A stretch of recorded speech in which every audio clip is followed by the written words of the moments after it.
A very good warm welcome to to the deadline day stream here on the commentary of Russ Vernon with you for an hour, and then we'll be joined, and then we'll be taken over by Lou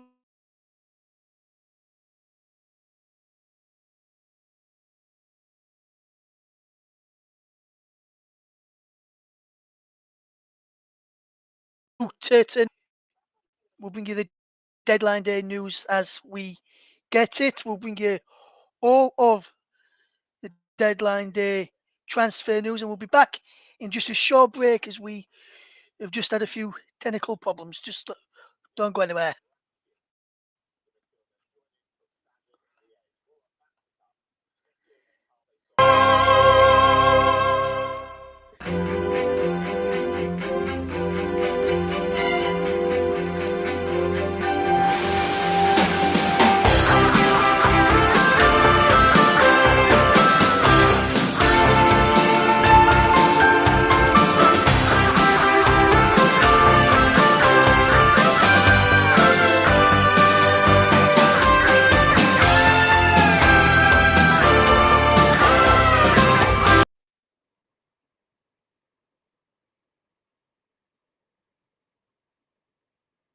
Hopefully the technical problems have sorted themselves out right now as we can bring you our deadline day coverage. We'll be with you right the way through until 11 o'clock this deadline day as we bring you some breaking transfer news as and when we get it. We'll be joined a bit later by a few guests as well.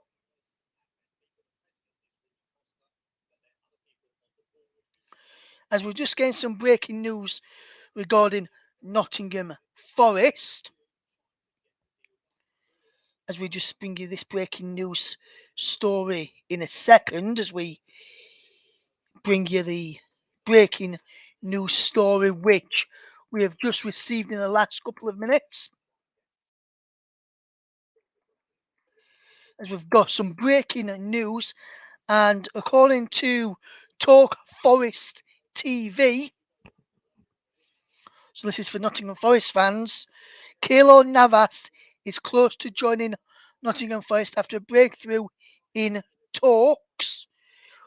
As Keylor Navas wants to join Nottingham Forest, we are told as well. Hopefully, we'll have some more breaking transfer news throughout the deadline day stream between now and the deadline at 11 o'clock. We're spending all the way here in our Yorkshire-based studios. We'll be having Paul James and Luke Turton taking over from 6 till 7. I'll be back from 7 right the way through till the deadline at 11 o'clock. May stay until probably around about 11:15, just to wrap up any last few minutes deals there. And that's been backed up by Fabrizio Romano as well as the news I've just brought to you by Talk Forest TV. Very own Luke Turton says, backed up by Fabrizio Romano. It was just typing this to us. And Luke, I can tell you, was just beaten to it by Paul James, who sent me the news through earlier, well, in the last couple of minutes. And we've just got some more breaking news stories to tell you, which is Rangers. They have completed the signing of Nicholas Raskin from Standard Liège on a long-term deal. The 21-year-old Belgian international is Michael Beale's second signing of the January transfer window, and he has signed a long-term deal for an undisclosed fee. So that's some more breaking news there reaching us here on our deadline day stream, and that's just some breaking news in there as well. As we've just seen that West Ham United have made a bid for Cliftonville winger Sean Moore. The 17-year-old who can play as a full back is a Northern Ireland international under 18s international. So some news there as well. So there's some more news coming through to us right now. We'll have a look at some of the news which is happening very, very soon. Just news just into us here on the commentary hub, also live across JB Sports, Storm FM, Turning Talks Football and Commentary Hub 2.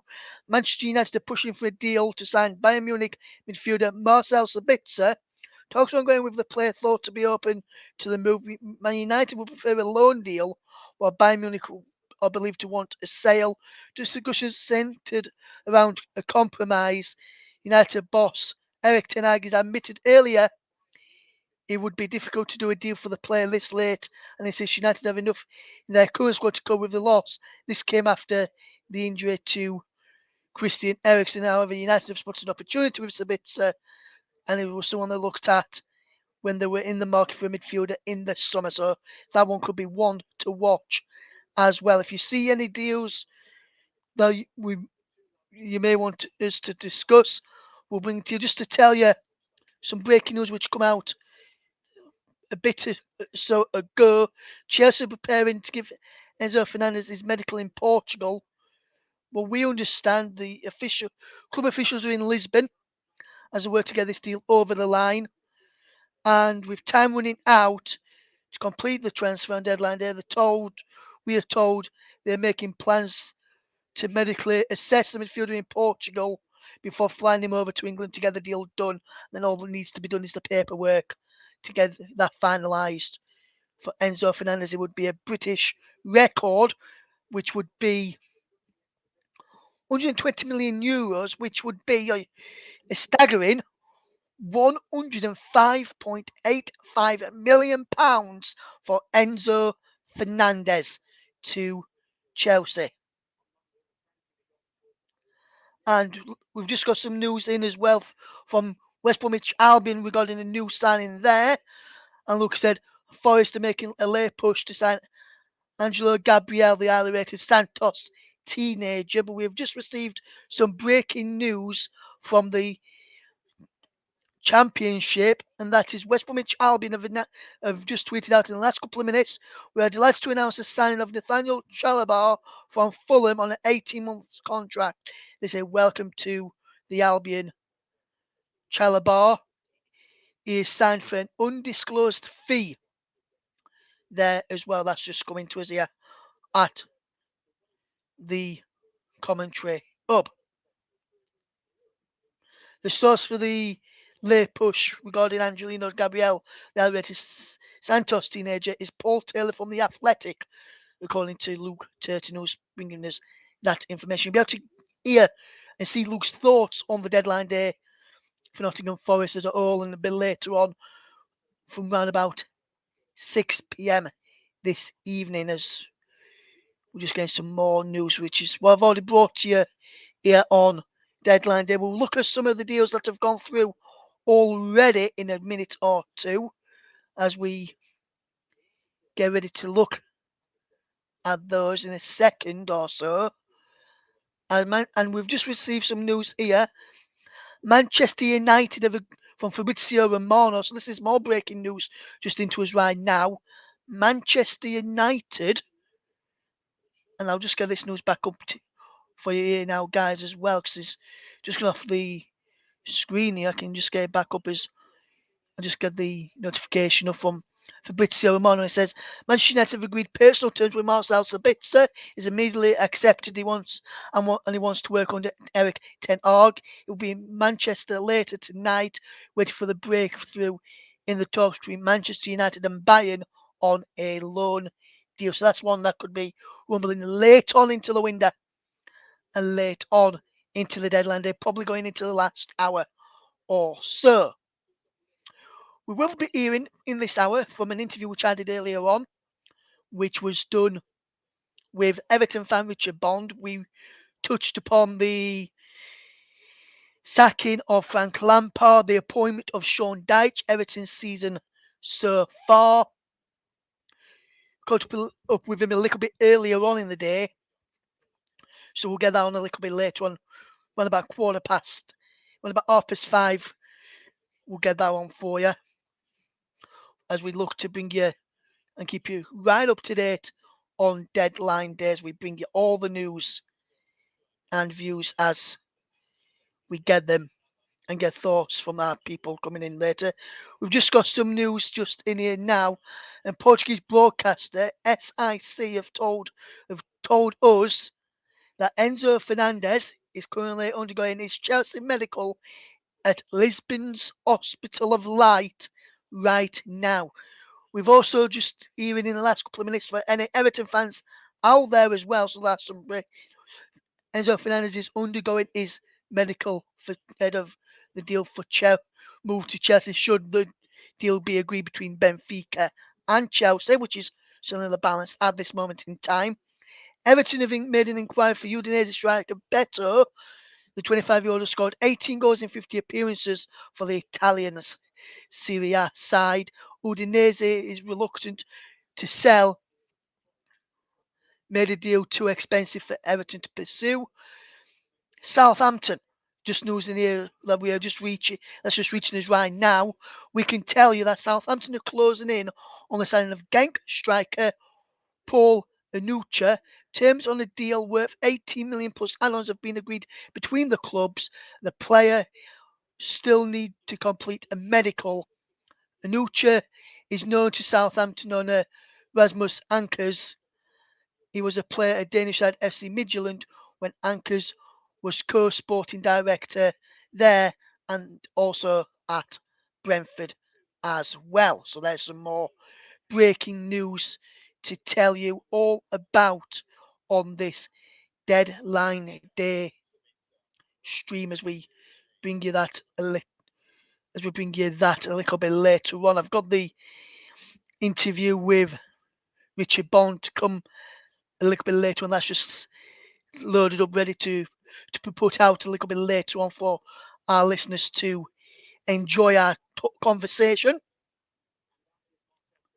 So that's just some news just in regarding Southampton. We're bringing you all of the deadline day deals right the way through until the 11 o'clock deadline. We'll run you through some of the deals that have already happened today as we just going to have a quick look at that while we just get that loaded up here so we can tell you some of those and we'll get back to some of the more updated ones as we get ready to see what's happening here. The Women's Super League deadline day, that those deals have, that news has been, that window is now closed. That closed at 5 p.m. for domestic windows. As we just run you through some of the deals that have happened today so far on deadline days, we just tell you all about that. So in the Premier League, we'll start down at the bottom here on the Premier League. At 9 o'clock this morning, Diogo Montero joined Leeds United for an undisclosed fee believed to be £1 million from Servette.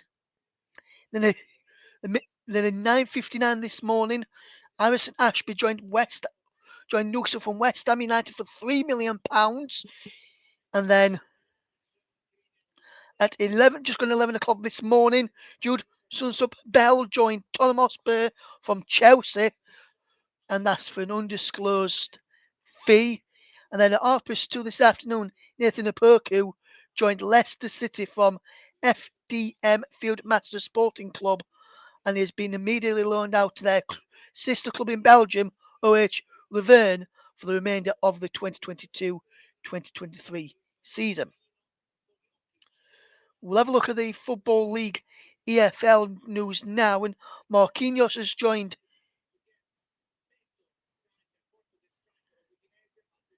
Norwich on loan from Arsenal as we just get this news in there. Joe Anderson has joined Sunderland from Everton, should I say.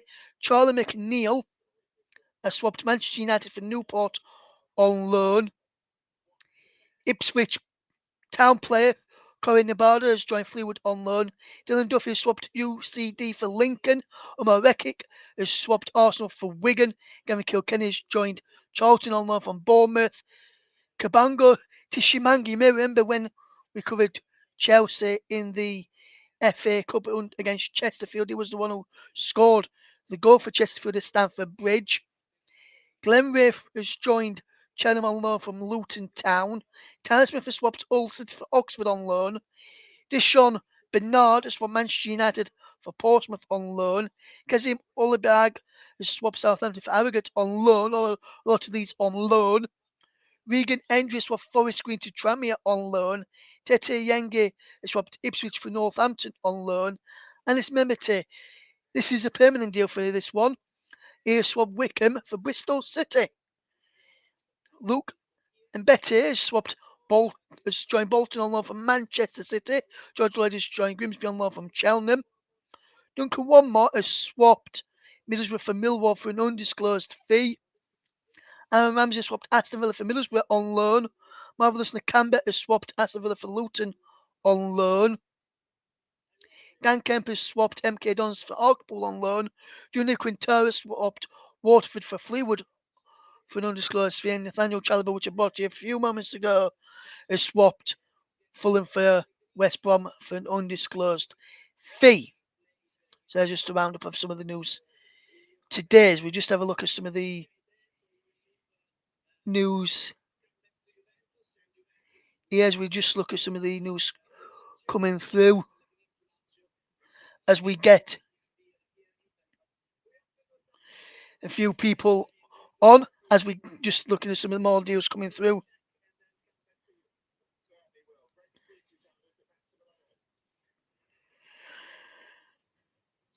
In a moment or so, as we're looking forward to bringing you some deadline day news.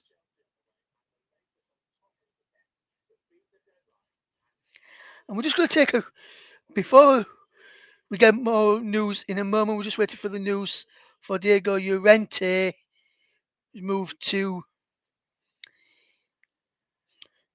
leave Leeds to join Roma on loan. We'll get that in a few moments' time as we get ready for more deadline day news. But we're just going to take a quick break. But when we return from that break, we're going to get into the interview with Richard Bond. Don't go anywhere. You're listening to the Common Trubs Deadline Day special.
Welcome back to our Deadline Day stream. We're going to bring you now the interview that I did with Richard Bond a little bit earlier on. So if you just want to sit back and listen to that one, and then we'll try and get Barry Swain on a bit after to discuss Fulham's Deadline Day deals. But let's take a listen to Richard Bond on Everton's situation. To deadline day here on the commentary up to JB Sports, Storm FM, and Turton Talks Football. We're also live on our Twitch channel as well, and I'm delighted to be joined by Everton fan Richard Bond to discuss Everton's transfer window, the season so far, the sacking of Frank Lampard, and the appointment yesterday of Sean Dyche to Everton Football Club as the new manager. So let's first of all fetch in Richard Bond, and we say very good afternoon to you, Richard. Good evening to you, Richard. And first of all, Richard, let's discuss the Everton transfer window so far. What have you made to the transfer windows at all so far, Richard? And obviously, you lost Anthony Gordon in the last 24 to 48 hours to Newcastle United. What have you made to the window so far? And where do you think Everton need to strengthen before the 11 o'clock deadline tonight? Good afternoon, everybody, and good afternoon, Russ. Yeah, well, it's been a tricky old couple of weeks for Everton at the moment. Going through a bit of transition after struggling so much last year. Really, they come back in. The sacking of Lampard really hasn't come as a surprise with the club struggling down in 19th place really this season. Once again, it's going to be a bit of a long day for Sean Dyche. He's come in and his main job really, I think, Russ, is going to be to look at sorting out the defence, which has conceded so many goals this season. Really, as such, they got one of the worst defensive records in the league. It was too much really for the board. They had to really look for change after the defeat against West Ham. Really, in that match, really they were saying really such in the media that it was probably going to be one of the two managers, whether it was going to be Moyes or Lampard, that were going to go, whoever lost the game. But the thing is, I'm still positive, really looking at it, because there is only 2 points that separate the teams outside the relegation zone. They're down in 19th position, but you can look as far up as Leeds, West Ham, and Leicester, 3 points in front.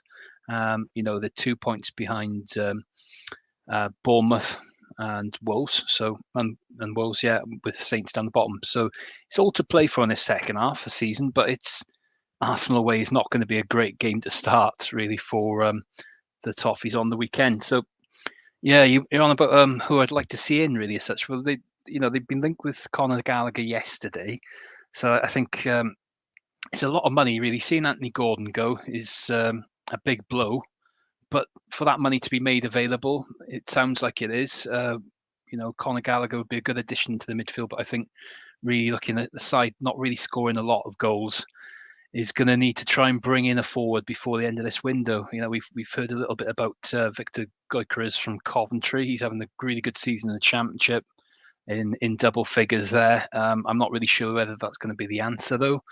But Andre Ayew is another one really with a bit of Premier League experience, and obviously at West Ham and Swansea as well. So he's been through a relegation battle before, but no doubt Dyche will have a few players in mind coming into the job, and he would have discussed this with the chairman before he signed. So it's going to be a busy old day for Everton, I feel. And but the one thing is, I'll have to say, is they will need to bring in players before the end of the window today.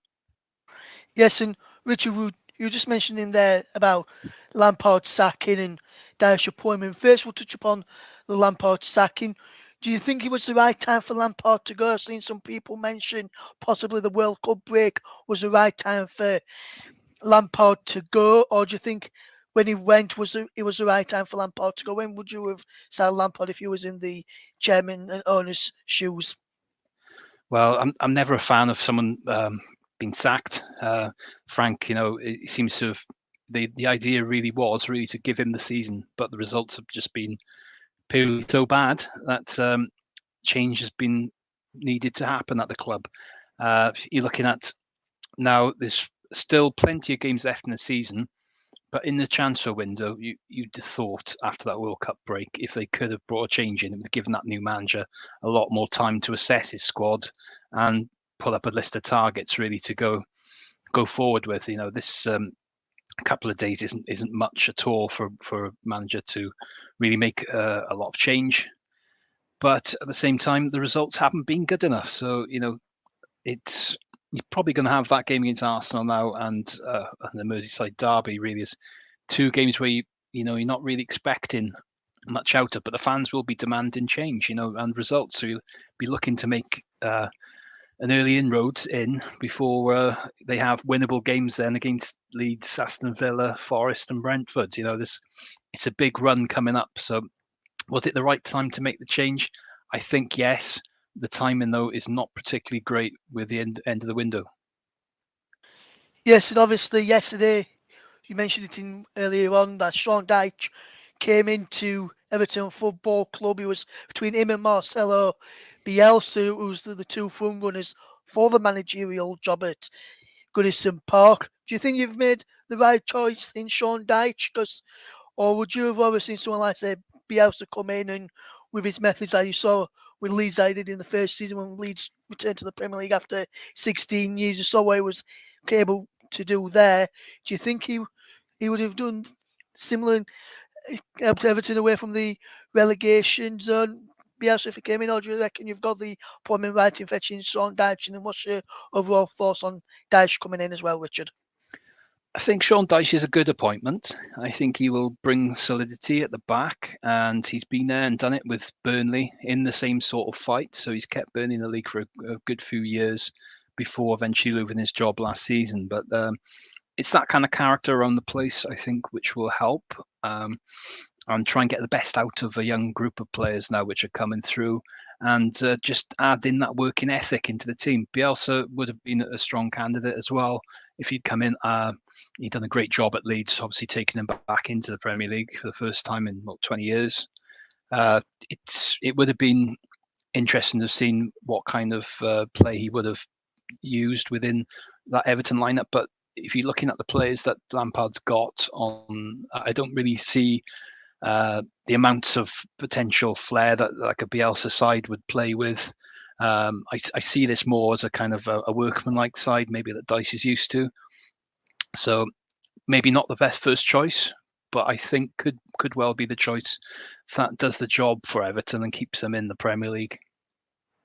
Yes, obviously, I think Dash will keep Everton in the Premier League, and obviously, you're an Everton fan as well, Richard. And when you look at some of the fixtures coming up, as you mentioned, a few winnable fixtures in that run for Everton towards the back end of the season, coming up in the next few weeks as well. Tough to first couple of games is tough to start from in Arsenal, and then the Merseyside derby in the first couple of games for Sean Dyche at Everton. But do you think where come the end of the season, Richard, with Dyche coming in, if he can get a couple of players over the line before tonight's deadline at 11 o'clock, where do you think Everton will finish come the end of the season if Dyche can get the players he wants in and get the system right and get the players playing for him all virtually straight away? Where do you think Everton can finish this season? Well, I think you realistically now you're looking to try and just stay up in the league, and so there really is a bit of a divide at the moment. I'd see 7 or 8 teams fighting for these 3 positions. There's going to be ups and downs throughout the campaign now, so gaining a victory is huge. We see a lot of draws. Um, Earning those points away from home as well, with Everton last year having such a dreadful record away, is carried into this season at times too. And I think the first win will be really important for Dyche, and that game against Leeds is going to be huge in a few weeks' time now. So I think they haven't won since October. I think it was since Crystal Palace. They won at home against in October, so they haven't won since the resumption of play. So getting the confidence back in the team, and I think it's getting the players fit that they've got.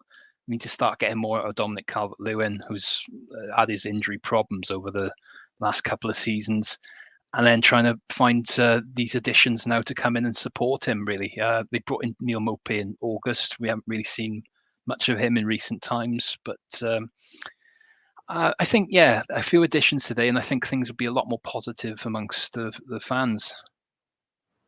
Yes, obviously, Richard, as well. Dyche already knows a couple of players at Everton Football Club in Tarkovsky and Dwayne McNeil.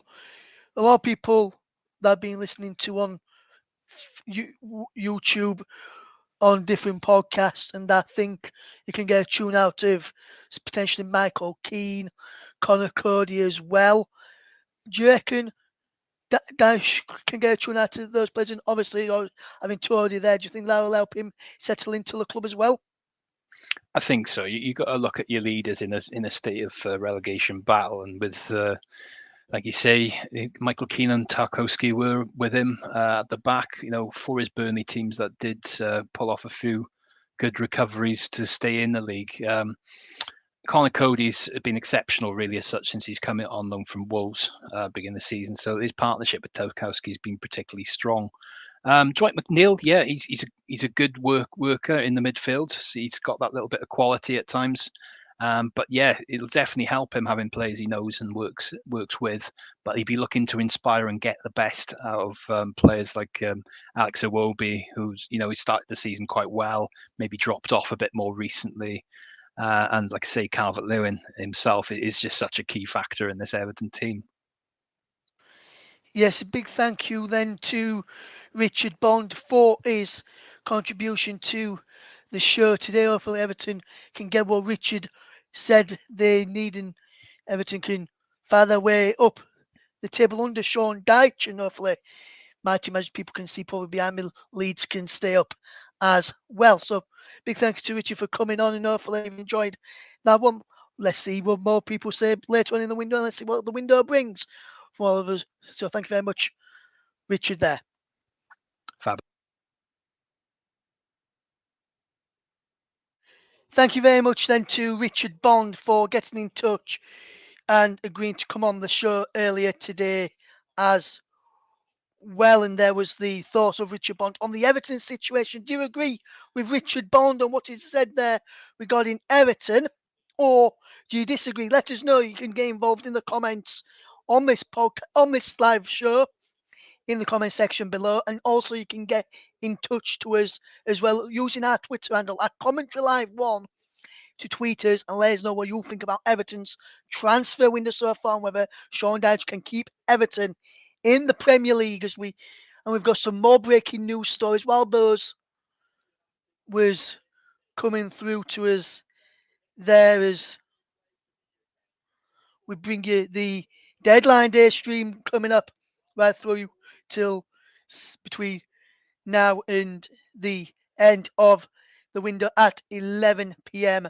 UK time as we're going to bring you some more breaking news stories which have happened in the last few minutes while we was listening to Richard there.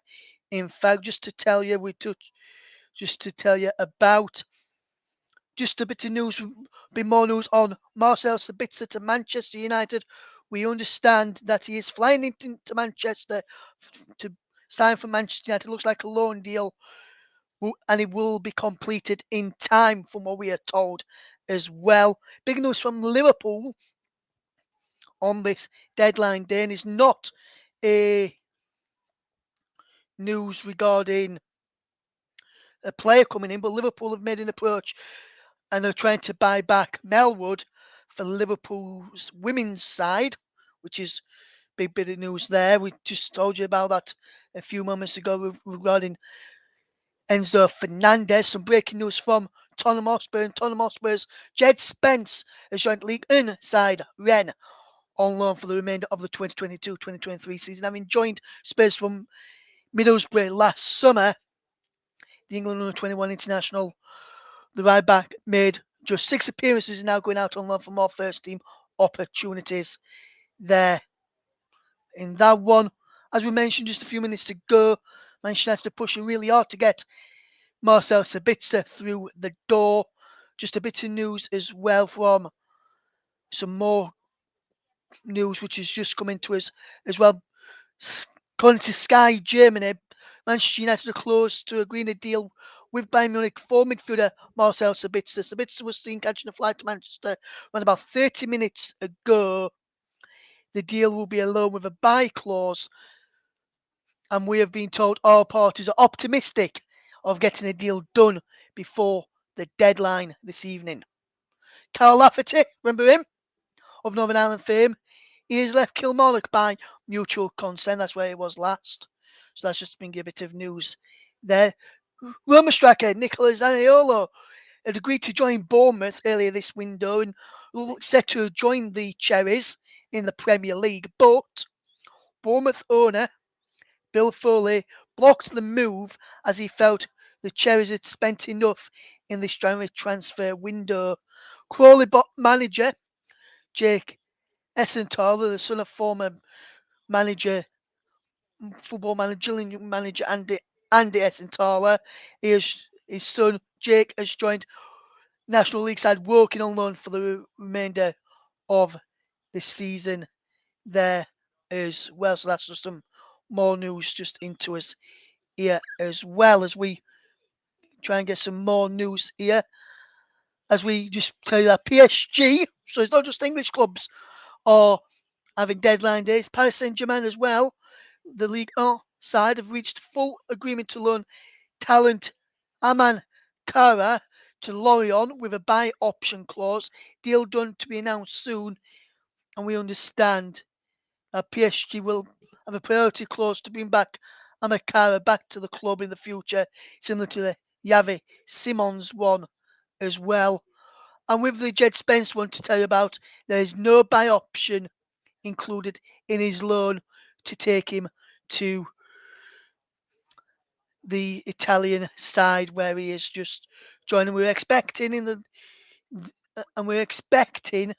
Diego Llorente to join Roma from Leeds United in the next few before the 11 p.m. deadline and join Roma as we look forward to bringing you that as we count down to the deadline. We've got 5 hours, 22 minutes, and 40 seconds remaining on deadline day. We'll be bringing in Luke Turton and Paul James around about 6 o'clock, maybe just after where Luke comes in.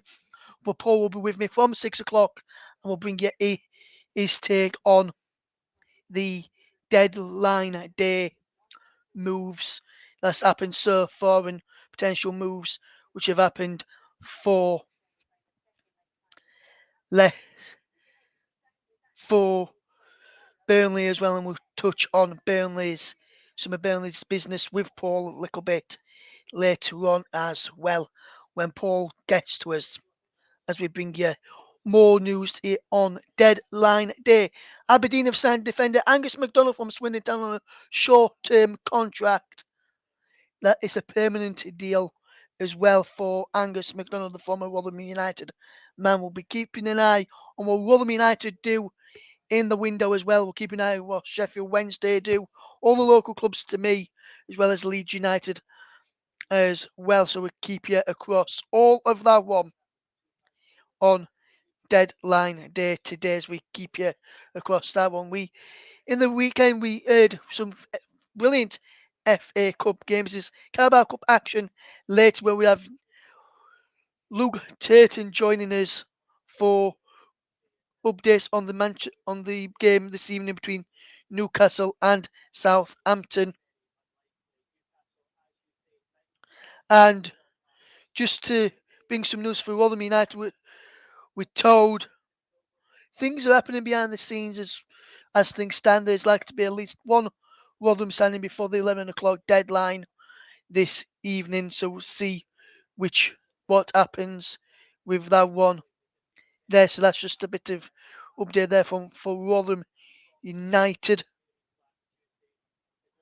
as well as we look to bring you the deadline day news and views there as we bring you that game all the way through as we watch all our games, which will be, and we'll keep you up to date with some of the other matches taking place. Some FA Cup replays taking place today as well, so we'll keep you across those replays, the replay as well, which has got the Birmingham City against Blackburn Rovers replay. We'll keep you across that one.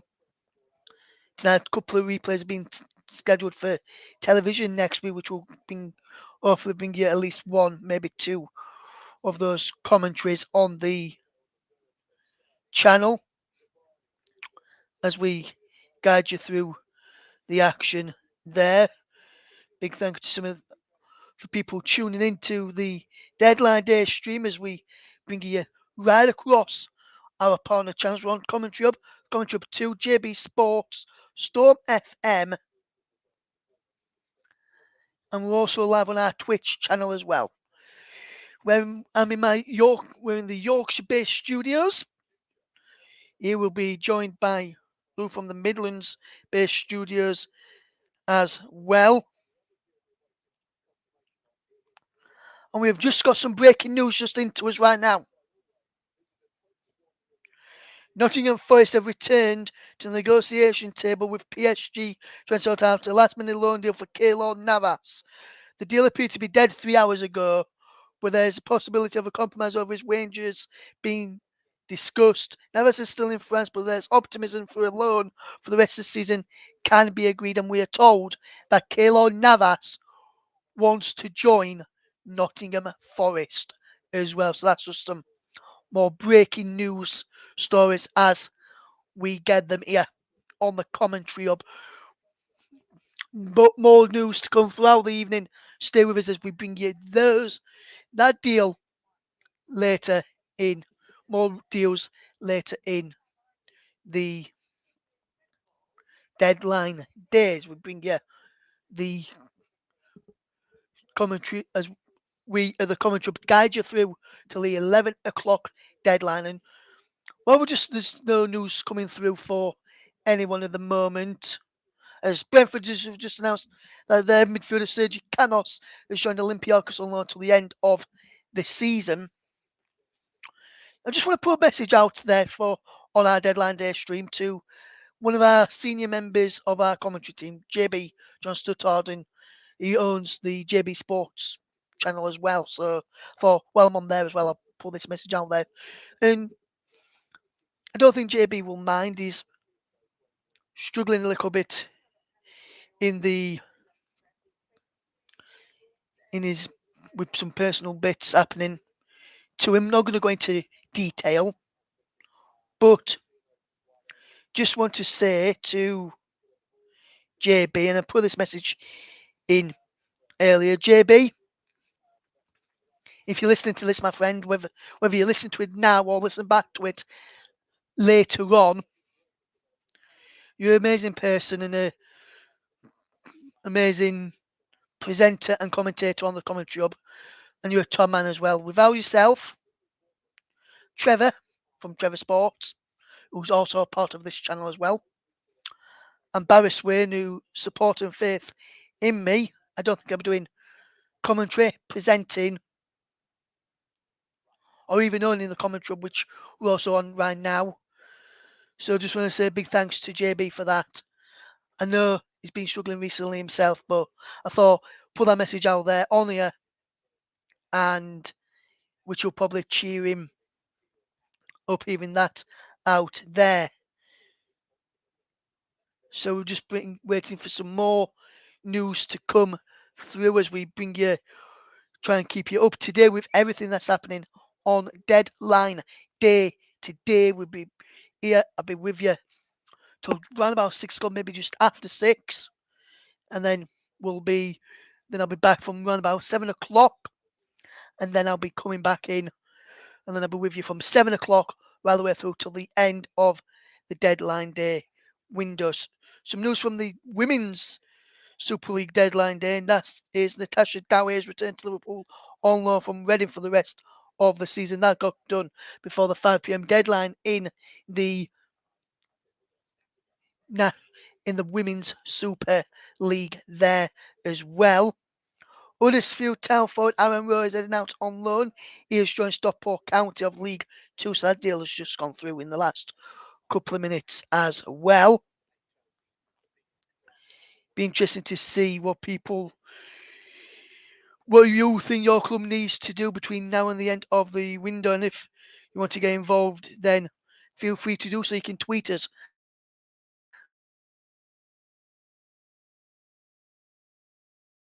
commentary firmly last this Leeds United would like to wish Diego Llorente all the best as he has completed a move to Roma. So good luck to Diego Llorente.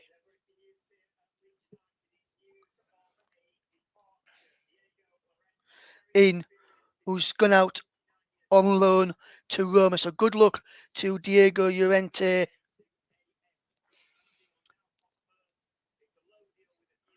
and it's a view to a permanent deal as well with for Diego Llorente. So it looks as though he'll be leaving Leeds United on a permanent basis as well as a loan as well. So he's going to go out for Leeds United. Jack Harrison's future is still up in the air as well, but Diego Llorente has joined AS Roma. As we bring you the deadline day, as we try and bring you more news for Leeds United very, very soon, as we keep you up to date with the deadline day deals here on the commentary hub as well. So that's just some breaking news. Roma have signed Leeds United defender Diego Llorente on loan until the end of the season with a view to a permanent deal as well. So good luck to Diego Llorente. There, so that's just some more breaking news, and breaking news is reaching us all of the time here on the commentary as we bring you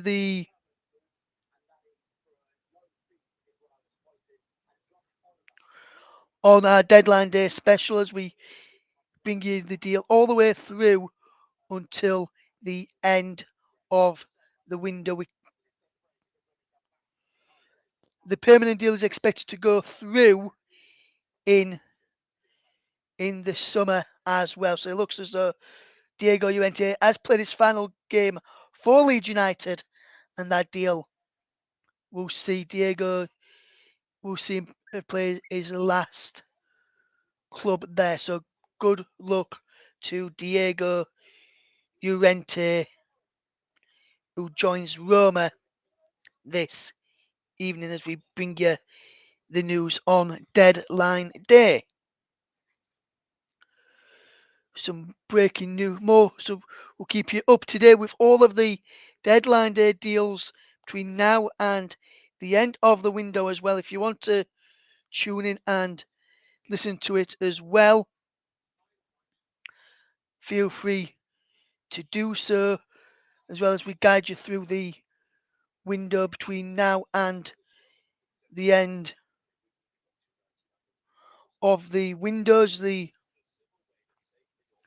keep you across the channel as well. We have joined by Paul James, and we'll fetch Paul on in a minute or two to get his thoughts on some of the deals that have happened for Burnley in this transfer window, as we've just got some news from Bradford City before we do that. And centre off Sam Stubbs has joined the Bantams on a free transfer from League One side Exeter City, signing an 18-month deal, as we guide you through the transfer window right through to the end of the window. We're just going to take a quick break, but when I return, I'll return with Paul James, who joins us all the way from Canada to give his thoughts on deadline day. So join us very, very shortly. You're listening to the deadline day special here on the commentary hub.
Welcome back to the Commentary Hub's coverage here on the Commentary Hub this evening. We are joined now by one of our good friends in Commentary Hub HQ in Calgary, in all the way in Canada right now,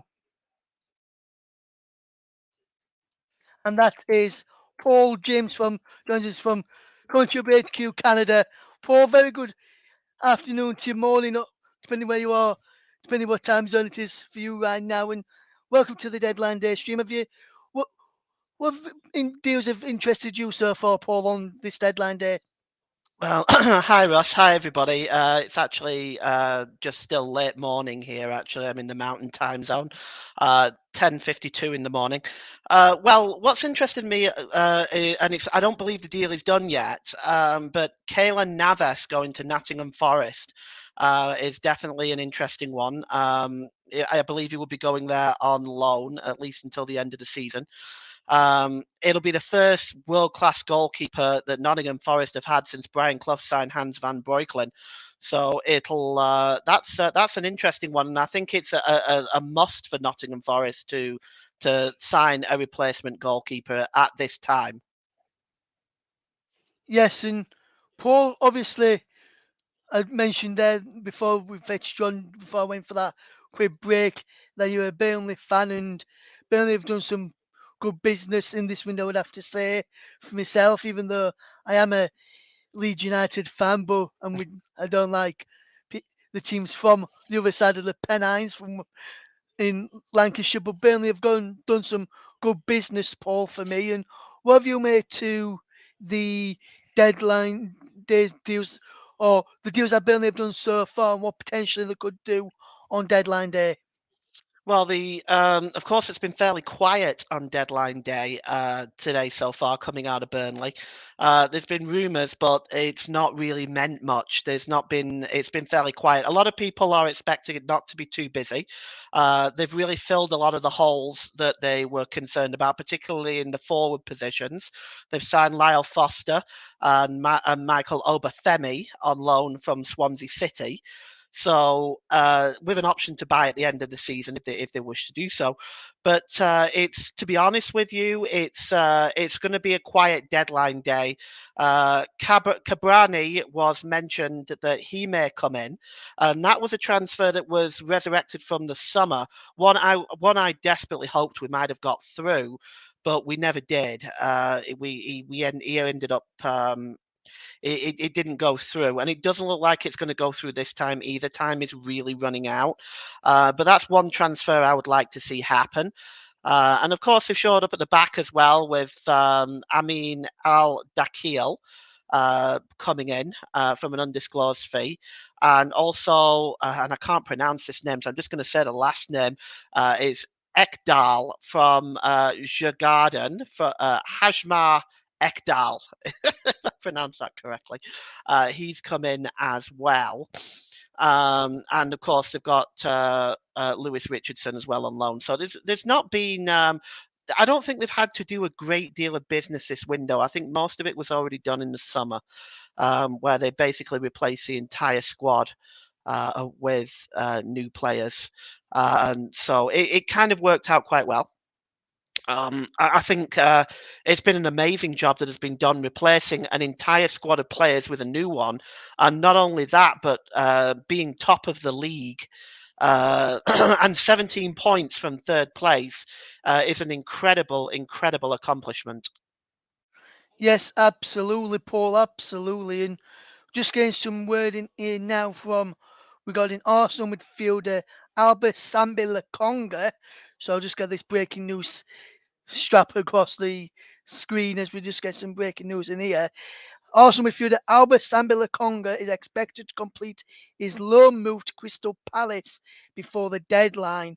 The loan includes will reportedly include an option to buy for the for the midfield for the midfielder to go to Selhurst Park. And before we fetch in Luke Turton as we go for another break in a second, what have you made to that news there, Paul? on Albert Sambi Lakonga potentially going to Crystal Palace. Do you think that's going to be a good move, or do you think that's one that could fall flat in Crystal Palace, or do you think that's a good move for Crystal Palace and all parties? I think it's a good move for both the player and Crystal Palace. It'll give Sambi Lakonga the opportunity to get first-team football, regular first-team football, which he's not currently getting at Arsenal. He's often on the bench. And sometimes he doesn't even make appearances from the substitutes bench. So I think it's a real. I think it's a really big bonus for both the player and Crystal Palace, because Crystal Palace are not away from the relegation zone as of yet. It's very tight down there. So I got to say that right now that is a really, really good move for both Crystal Palace and Albert Sambi Lakonga. Yes, absolutely. I would have to completely agree with you there, Paul, and that's going to be a good one for which they could get through the if that deal is to get through in the end. So it'd be interested to see is at Looks the end like with looks like terms have just been agreed for Manchester United's Sabitzer loan deal from Bayern Munich. The German giants have allowed Sabitzer to go on loan to Manchester United. Looks like terms have been agreed there. Doesn't look like it's final yet, though. yes, and that's I was just going to go on to that next, and it says Manchester United have agreed terms for Marcel Sabitzer, according to local reports. Reports claim that the deal is expected to include an option to buy rather than an obligation. There are the conflicting reports around whether the deal will include an option to buy or a straight loan. So that's one is to keep an eye on to see which one that is going to be in the end. There, we're going to take another quick break, but when we return after the break, it's going to be you won't see me for another hour. We're going to bring in Luke Turton for the break after the break alongside Paul. But thank you for everyone who's tuned in to listen to the one with me for right now. But we're just going to take a quick break. When we return, we'll bring in Luke Turton alongside Paul James, stay through till 6 o'clock, till 7 o'clock UK time from 6 o'clock. So we'll just take a quick break, and then when we return, it would be Luke Turton and Paul James.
Yes, hello, welcome back.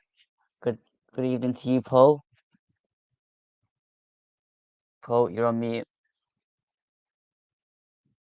Yeah, there we go. Good evening, Luke. How are you? Yeah, I'm not too bad. You? Pretty good, pretty good. Just keeping a close eye on what's been going on. And it looks like there's been some movement in the women's game. Dowie has returned to Liverpool on loan from Reading, completed about 10 minutes ago. and up to date so far, Lukonga is expected to join Palace on loan, and Sabitzer has agreed his loan deal. Terms agreed at least, but it's not completed yet with Bayern Munich. Yeah, there's still lots of deals to actually get put through because it seems like there's a lot of little intricate bits that still need to happen, or like one of our deals, they're just making us wait. I got to ask you on that, Luke. These deals, of course, transfers are never simple. We know that. They're very rarely straightforward. But what is if you get somebody like Navas as a goalkeeper? Do you expect to sign him permanently at the end of the season? Well, let's just backtrack slightly because I'm gonna take this one by one. So if we go on the two deals that Forest are more or less done with, it's just awaiting confirmation from the clubs, is John Joe Shelby, Mm. which I think brilliant. I'll give my thoughts a little bit later as they also get confirmed, so people may get a little bit bored of me talking about it. But I think I think it's going to be an okay signing. I'm not going to go as far as brilliant, actually. I'll go as far as okay signing because we're signing him because we have injuries. Yeah, he's also fairly injury prone. Mm. Then the next one is Felipe from Atletico. I think we're just doing that because they've got the links to Lodi. We've got a Brazilian in midfield, another Brazilian just to the side of him. So it makes sense to have like a Brazilian square. Now, I think one of your guys are on the way out, possibly to a championship side on loan. Lewis O'Brien. Yep. Sheffield United, Blackburn Rovers are interested, and there's another Championship club, West Brom, that are actually interested in that one. How big of a loss do you see that would be? Well, if you asked me this, say September, I'd have said, yeah, it'd be a big loss because of how he started the season. But since Man City away, he hasn't really been at the same level, and I just don't think the relationships between O'Brien and Cooper is quite there. And it's quite telling that you have both of them on the bench, yet when a midfielder wants to come off or is being replaced, you're putting Jack Cole back on ahead of O'Brien. So I think yes, maybe a deal on the outs for O'Brien is probably about right. It's not worked. And you know, if we can get better quality players in, then why not? Mm. Just an update as well. It looks like Sabitzer is now on his way to sign for Manchester United. He's on supposedly on a flight on his way to Manchester now, leaving Munich. Cool, cool. And then obviously we saw that news on Navas that Russ bought at the start of the program. That was said 4 hours before. Yeah, that's not happening. Finances just aren't gonna work. Now we're going to a straight loan. The question you actually asked me about at the end of the season, I think it'll be a choice between which lone goalkeeper you go for, Kayla Navas or Dean Henderson. Which would you prefer? That's a really hard question because I've not seen Keylor Navas play for us yet, so it's hard to judge. I'll answer that question if and when it comes down to him playing a few games for us. Then you can really judge which one you really want. Because if you're judging Dean Henderson's Forest performances and Keylor Navas's past performances, then you've got to say Keylor Navas is a Champions League winning goalkeeper. So Mm. you've got to opt in that way. But in another aspect, currently as it stands, I'd want Henderson more because of what he's done for us this season. And he Younger knows the goalkeeper squad. as well, I suppose. But it all depends on how crucial Navas is and whether it does actually get done. No, it's only 5 hours to go, Luke. It seems like a long time to get a deal done, but as we know, it's very rarely straightforward when there's agents and clubs and players involved. But we'll see whether that one gets done. That one intrigues me more than most today. I'm a bit of a Navas fan, so I've always thought he was a fantastic goalkeeper. So it would be nice to see him in the Premier League. It certainly will. I mean, I get the impression that we'll still sign a forward option. Don't ask me who the forward option is. I mean, it could be that Angelo Gabriel that also I sent in earlier, but I wouldn't put money on that one being a concrete one. It's one that's been rumored for a long, long time. So with Forest, it's all a bit up in the air. I mean, if we go more into the wider footballing network, Paul, there are some major deals still to be done. Obviously, there's Enzo Fernandez's deal with Chelsea. That's looking like it's supposed to be a record £105 million deal. Is set for a medical. That was the last information that we got Yeah. about an hour ago. There's been no further update on that since then. Um, Now, Jorginho completed his move to Arsenal earlier today, I believe. Yeah, and then there's the Sabitzer one. And so far, we've fairly quiet in terms of what's going on. I'm waiting for the updates to come through on Sky Sports, but we're not getting much more at this point. Yeah, and then there's also Pedro Porro for Spurs. It was on, then it was off, then it was on, then it was off. Now it's on again. Classic transfer kind of dealing toward the end of the window. You have to have an on, off, on, off, on, off. A bit like a light switch. I think it's safe to say that the Casado deal with Arsenal is dead in the water now that they've signed Jorginho, though. Yeah. Yeah. Yeah, that they basically stood their ground on that one, didn't they? Brighton was like, yeah, no, we're not letting that happen. I don't think they can afford to. This is the thing. People look at Brighton and they don't expect much, but this is a very good team. This is a strong team. This is an organised team. They play good football. They've beaten Liverpool twice this season. I know that doesn't seem too hard this season, but they've beaten them twice. It's no mean feat. So it's they're a good team. Why should they let these better players go? Why should they? You're talking Yeah. about players that are going to make or break their season. They want to stay in the Premier League. They maybe want to challenge for European football. It's certainly not beyond the reaches to get into the Conference League, maybe even the Europa. Who knows? Especially the way Spurs are playing.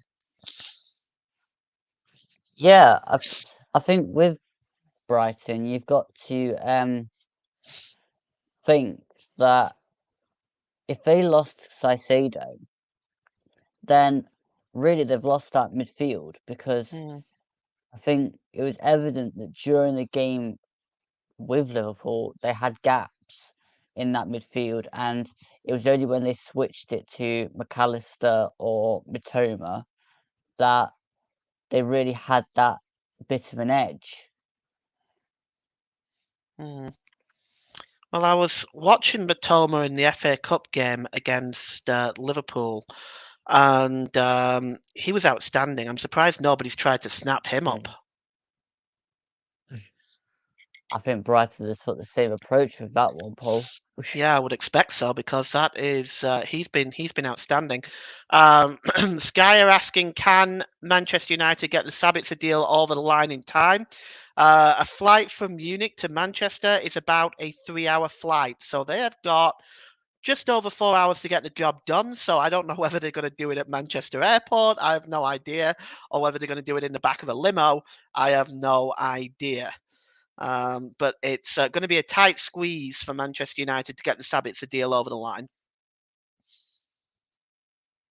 Yeah, I mean, I suppose they're hoping that Sabitzer gets here quick enough, and then wherever the location he's flying from and to, they'll have somebody quickly there to get him to where he needs the medical to be taking place and get that medical done.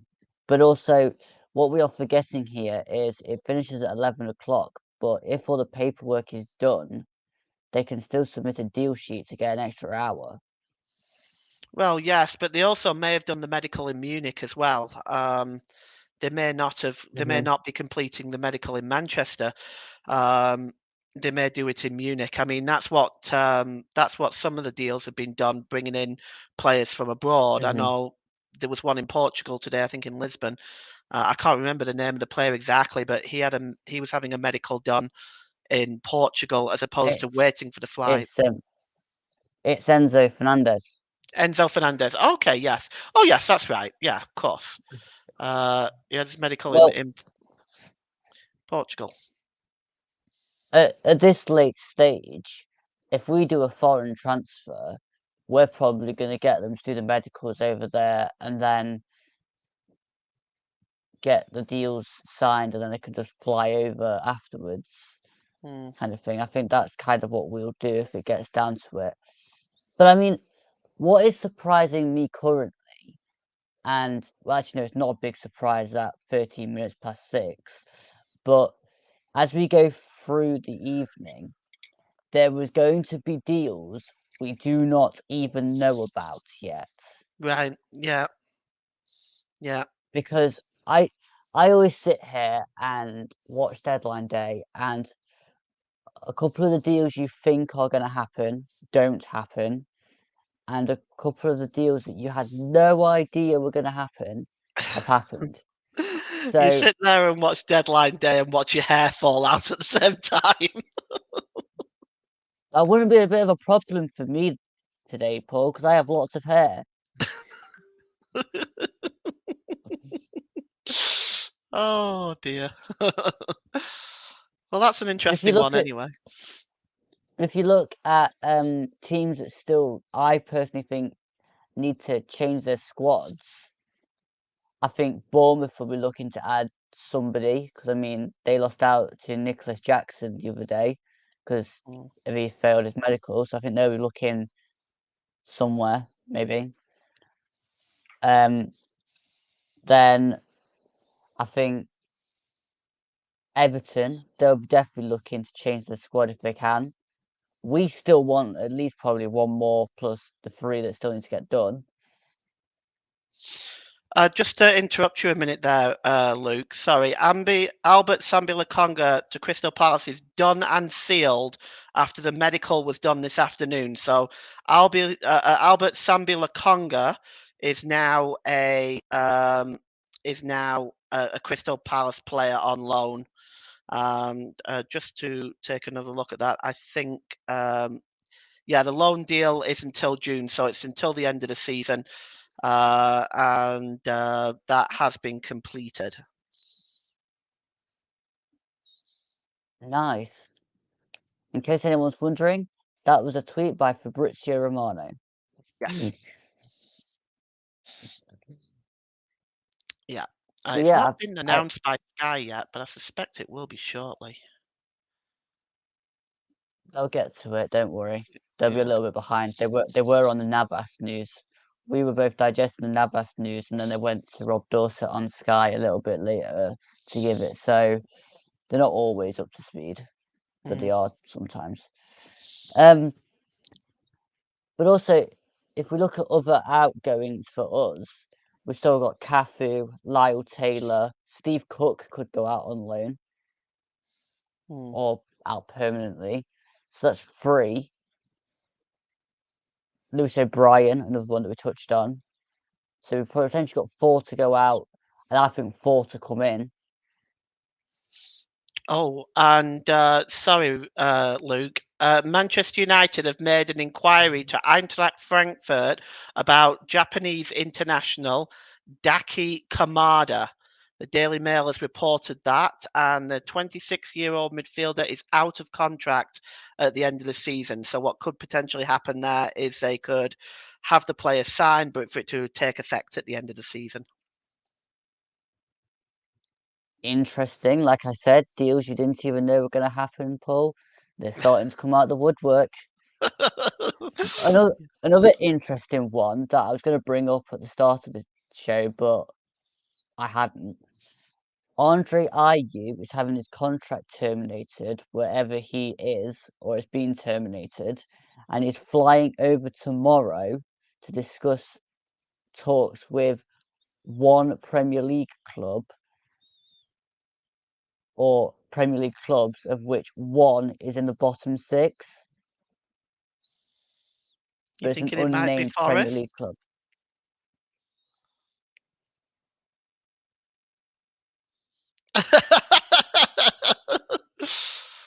Paul, at this stage, I could not tell you, but if it is, the link's there. Former Swansea player, former Swansea manager, the link's Well, there. true. But Yeah. say, at the same time, I probably would look more towards the more bottom than with us because we are 13th. The Southamptons and Evertons of this Uh, world. Because I think yeah. Andre Ayew will be very much a Sean Dyche type of player, wouldn't he? Definitely. Well, we've got some comments coming in by fans. Aaron says Arsenal fans a joke moaning about Jorginho, quality player with Premier League experience for 12 million. Great for the squad and end run of the campaign. Not sure what all the fuss is about. Stuart B says I'm concerned for Everton. I've been an Everton fan all my life and run a fan page on social media.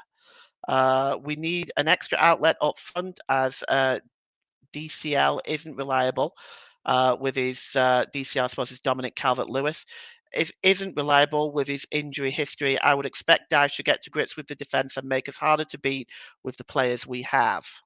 Comments? What's your thoughts on that one, Luke? Yeah, I mean, I agree with the one on Dominic Calvert-Lewin, and they need another outlet. I mean, they lost out on Danjuma to Spurs, so I'm surprised that Everton haven't managed to pull anything off yet. Then again, not a lot of deals have been done.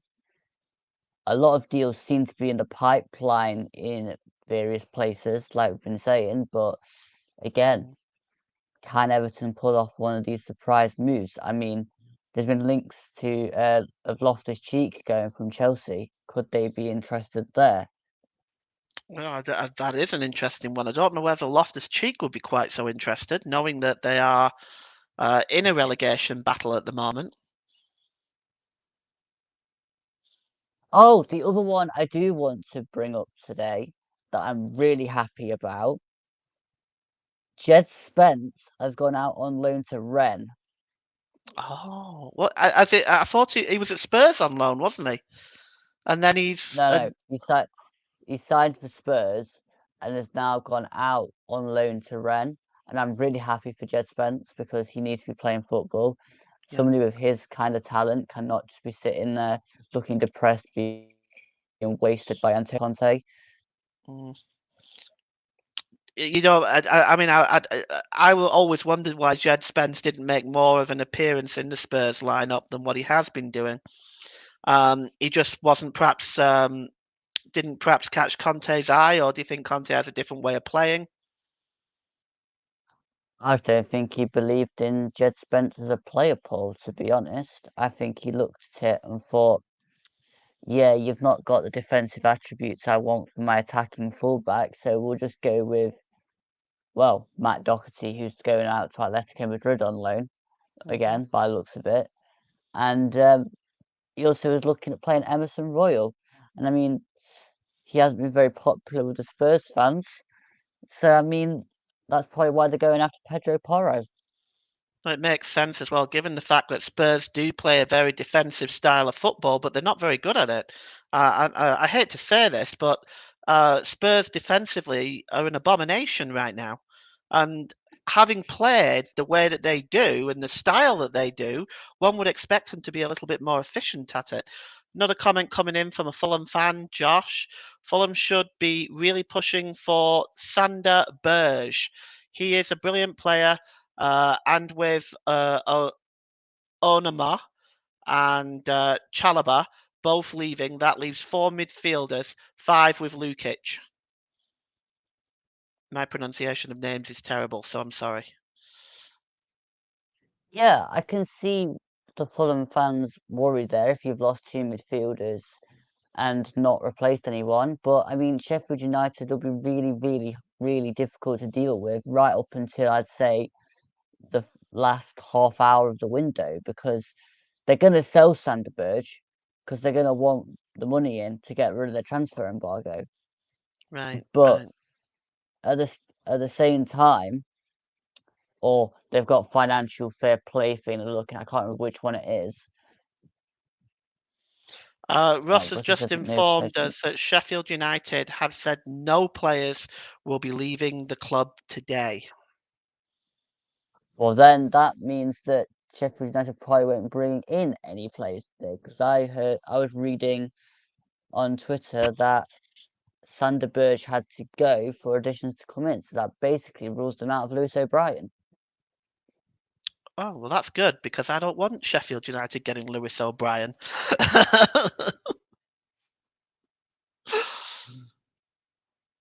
You don't want your nearest rivals getting a player like Lewis O'Brien, trust me.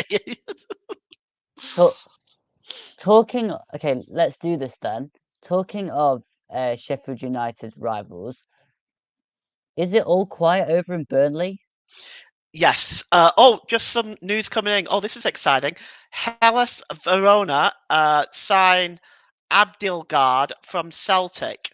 Now it's in Danish, so I can't really read it. But this is the information. This is a tweet from Hellas Verona FC, and they have secured the signing of Abdilgard from Celtic.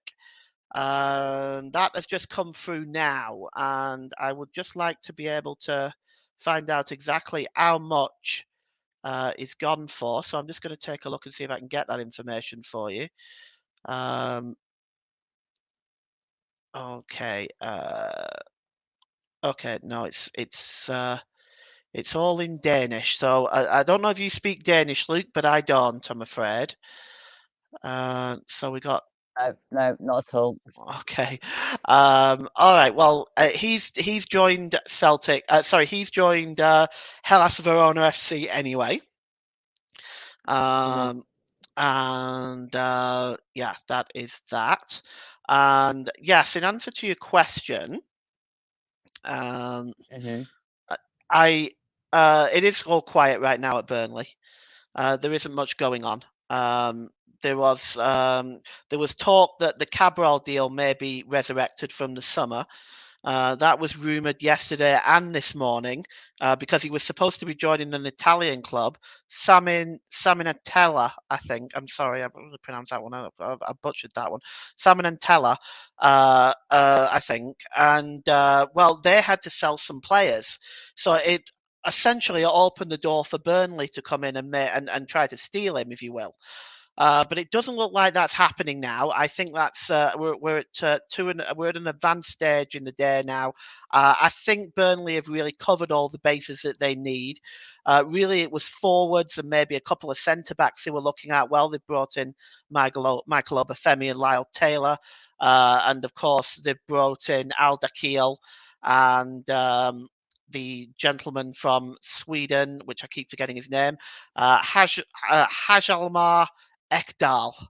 And again, I apologise for my pronunciation. It's probably not that great. Habajal Ekdal and Amin Al Dakil was brought in for centre backs, and Lyle Foster and Michael Obafemi was brought in. So I don't anticipate there to be much going on at Burnley between now and the end of the day. Who was the guy you said after Obafemi, Paul? Lyle Thomas. No, Lyle Foster. Sorry, Okay. Lyle Foster. Oh boy. Yeah, Lyle Foster. I don't know why this is Lyle Thomas. It's Lyle Foster. And he was signed. Now it's an undisclosed fee, but rumours are circulating that it could be closer to 4 million or 5 million. I don't know whether that's true. It has officially been described as undisclosed. He made a brief appearance in the FA Cup match against Ipswich at the weekend. He didn't really get long enough to kind of make any sort of appearance on the game. I suspect Michael Obafemi will not start against Norwich at the weekend either. Because he's been out of the Swansea lineup for quite some time now. So the questions on whether he's match fit will come into play. I've just been listening to Carve Solicol on Sky Sports on the Enzo Fernandez deal. Mm-hmm. Although Enzo Fernandez is having a medical, the deal still isn't done between Chelsea and Benfica for how they are paying the release clause. So currently, this deal isn't actually happening because although he's having the medicals try and speed it up while they discuss it, the financial side has not been sorted. Right, right, yeah. Although That's we have seen.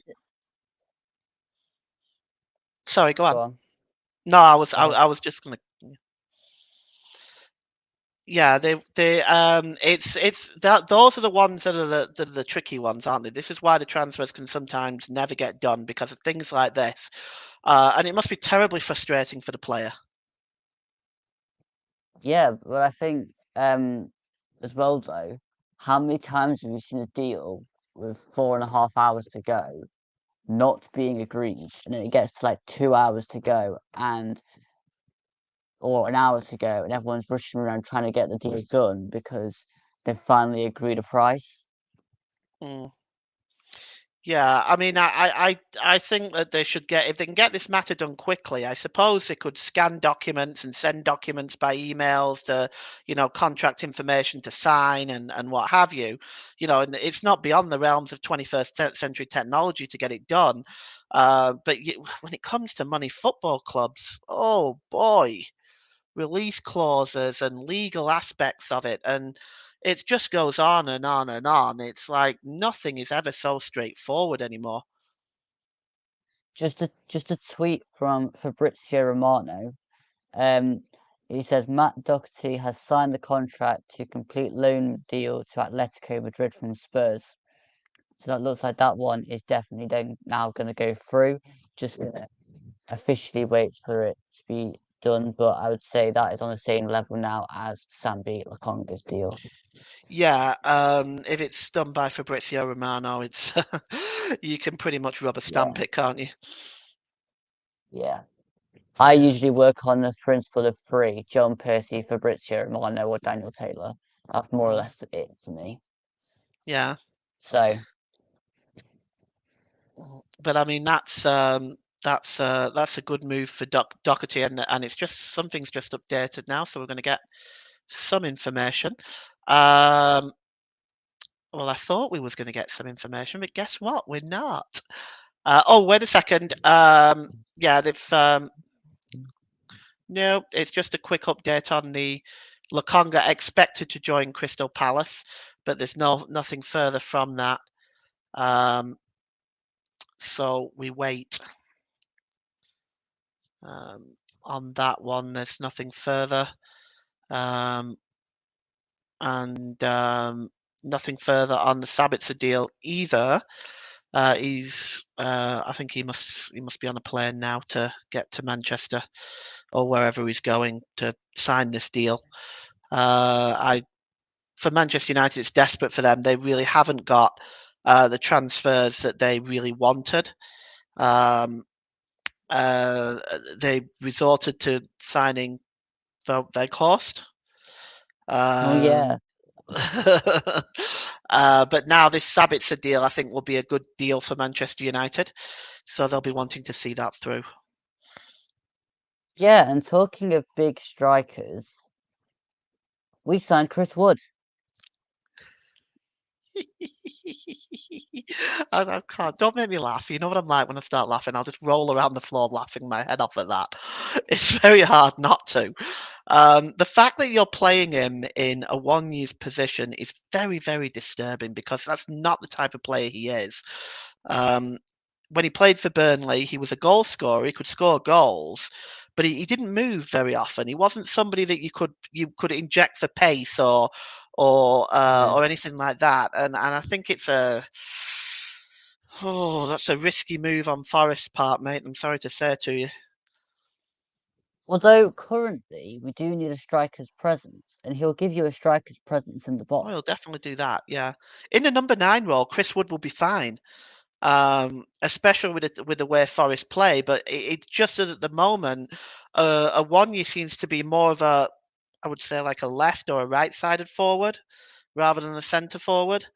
Well, my thoughts on it is, and this is why I think that our deals don't stop at Shelby, Felipe, and Navas. I feel like there's a fourth to come because if you have a pace player that can do the job up there, and then you put Chris Wood on, that is a nightmare. Mm. But if you're just doing Chris Wood and then Surridge, Oh, they're a an little. update. I'm sorry, Luke. I apologise. I keep interrupting you. Simon Murray has joined Ross County from Scottish Championship Queens Park FC on a permanent deal. Sorry. That news is for all the Scottish fans out there. Of course. There's some. I know. This is what I say. That's a move for them. But yeah, I think if we can get the deals right, I mean, we need to confirm this Felipe deal, like I'd say within the next hour and a half, for Steve Cook to go anywhere. Do you 'Cause we're want in a him to little bit. go? I don't see what use we have for him because we play Worrell and Bolly. We then have Scott McKenna. If we're going to sign Felipe, Steve Cook is pretty surplus to requirements. Well, yeah. And if he wants to, if he's wanting to go somewhere, the way of saying, well, we need to sign our player first. Well, announce our player as being signed first, then. Mm. No, but Okay. I think the hours of 8 till 10, it's gonna be absolute wall to wall. I think done deal after done deal because there is a lot of silence so far.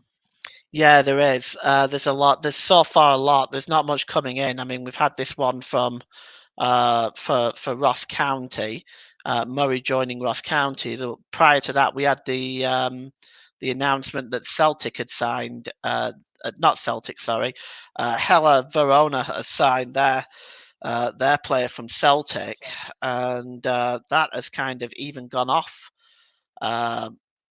the the website, the web page now. It's not even there anymore, and it's gonna click on this thing here. We're waiting for some stuff to come in. Yeah, and so it's interesting. I think I think yeah, you're right. I think between 8 and 10, I think it's just going to go crazy, and there's going to be deals kind of flowing through.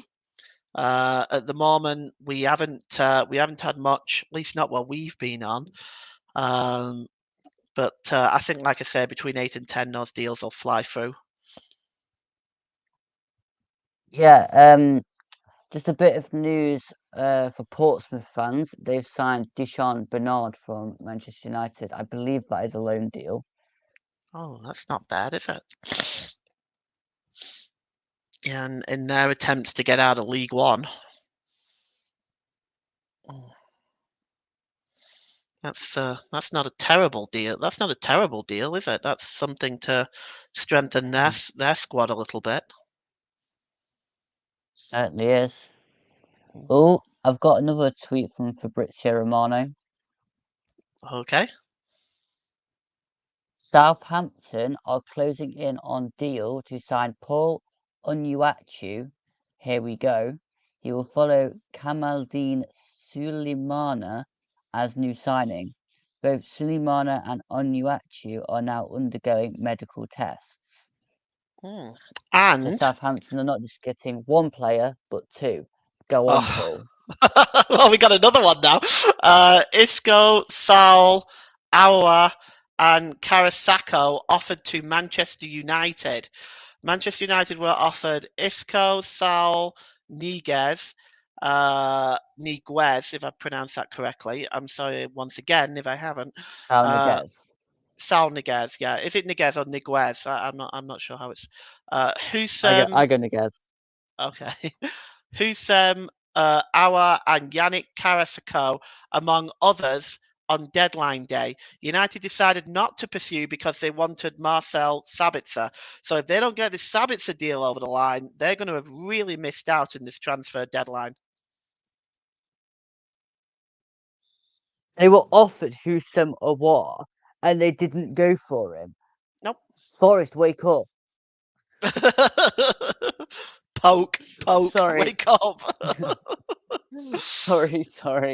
I had to go there. No, you were right to go there. Like you got to. I mean, the fact is, Husam Awar was one that I was talking about at the end of the last window that we could have had done and we didn't. So if he's still available and Leon still want to get rid of him, poke Forest, come on. We want a player to play in that takeaway role. yeah. I just hope I hope for your sake they haven't settled on Chris Wood for that position. You're trying to stay in the division. That would be a travesty, wouldn't it? Now, I know I'm going to bring up these names to Phil, who's going to come on a bit later. Yes, double Forest in one in a complete stream. How are people going to cope? They'll find a way. The other names I know about that have been linked very, very tenuously, but they have been linked. So I'm going to put them out there now of players to watch. There is Zaniolo, who wants to leave Roma. He was supposed to be going to Bournemouth, didn't want to go to Bournemouth.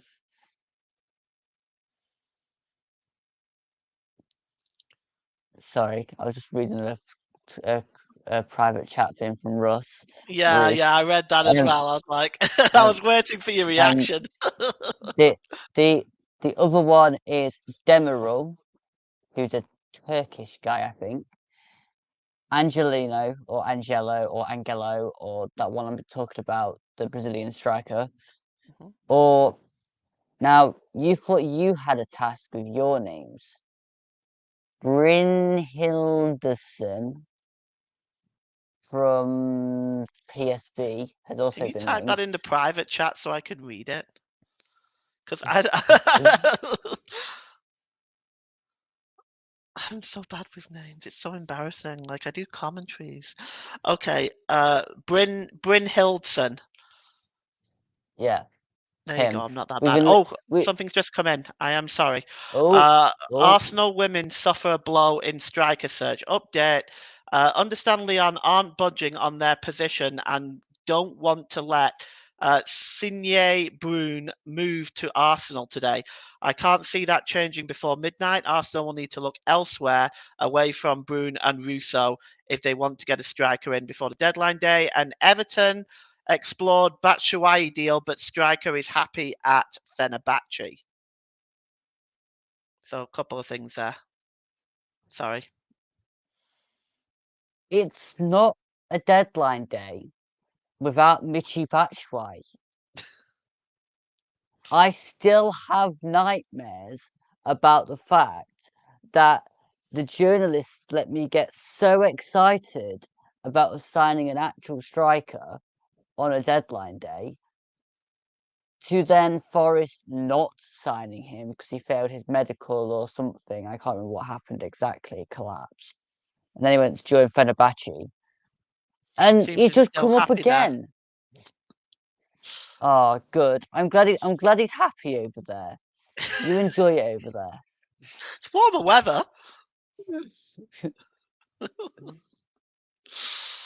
Oh. Warmth isn't everything, Paul. Anyway, we digress. Yes. But yeah, well, he's scored 12 goals in 19 appearances for Fenerbahce this season, so he's obviously enjoying his football. That's all right then. Oh, talking of that Nicolo Zaniolo, Hmm there apparently has been a late approach from Everton to sign him, so he could be going to Everton. A Not sure about that relegation one, rival. but That's not going to please you, is it? I'm just not sure whether he's a Deitch type player. No, But that's it. okay, we'll Yeah, we'll we'll, we'll roll with it because Deitch may play totally different. it's unlikely. Dash doesn't know how to play any different than the way that he plays, in my opinion. One thing that the biggest criticism I have had him of at Burnley was his unwillingness to change the way that he was playing. Leeds were linked with Zaniola earlier in the day, apparently.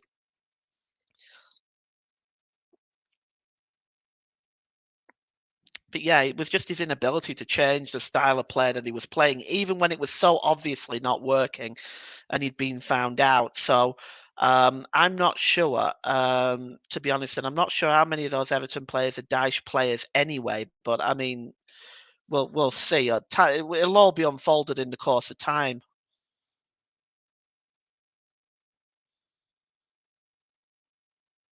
Sorry, I just kept getting spammed on Messenger. The block button's really good. I can't do that. Why?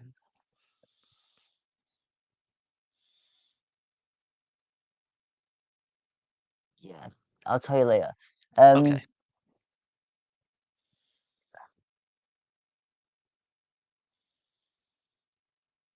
I thought I was finding something else out then, but I was just trying to read my Twitter that moves that fast on Twitter deck.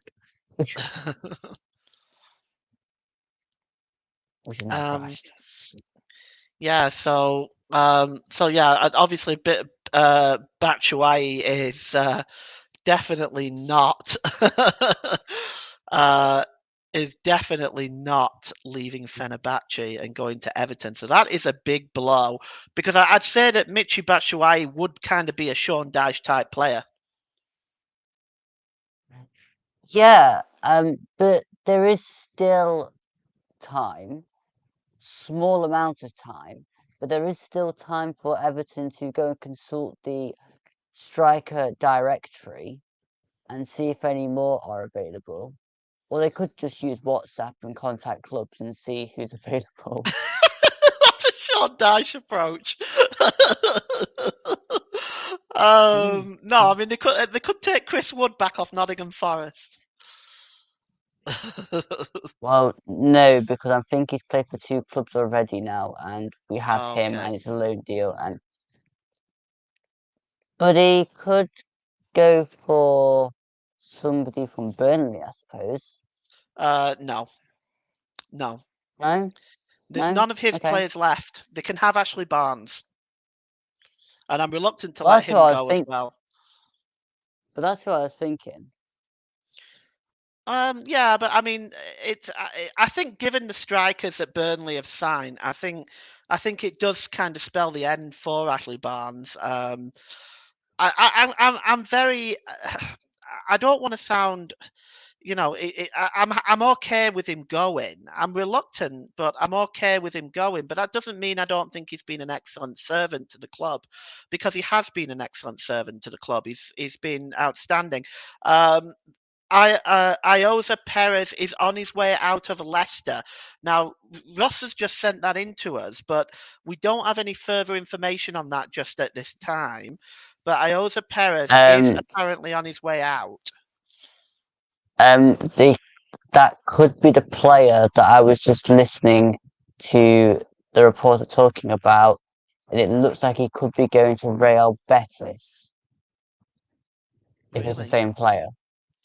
Well, it's nicer weather. I'm not totally sure. That's just what I've been kind of listening to. But it was a Leicester player I was listening to and listening about, and yeah.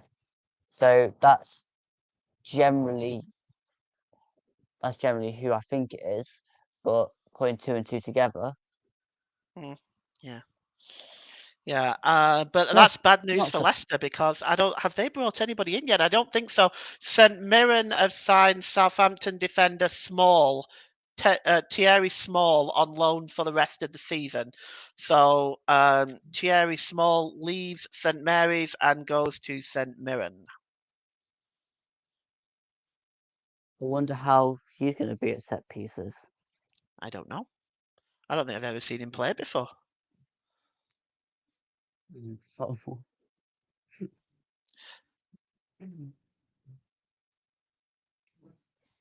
Right. Okay. Am I the? Did I miss something? Did I miss a joke or something? Yeah. Okay. All right. You said Thierry Small, didn't you? Yes, I did. Set pieces, Small. It's not dropping. I'm sorry. I've only had 3 hours sleep. Okay, it's lost. I'm sorry. I've Oh, only had. oh, another bit of news I'll bring in just to get us away from this fact. We loaned out Brandon Aguilera, who was at the World Cup, to Estoril. Oh. And we've got some news about something holding up the Fernandez deal, and it's what you said earlier. Chelsea and Benfica still can't agree a payment structure for Enzo Fernandez. The Blues want to pay 6 installments over 5 years, while Benfica want 3 payments in 2 years. Good grief. Chelsea's reply was that to pay in 2 calendar years, they want to pay less of a fee up front. Benfica have so far not answered to this offer, which was received at 6:15 p.m. This is why Fernandez did not travel to a medical on Monday. It is also why he has been doing his medical in Portugal. So they want to pay. Well, this is a complex subject because it kind of comes down to the time value of money. Is this whole issue of paying over 2 years or 6 installments over 5 years? So it's they've obviously done the numbers and figured out that it's worth more to do it over Benfica have determined that it's worth more to do it in 3 payments in 2 years. So it's complicated mathematics that I am not getting into now. But it's probably related to the time value of money.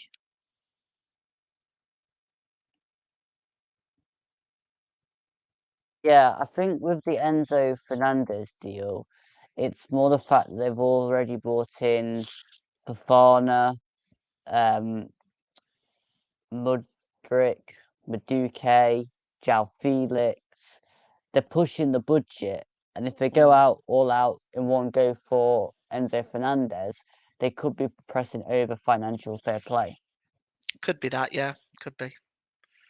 But I mean, this is the way Benfica want it to do, and of course they're calling the shots in terms of getting the player. So at this point now, that deal may not happen now. Frustrating for the player. Yeah, but there's a lot of players that probably want to move that probably aren't able to move. So, I mean, that's just the January transfer window, isn't it? I mean, I'd like us to go out and sign a fast, pacey player that can replace Taiwo, but I mean, time's ticking. Yeah, it is. It is. I think the interesting point on this as well, though, is that I'm intrigued as to why he wants to join Chelsea in the first place because they're not going to be playing Champions League football next season. I don't believe so. Um, and they're not. They're not. They're likely to be in Benfica. There's a good chance they'll be playing European football next season. Chelsea might not even make European football next season. So it's Yeah, there's. I don't know. Briefly on that, I think it depends on how Mudryk and Madueke work in Chelsea's system.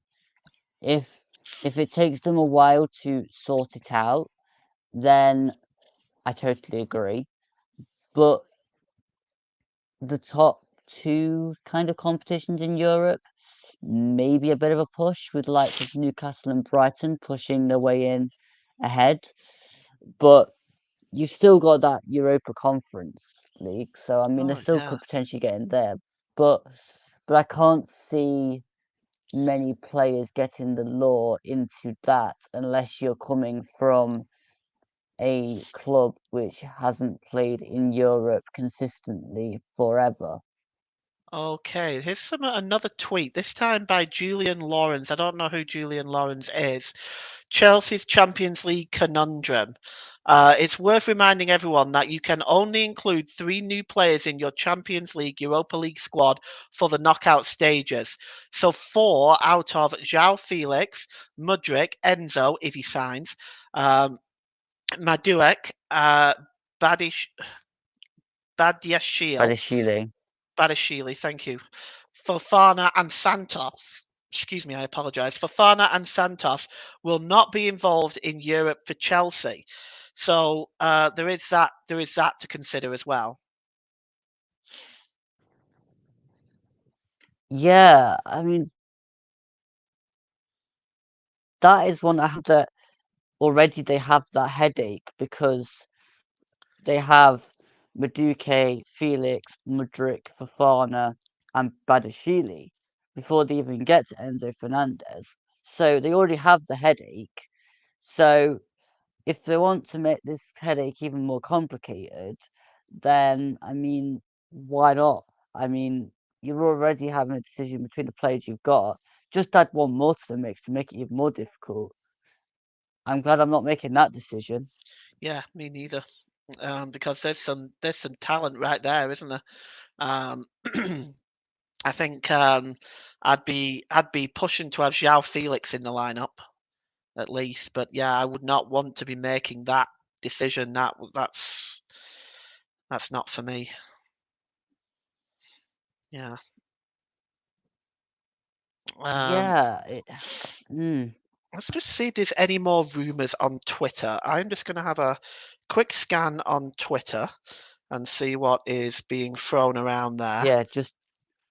yeah, just before we take the break that Russ wants us to take. Yeah. Okay. So I'm just going through. It's all quiet at Burnley. Um, there is nothing further seems to be happening today. Um, Amadou Onana has indicated to all suitors that have inquired that he would prefer to stay at Everton and see how the club pans out under new manager Sean Dyche.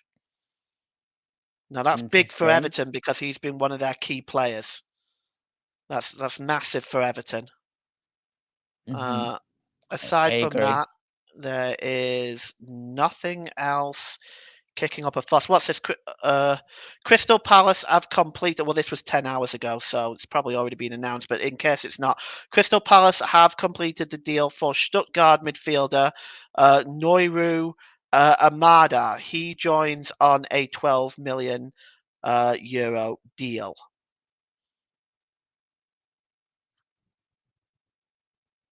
Okay, eight Oh, minutes ago. just ju- just before you do that, Paul, breaking from Russ, Lewis O'Brien to Blackburn Rovers from Forest, loan with a view to a permanent deal. That's news. I don't know whether that's actually done or not, but that is news. Okay, right. Well, I hate him now. Um, no love for me for Lewis O'Brien. I can just Uh, bring you a bit of more update on that, Luke. I've just heard it Okay. on Sky Sports News regarding Lewis O'Brien, and it is set to happen, and Forest could get some money should Blackburn Rovers get promoted as well. So it could be subject a permanent deal should Blackburn get promoted as is the deal for Lewis O'Brien, which has just come through from Sky in the last few minutes, and is also being reported by one of the local Blackburn Rovers reporters as well regarding Lewis O'Brien. Michael Hector has also joined Charlton Athletic, just announced.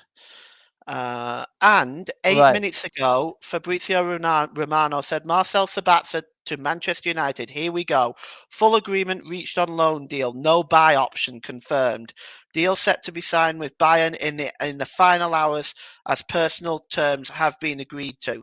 And that was 8 minutes ago. He's now, according to Fabrizio Romano, boarded a flight to Manchester on Turkish Airlines. That's All me. right. Well, we are now going to take a very quick break, and when we come back, Russ, I believe you'll be taking over. So me and Paul will see everybody a little later. So, but until then, I'll see you in a bit.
Welcome back to the Current Chubs Deadline Day special stream on Transfer Deadline Day. I'm Russ back with you now until the 11 p.m. deadline, which is 4 hours away till the deadline, and we'll be keeping you across all the Deadline Day deals that we have got coming up in the next few minutes, and we'll be joined by a couple of people very, very shortly to discuss their window for their club and their season so far as well. We'll be joined by Matthew Key, who's be covering Arsenal for us. And then we've got Alistair coming on as well, which is the from Exeter City as well, which is going to be good to see as well. So as we bring you that in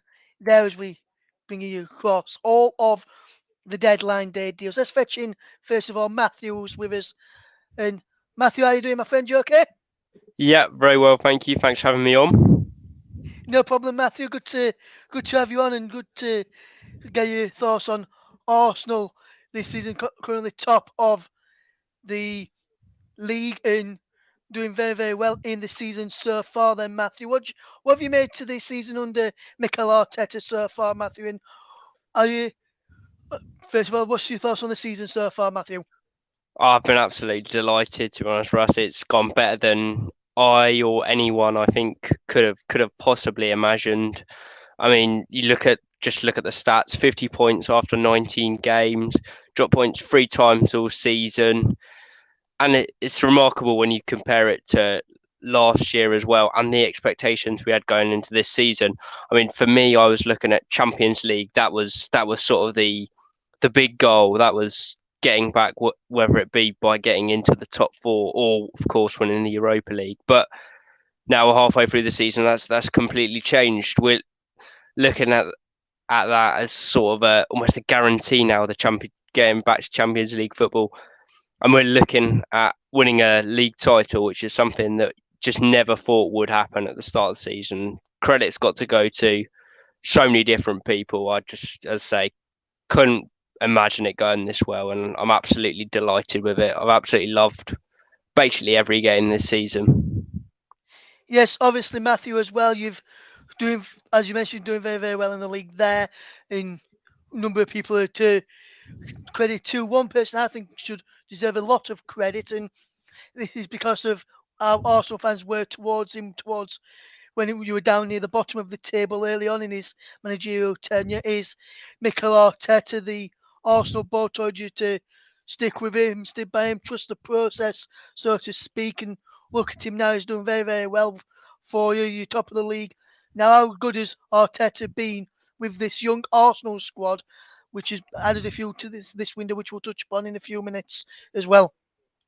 Well, I'm sort of a person that can look at this whole season very smugly because I've always been someone that's backed Arteta, that felt that the problems that were quite obviously there were far deeper than the manager and how we were playing. And early on, I could see what the aim was. So you look at the FA Cup run in 2019. It was very ugly at times, but you could see then the what was trying to be done, and the pieces have just sort of continued to fall into place. And what you've got to remember is that last year, although it was very disappointing to miss the Champions League places in the end, we'd finished eighth the season before. So getting back into the Europa League was a successful season, and that season you could tell that the starting 11 had almost been put into place. It was just the sort of lack of squad depth in the end that sort of cost us. And then you look in the summer transfer window, Jesus and Zinchenko coming in, both adding great quality to the starting 11, and also that sort of winners mentality that we've lacked and that Arsenal have lacked for many, many years. And yeah, you see the relationship they have with Arteta as well. They obviously, people are interested in coming to the club because they know how good a coach he is, how good a motivator he is, and how good what he was doing at Arsenal. They could see it coming together. So yeah, having those two has been brilliant. And yeah, as you say, full credit has got to go to Mikel Arteta because he has transformed this team from a sinking ship to back where it should be.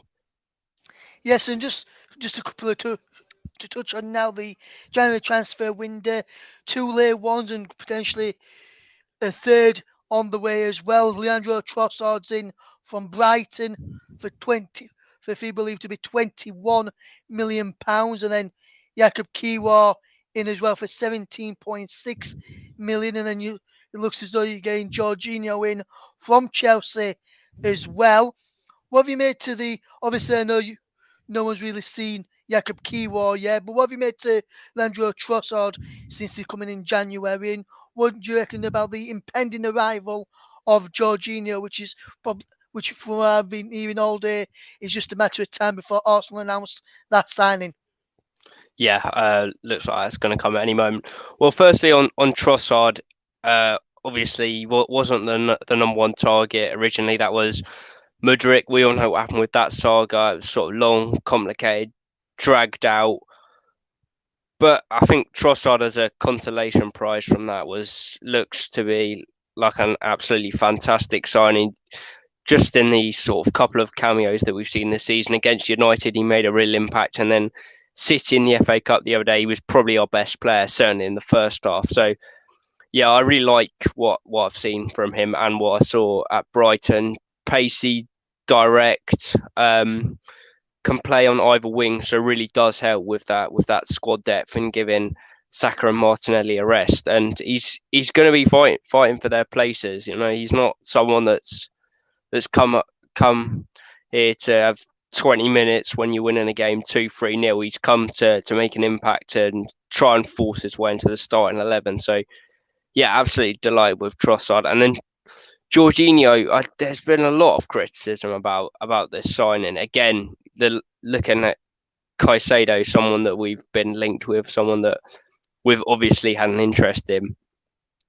But what I've really liked about Arsenal this transfer window is we've got to the point now where the starting 11's there, and we're in this we've transformed from this looking ahead to the future to this win now sort of mentality. And you look at Trossard, 20 million from Brighton, knows the league, you're going to have an instant impact. That's what you need for these last 19 games of the season. And similar with Jorginho as well. He's not going to be starting games if everyone's fit, but then I don't think Caicedo would be either if he came in, because I still think Partey would have that spot. But Jorginho is a Premier League winner, a Champions League winner, a European Championship winner. He brings the experience and he brings a winner's mentality, which, as I mentioned earlier with Zinchenko and Jesus, has had such a great impact on this team that adding another one of those names into the mix isn't going to be a bad thing at all. Yes, absolutely. And well, there's a potential outgoing as well. And then after that, we'll round off and see where you think the season's going to end for Arsenal come the end of the season in a minute. But there's a potential outgoing as well. Albert Sambi Lakonga's been linked with a move away to Crystal Palace. That deal looks, according to Fabrizio Romano, in the last hour or so, he said that the deal is done and sealed after medicals were done in the afternoon. He says Arsenal have accepted a loan deal for Lokonga until June. So he's going to link up with former Arsenal midfielder Patrick Vieira at Crystal Palace. Do you reckon that's going to be a good loan move for him? Yeah, I really like that. Came on full Partey the other day in the FA Cup. Really struggled. Was obvious he hadn't played much first team football, and as I say, with the place that we're in now, he's not going to have many opportunities to get a lot of minutes. So send him out on loan with Vieira, with a talented Palace team. Hopefully he'll learn from that and get some Premier League minutes under his belt, because I'm sure there is a good player in there, but we haven't quite seen that at Arsenal yet. But yeah, nice loan, plenty of football, good thing for him, definitely.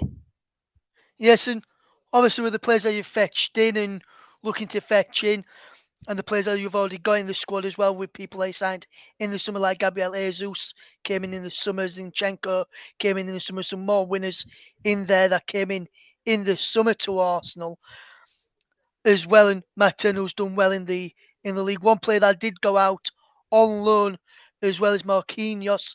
And I was speaking to another friend of mine who's an Arsenal fan who says he really needs game time and it'll do him good to go out on loan. Same with Rekic as well, who's gone on loan from the academy to Wigan Athletic till the end of the season as well. But just touching upon the players that you with the squad that you've got so far, and Jesus, Zinchenko, and early on in the window, Fabio Vieira, another one who's been a key player for Arsenal this season. How do you think this rest of the season will go? Do you think Arsenal have got enough with what you've seen so far? And what you've seen in Manchester City as well. Because I think it'll be Arsenal, Man City probably for the top two. Do you reckon Arsenal have got what it takes to win the title this season?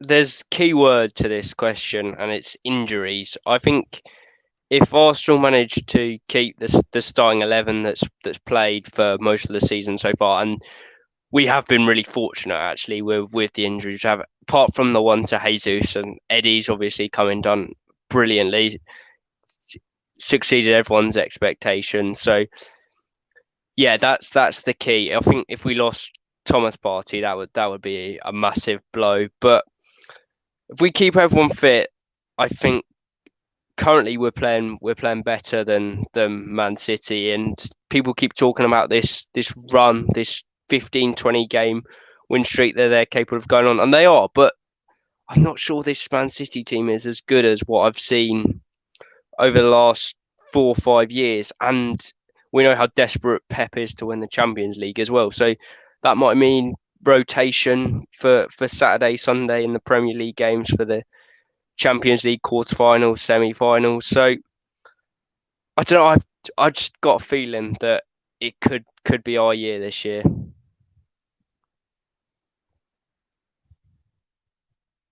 So interesting stuff there from Matthew. Big thank you for coming on, Matthew, and thank you for taking time out of your Tuesday evening to come and give your thoughts on Arsenal season here on the commentary of JB Sports, Storm FM, Turton Talks Football, commentary upto, and also on the commentary of Twitch channel as well. So big thank you for coming on, my friend. No worries. Thanks for having me. So that's the thoughts of Matthew Key, who's an Arsenal fan, to give his thoughts on the deal as from Arsenal and Arsenal's window as all as well in the season so far. We're now going to fetch in Alistair Yates, or Al Yates, who's an Exeter City fan. And Al, very good evening to you, my friend. How are you doing?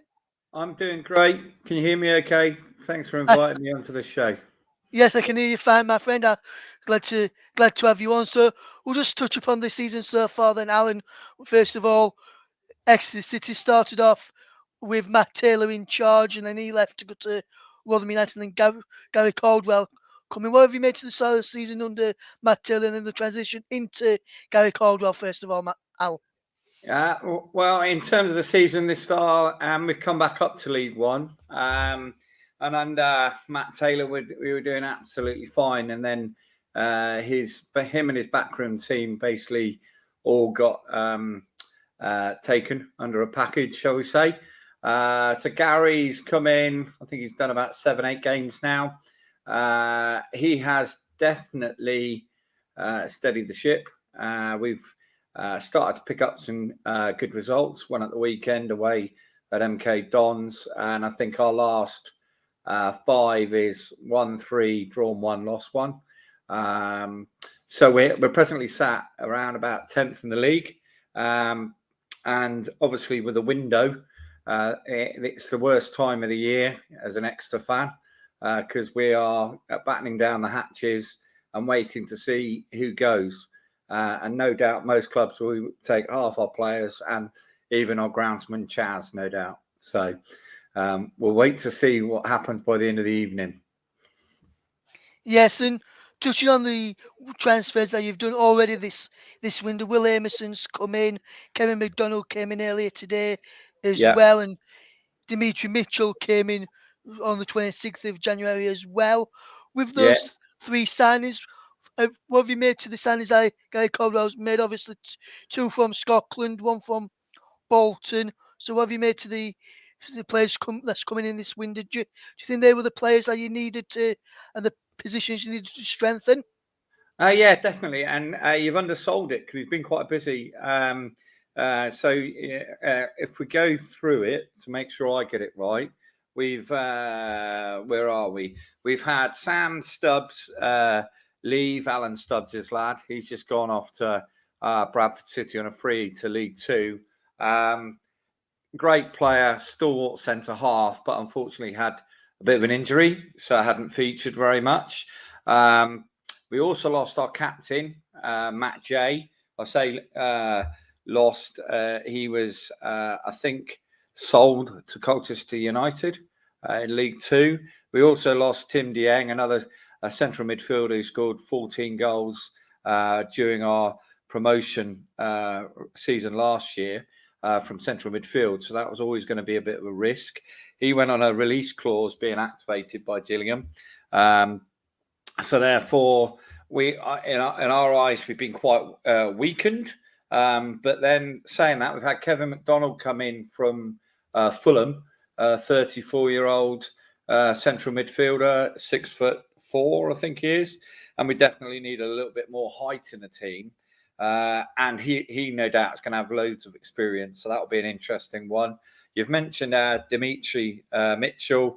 He's coming from Hibs, and it's quite interesting where Exeter are starting to get players, because I would say 5-6 years ago it would have been players coming in as free agents or from lower leagues, or shall we say potentially carrying injuries.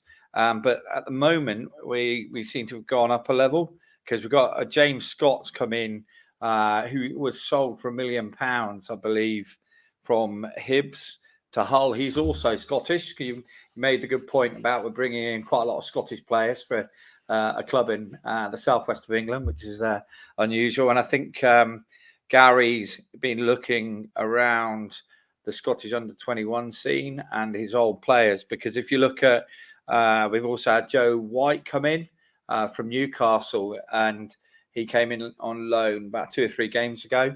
He has got a wand of a cross and has been unlucky not to have a few penalties and score a few goals. So he's coming from Newcastle. And then, as you mentioned, we've got Will Amison come in as a centre-back. So we've had a lot of centre-backs and central midfielders come and go. And I think we've signed one striker in James Scott. But the big worry this evening, and I would like it to be midnight as soon as possible, is that we've got Giovanni Brown, who's, I believe, agreed terms with Portsmouth, but the club hasn't agreed a fee, which is interesting because he's got 6 months left on his contract. So I think Exeter might stick their feet in, which we haven't done for many years, because we've actually got a little bit behind us now, so we don't need to sell players. And he's quite influential. He scored 2 goals at the weekend, and he's scoring a lot of goals for us.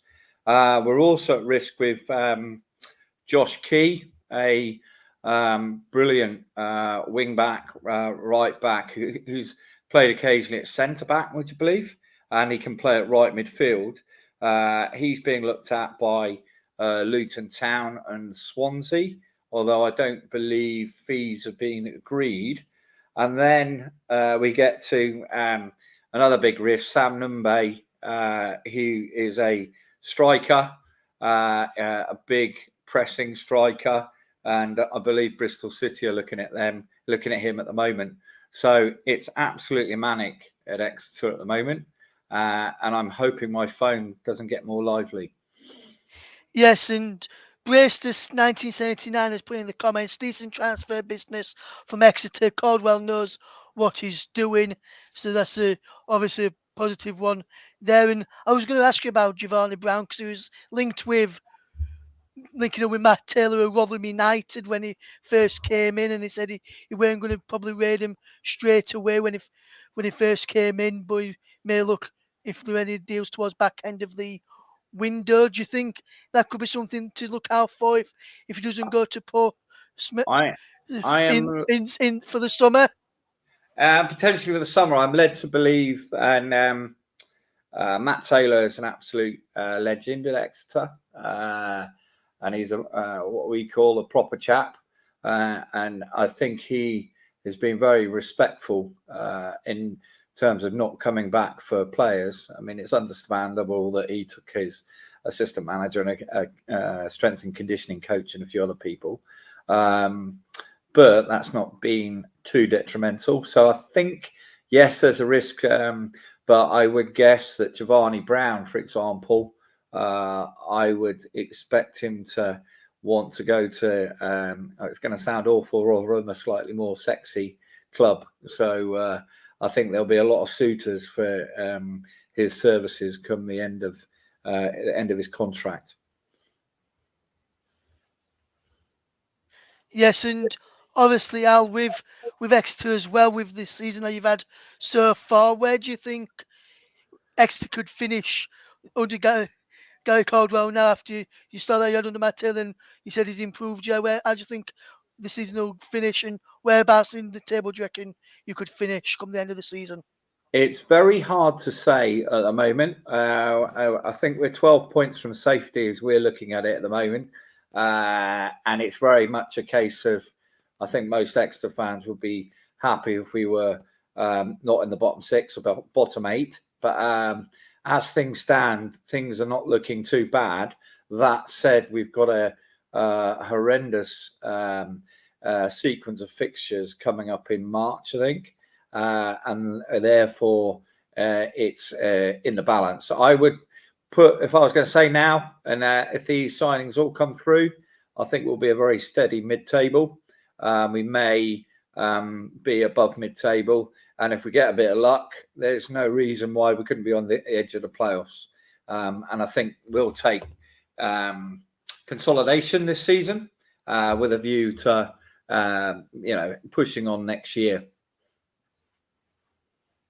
Yes, so just before you go, Kevin Benson, one of our listeners has said Scottish players generally not up to Premier League level, but then Brace has just come in and said he's confident Exeter can finish in the playoffs. So he thinks Exeter have got a real good chance of finishing in the playoffs. Would you think that? Do you think that's a good possibility, Al? Playoffs for Exeter? Look, I mean, you've got to look at the finances in our league. I think some of the teams, their turnovers and budgets are 3, sometimes 4 times higher than ours, and it will always be a battle against the Ipswich Towns, the Sheffield Wednesdays, those sort of clubs, the Derby counties. We're going to give it a good go, and we're very lucky that we've got a lot of academy players still on the books, and I haven't mentioned, for example, Hartridge centre back, Chek Diabate centre back. Fortunately, nobody's come in for them yet. Archie Collins, central midfielder. So we've got a good core, and if the good core can be supported and helped by the Kevin McDonalds, and as our Scottish friend has suggested, some of these lads find their feet. I mean, I thought it was quite awful that a local Hull paper talked about one of the players being linked with as a bit of a flop when he's in his early 20s, and I hope that he uses that as fuel to prove a few people wrong, which I'm sure he will do. So let's hope for the playoffs, but I'll be happy with mid-table. Yes, so a big thank you then, Al, for coming on, and thank you for taking some of your time out of your Tuesday evening to come on this Transfer Deadline Day special. Absolute pleasure. Hope it goes well. Take care. Cheers, Al. Take care, mate. Al Yates there, Exeter City fan, discussing all things Exeter City and their season so far. We'll be getting Barry Swain on in a minute or two to give his thoughts on Fulham's deadline day in season and window so far. Was just some news in as well. And Charlton Athletic have announced the signing of former Chelsea and Fulham defender Michael Hector on a free transfer. It looked at one stage that he was going to join Sheffield Wednesday, but he is now joined Charlton Athletic. Also, just to bring you some news from Preston North End, they have signed Josh Onomer on a short-term deal till the end of the season. He was released by Fulham earlier today. Chelsea and Benfica have come closer to each other regarding the structure and agreement for Enzo Fernandez, but still no agreement as of yet. Watford have just signed Wesley Odette from Anderlecht. He's a former Southampton defender, signed a 2.5-year deal at Vicarage Road. Some breaking news regarding Nottingham Forest to tell our listeners and to tell Luke Turton as well. Lewis O'Brien, Forest are close to agreeing a loan deal for him to join Blackburn Rovers, which I mentioned a few moments towards back end of Luke when Luke was on. Steve Cook, though, will be staying at Nottingham Forest. We are hearing this evening, and Leicester have announced that Jose Perez has joined Real Betis on loan till the end of the season. And Barnsley have just announced the signing of Ollie Shaw from Kilmarnock for an undisclosed fee. The 24-year-old has signed a 2.5-year deal with the League One side. Right then, let me bring in to, let's go across to a man who's been who's covers and supports Fulham, is one of our good friends, is Barry Swayden. Very good evening to you, Barry. How you doing, my friend? You okay? Yeah, good evening, Russ. How are you? Yeah, you all hear good, me? mate. Thank you. Good to have you on, and I can hear you fine, my friend. Good to have you. Good. Good to have you on. So, first of all, then, Barry, with Fulham season so far, what have you made to the season and so far for Fulham, and how do you think the season's gone as a whole so far, Barry? Yeah, it's gone very well, isn't it? You know, we're punching well above our weight. You know, we've been in the top six up until recently. A couple of defeats hasn't helped, but no, we've done well. It's still in the FA Cup. Just survived Sunderland last week. Tricky away fixture there, of course. If we come through that, we've got Leeds in the fifth round, which would be a really good game, and still in there with a hunt. Most Fulham fans would love another season in Europe, having reached the Europa League, 12, 13 years ago, the Europa League final, lost to Atletico Madrid. Love to have another adventure, but having said that, realistically, you know, that would probably drain our resources, and you know, our survival is our number one priority at the moment, and that's what we've got this year, and that's what we'll probably be aiming for again next year. Yes, and obviously Barry just mentioned some news in there as well with Fulham player Josh Onema leaving earlier today. Just some news just reached us as well, where you were just mentioning there that Fulham are expected to finalise a deal for Cedric from Arsenal, the fullback, to come in on loan, and it requires Fulham to make one of their existing Premier League loan deals permanent. And the Athletic, which is reported about regarding Cedric, has claimed that it was Shane Duffy from Brighton. What do you make to that bit of breaking news there coming out of Fulham right now, Barry? But they're signing him or letting him go again, Duffy? They're signing Duffy on a They're signing permanent. that's what I heard. Yeah, he's not played a lot, Duffy, but he's a bit of backup there. You know, we've got Tim Ream at 35, and he's been great, but he is 35, and you know it's easy to pick up an injury when you're 35. And we've got Diop, and we've got Adebayo. Tosin. It's easy to say that, isn't it? So he, you know, he's that Premier League experience, and I think that's what we probably will need him at some point between now and the end of the season. Cedric will give us a little bit of competition for Tete at right back, so that's good. I know it's been a deal that's been on and off for probably about 2 weeks now. And it always goes to the wire, doesn't it? It could have probably been done a week ago, but it does look as if now it's going to be done. So that will certainly you know, that shape us up nicely at the back, as long as we can keep hold of Anthony Robinson. Understand Manchester City sizing up a £20 million bid for the American international. Whether that's now, whether that's in the summer, we'll wait and see. But I think Fulham will be reluctant to let the American fullback go this side of the end of the season. And we've got a couple of other, obviously with Josh Onema going, as you say, Preston North End. It looked like he was going to possibly go to QPR just down the road, but he's resided in Lancashire with Preston North End. He's a good player, Onema, probably a Championship player rather than a Premier League player. And the same with Nathan Chalobah, and that's exactly where he's gone, West Bromwich Albion. So he's moved on to better things, and that's freed up a place in the midfield. Sander Berg from Sheffield United is one option. Sasha Lukic, the Serbian from Torino, is another. It's more likely to be Lukic.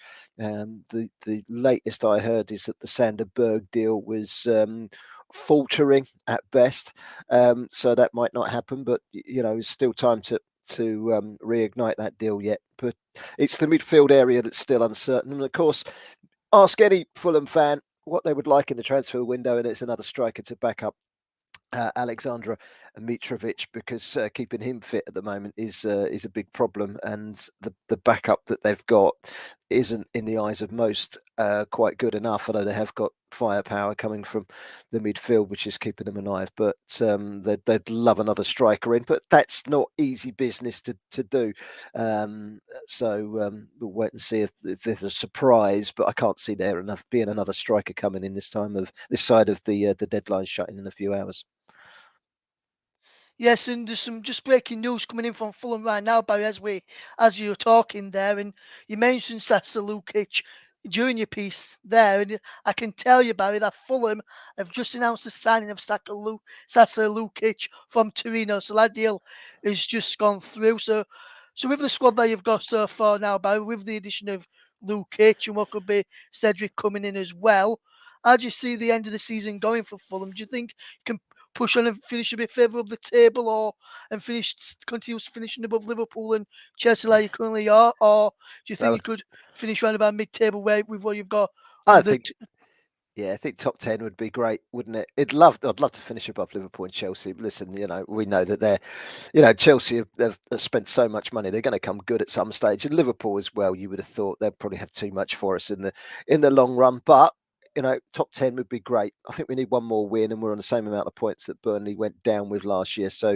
that's our number one priority, is to make sure we don't crash and burn and go sailing down the table and get into a relegation battle. I don't think that's going to happen. I think we've got too much quality, and sometimes like Paulino, the midfielder, it just needs that one player. Like Paulino and Mitrovic to be fit and on form.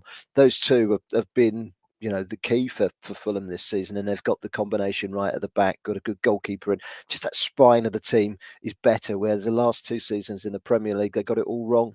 Too many loan signings.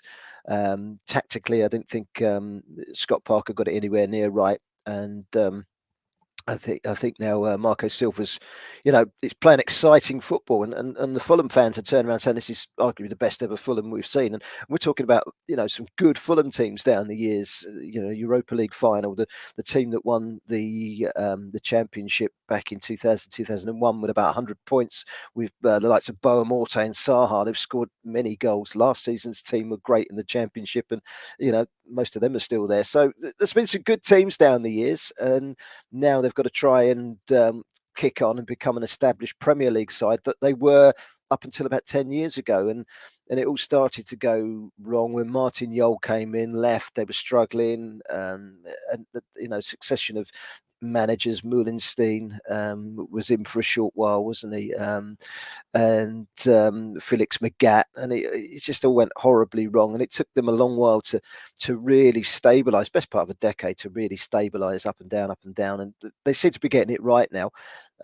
So hopefully, fingers crossed, this is our year to, well, certainly survive. But it'd be lovely to have the FA Cup as well, or go into Europe. But at this moment in time, I would just take top 10 realistically. I would love just an FA Cup semi-final, a Wembley appearance would be great. So I'm already going to both semi-finals, so I know that I'll be there. I don't even have to get a ticket. Yeah, absolutely, Barry, absolutely. But some news there, some fantastic acquisitions for Fulham, and some good season form so far in the window, and some good signings coming in. And I've just seen the tweet that Fulham put out with Sasa Lukic in, and they've put our looks in Yeah, as the as a welcomed him in. I've they just seen always that have a come through. play in words. It's got me kind of thinking today, if they signed Sander Berg, would there be a kind of Burger King? That will probably be the strapline, but don't know if that's going to happen now. So I've been thinking all day. I was driving along earlier, thinking Sander Berg. What else going to be? Burger Relish. But they do play on words. I think it's quite funny. Burnley. I like the Burnley. I don't know if you've seen the Burnley social media video that was produced for their new signing. If you haven't, have a look on Twitter, wherever it is, on and search for it. And it's done off the cartoon. I can't remember what cartoon movie it was, but very, very, very funny. And I have to take my hat off to Burnley. 10 out of 10 for that absolutely sensational Yeah, piece of transfer news revelation. It's to how to unveil your new signing. Brilliant the way they've done that. yes, it is, Barry. And just so a big thank you for coming on, and You mentioned earlier by Sanderberg there, Barry. Sheffield United only came out earlier on in the day and said none of their top players, like Sanderberg and Menjai, will not be leaving this window. And he also said to the Sheffield United fans, because there was rumours that they had to sell one of them to get out of this transfer embargo. He did say at the end of during February that situation will be resolved with the EFL to get them out of that embargo and FA ready for the summer transfer window to sign players in case they go back into the Premier League, which is looking like a possibility alongside Burnley at this moment. So it looks like Sanderberg will not be coming in. So your Burger King or your Burger references will not be coming true this window, at least maybe in the summer. Who knows? Yeah, he's a good player, Sanderberg.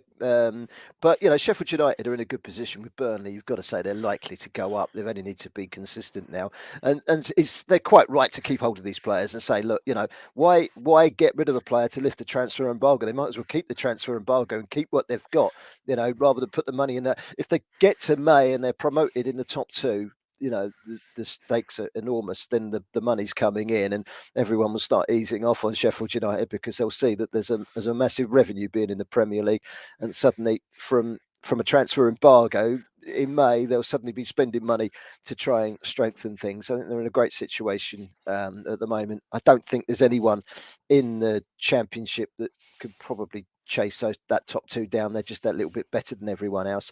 And there's a lot of Premier League experience. Sanderberg is one of the players that, can play in the Premier League. So what's the point of getting rid of a Premier League player if you're on the verge of joining the Premier League? To me, it never made sense. As a Fulham fan, it'd been great to see him come to Fulham. It didn't make sense, second in the table. If they were 11th in the Championship, yeah, it all makes sense. But they've got a brilliant chance of going up. They should go up, and they need to keep hold of the likes of Sanderberg, definitely.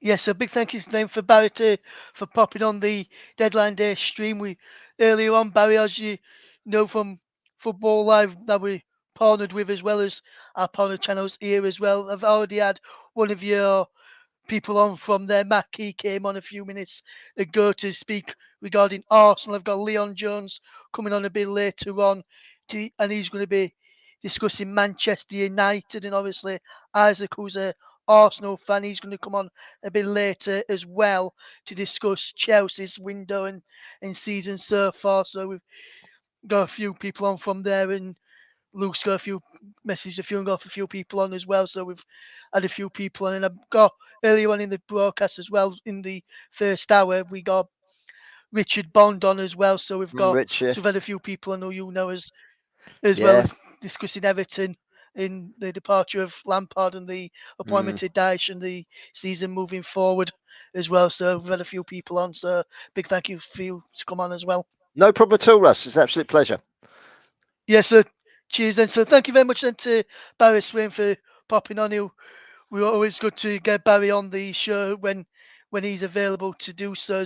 Big thank you to Barry there. And just while we was speaking to Barry, some breaking news came out of Rotherham United, and Rotherham United get it right on deadline day with the capture of Bailey Wright from Sunderland on loan till the end of this season. The Australian international defender has penned a deal till the end of this season. That looks like to be one of two players potentially, maybe three players potentially coming in to the ASL New York Stadium this evening. And Bailey Wright, well, I mean, I say Bailey Wright will wear the number 28 shirt whilst with Rotherham United. So that's just a bit of news then. 3 interviews in the space of a few minutes. So what we're going to do, we're just going to take a quick break, and then when I return, I'll bring you the team news for Newcastle against Southampton. And a bit later on in the programme, Luke Turton will be with us, and he'll be guiding us through that game and telling us all about that one as the goals go in the game between Newcastle and Southampton in the Carabao Cup, and we'll get Luke's thoughts ahead of that one to see how he thinks the game's going to go. Newcastle currently leading by a goal to nil from the first leg in the transfer in the Carabao Cup semi-final. So we'll get the thoughts of Luke in a few minutes regarding that. So what we'll do, we'll get ready to bring Luke on in a minute after the ad break. We'll be first of all, we're just going to take a quick break, but then when we return, we'll be cutting live to Luke to get his thoughts on the game this evening and some more of the transfer window.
Welcome back to the Common Chubs coverage on our Transfer Deadline Day special live stream as we bring you the deadline day right up till the window closing at 11 o'clock and beyond. We'll sell until 11:15 to give you any late deals after that as well, but we'll be with you until past the deadline at 11 o'clock. The Scottish window doesn't close until 11 till midnight tonight, but we'll get those a bit later on as we get ready to guide you through that that action a little bit later on. We'll go through the team news in a minute for the game for you, and then we'll get the thoughts of Luke Turton on that game and how he thinks the game will go this evening between Newcastle United and Southampton in the second leg of the Carabao Cup.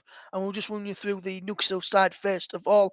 Is Nick Pope in goal, Kieran Trippier, Sven Bondman, Fabian Schär, Dan Burn, Bruno Guimaraes, Sean Longstaff, Joe Willock, Miguel Almiron, Joel Linton, Callum Wilson. The bench is Darlow, Dummett, Lascelles, St. Maximin, Ritchie, Lewis, Isak, Murphy, and Anderson. As for Southampton, excuse me, as their team comes in, is in as well as Bizunu in goal. James B makes his debut. Lycano, Ben Narak, Salisu, Walker Peters, Diallo, Alcaraz, Ward-Prowse, Armstrong, Adam Armstrong, and Shea Adams with Caballero, Perot, Kalatakar, Lavia, El Yunusi, Orsic, Aribo, Edoze, and Mara amongst the substitutes there. Let's cross live then to Luke Turton, who's going to be bringing updates on that one. And first of all, very good evening to you again, Luke. How you doing, my friend? You okay? Yeah, not too bad, Russ, not too bad. Good to have you on. And like I said, the Carabao Cup second leg, Newcastle leading by a goal to 0 from the first leg. I just see that game going. Obviously, the teams I've just read out the teams there. How do you see the game going this evening? And do you think it'll be Newcastle or do you think it'll be Southampton that'll make it into the final against either Nottingham Forest or Manchester United? I think Newcastle will edge this one. I just think they've got far too much quality, to be honest, Russ. And I think with the team news, I think it's very telling that Darlow and St. Maximan are both on the bench for Newcastle. That probably means they both will be staying at Newcastle for the remainder of the window. So that's two more that we can rule out of disappearing anywhere. With regards to, you mentioned there called Darlow, there was news in which come in yesterday, and Darlow is going to Hull City after this game. The paperwork was already done earlier on today between the two clubs. His medical was done yesterday, but that's what he said. They wanted him to be on the bench today before going out on loan for the rest of the season to the Championship. So Hull City will be signing Caldolo after the game. So with Newcastle then, with their season that they're having, do you think they've got a good chance of getting to the Carabao Cup final then, Luke? Yeah, absolutely. I think they've got the best chance they've had in ages of winning a trophy, never mind getting to a final. I've been really, really impressed with them since they've got rid of Mike Ashley and brought in these new owners. I've been really impressed. Yes, with that then, where do you and on looking at Southampton with the team that they've put out tonight, do you think they've got a chance, or do you reckon the chance is not that good and they won't be going to Wembley this season, or do you think they've got a chance of overturning this deficit? But we all know what Newcastle are like at home. They've lost in quite a while at home. Do you think that's going to be a tough ask for Southampton to get the win? I think it's definitely a tough ask to get a win, but I'd never rule out anybody in football, Russ. I just think Newcastle have got the quality, and Southampton are just they're in the bottom three for a reason. And I think getting to this stage has been really impressive, but I just think this may be a step too far. Yeah, so the kick-off for this one is it's about to get underway very, very shortly. 15 minutes or so away from kick-off is the game between Newcastle and Southampton. We're back with Luke a little bit later on to give you the thoughts of deadline day. So big thank you there to Luke Turton for giving us his thoughts on transfer deadline day ahead of that game, which we'll be bringing to you a little bit later on. We'll try and keep you up to date with all the news and views for the games coming up. And we've just got some news just in regarding Nottingham Forest. So we'll bring Lou back in on that in a second as he's covering the game this evening. But the news is just in. Nottingham Forest and PSG have verbal agreement on Keylor Navas. Deal but still waiting on documents and paperwork. It's a crucial step. Navas already accepted days ago. Player side not an issue. Luke, with you being a Nottingham Forest fan, are you happy with that signing, or would you have rather guessed somebody else in, or are you happy with the signature of Keylor Navas's caliber? I think you've always got to be happy with a player of Keylor Navas's caliber. I mean, I went into today basically thinking that we'd get Felipe, Shelby, potentially a goalkeeper. I still think we may even get a striker in, but for the most part, I think, yeah, I've got to be happy with Keylor Navas. I mean, there wasn't many other goalkeepers thrown around that I thought had any but credibility of potentially coming in with the same quality that we had with Dean Henderson. So yeah, I'm really happy with Keylor Navas. Yes, and with Keylor Navas, and well, you just steal Luke. I know you were speaking a bit about it earlier. Are you happy with what other deals are you expecting to happen from Nottingham Forest between now and the end of the window? Well, we've still got to announce John Joe Shelby's deal because that's not been done yet. It's done, but it's not been announced. We're still also waiting for confirmation of Felipe from Atletico Madrid. Again, I think that's just a matter of time to get that one announced. I think obviously Forest have got deals to the stage where they're just at announcing it stage and moved on to getting another one done. So I definitely think there's potential to still have one more after Keylor Navas. But obviously with Navas, Felipe and John Joe Shelby, that definitely helps out with the numbers because we definitely do still need numbers. But also, it's not just ins. We're also looking at outs as well for the likes of Lyle Taylor, Cafu, Lewis O'Brien looks like he's going to Blackburn. I keep forgetting the fourth one. I feel like there's a fourth one in there, but yeah, So there's still ins and outs for Forest to get done because, like I said earlier on another stream, we technically have a transfer activity of 0 so far. Yes, and do you think Forest will act in the window then, Luke, or do you think you won't get anybody in before the end of the window? Say if that Navas deal doesn't get done, and obviously Shelby's done, and that, but say if Navas doesn't come in, do you reckon it'll just be Shelby for today, or do you reckon it could be a late surprise from Nottingham Forest? I think Shelby and Felipe are more or less done. They've just got to come out. So we'll have 2 at least. The amount of coverage now from reliable journalists we are getting about Keylor Navas again, I think that is nearing on completion. Again, it won't be announced. But if we're talking about a surprise, yes, I still think there's a surprise to come. We are a very surprising football club, so don't be surprised if we come out with a late name for maybe Angelo Santos. Is it Angelo Gabriel from Santos? I can't remember the exact order of the name. But he was one that was put out earlier today. But even that one, if that doesn't get done, I still feel like we'd have had a kind of cover backup plan that we've been saying, well, if that doesn't get done, we'll go straight to that one and get that one done at a very rushed pace.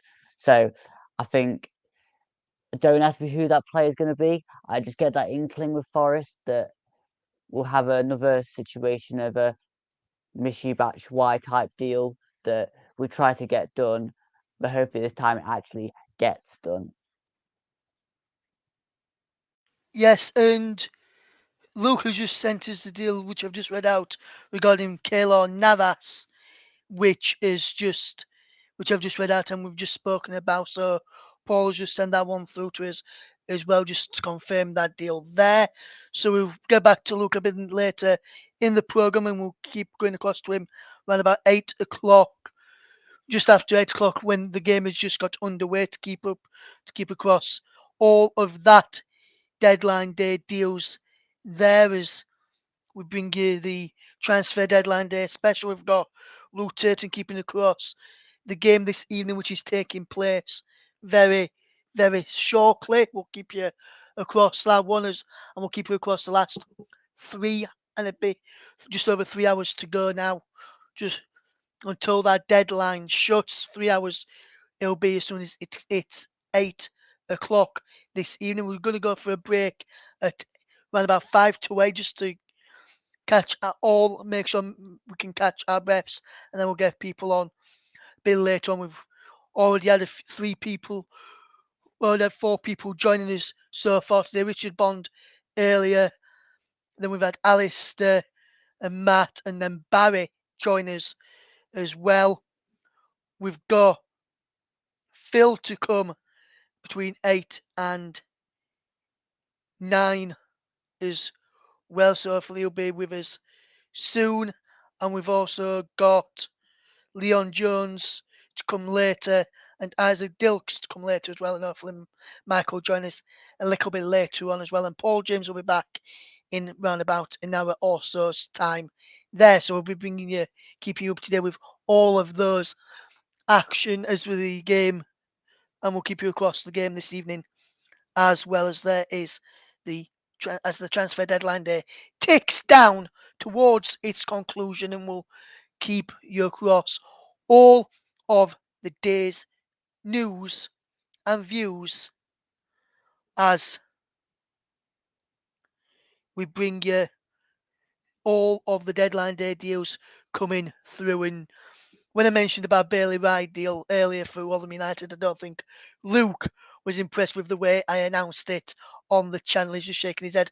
Then there's just some news in, and we'll just see some shots on our monitor here on the side of me on my TV in the studio here of Anthony Gordon and Ashby Hammond coming out onto the pitch ahead of kickoff to clap their fans as Newcastle United players. We'll be back in around about 5 minutes' time to guide you through all of the last 3 hours or so on deadline day and keep you across all of the things that's happening as well. Make sure you don't go anywhere. You're listening to the Commentary Hub.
Welcome back to the deadline day stream as we bring you as we into the final 3 hours of the show, which will guide us till the deadline day deal.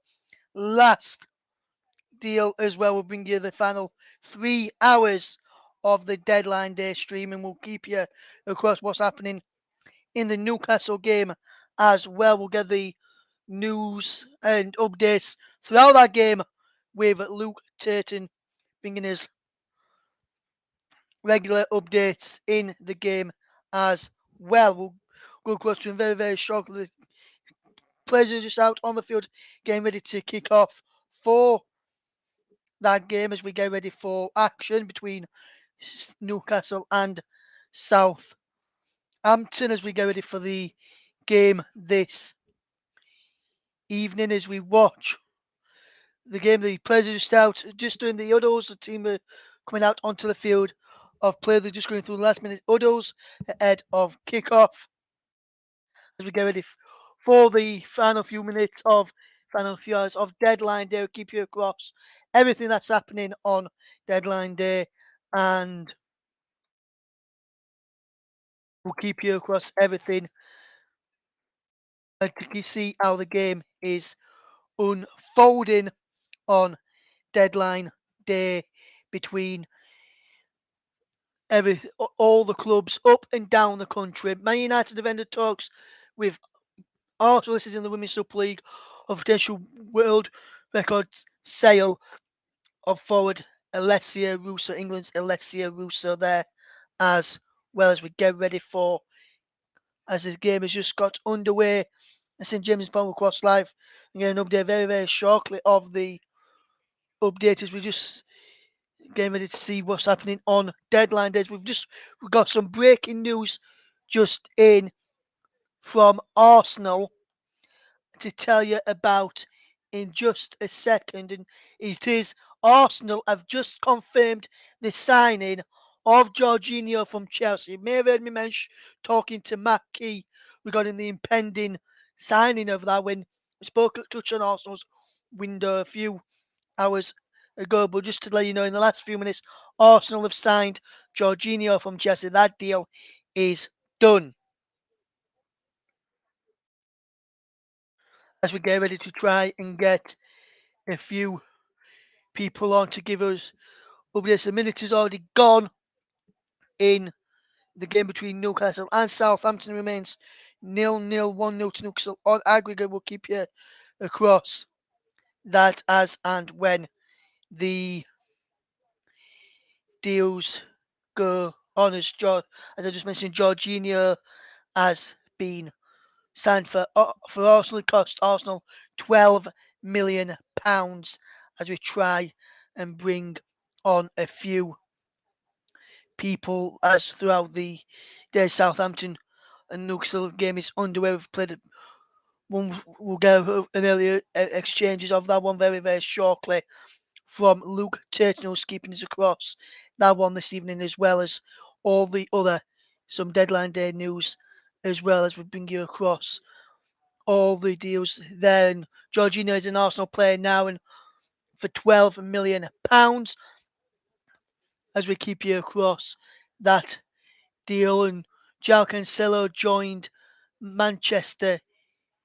left Manchester City earlier and joined Bayern Munich, as we bring you across, or keep you across the game and updated as well, as we keep you updated for deadline days. We just see Newcastle just attack down the far side. Luke will give you an update on how that game's started in a minute or two, so we'll keep you across that one, and we'll try and get the thoughts of Phil, the Nottingham Forest fan, on try and get his thoughts on the Nottingham Forest transfer window a little bit later in this hour to keep you up to date, and we'll keep you across everything there. We'll just keep you up to date. There's also some other football matches taking place, so we'll keep you across everything that happens in the games this evening.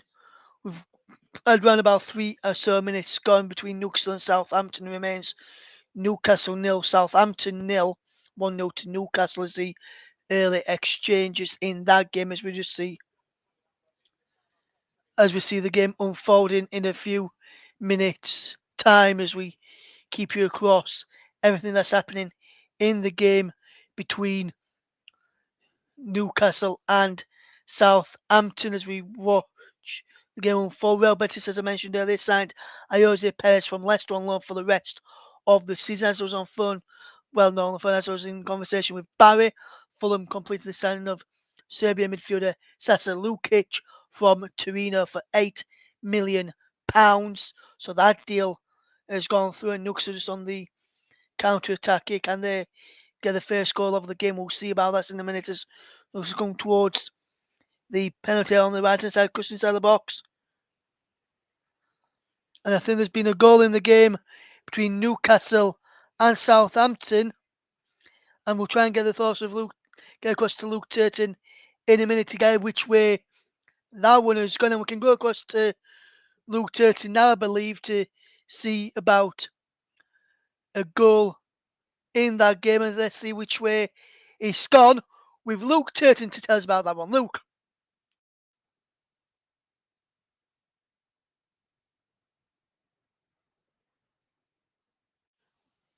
Just having a few technical problems with Luke there. We'll Sorry. get back in a second. We've now got Luke back. So, Luke, which way has the goal gone between Newcastle and Southampton? Yeah, sorry about that. My mic was on mute.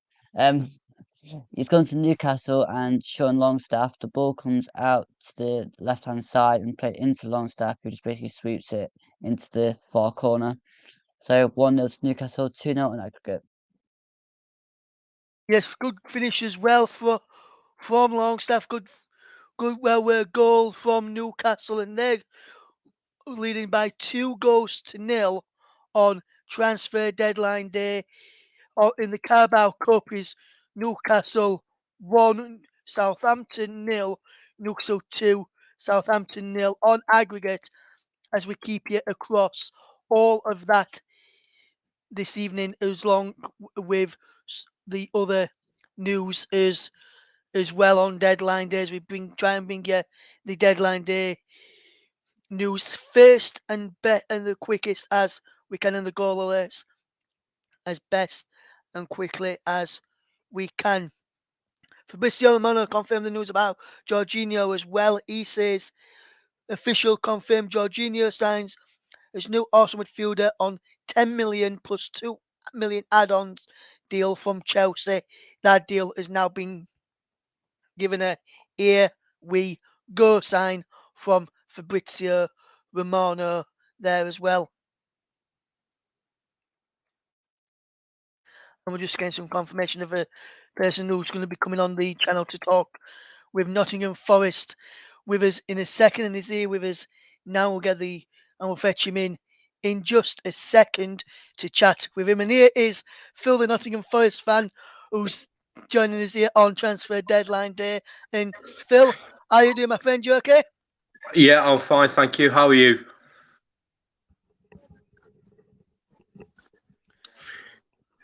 Everything good here. How are you? All good, mate. Thank you. So there's been some news coming through earlier from Nottingham Forest. Luke, we're bringing some of the news through, and I fetched some news earlier that Lewis O'Brien, who was looking like to go to potentially Sheffield United earlier on in the day, is now looking likely to go to Blackburn Rovers on loan with a view to a permanent should Blackburn get promoted. What's your take on that one, Phil?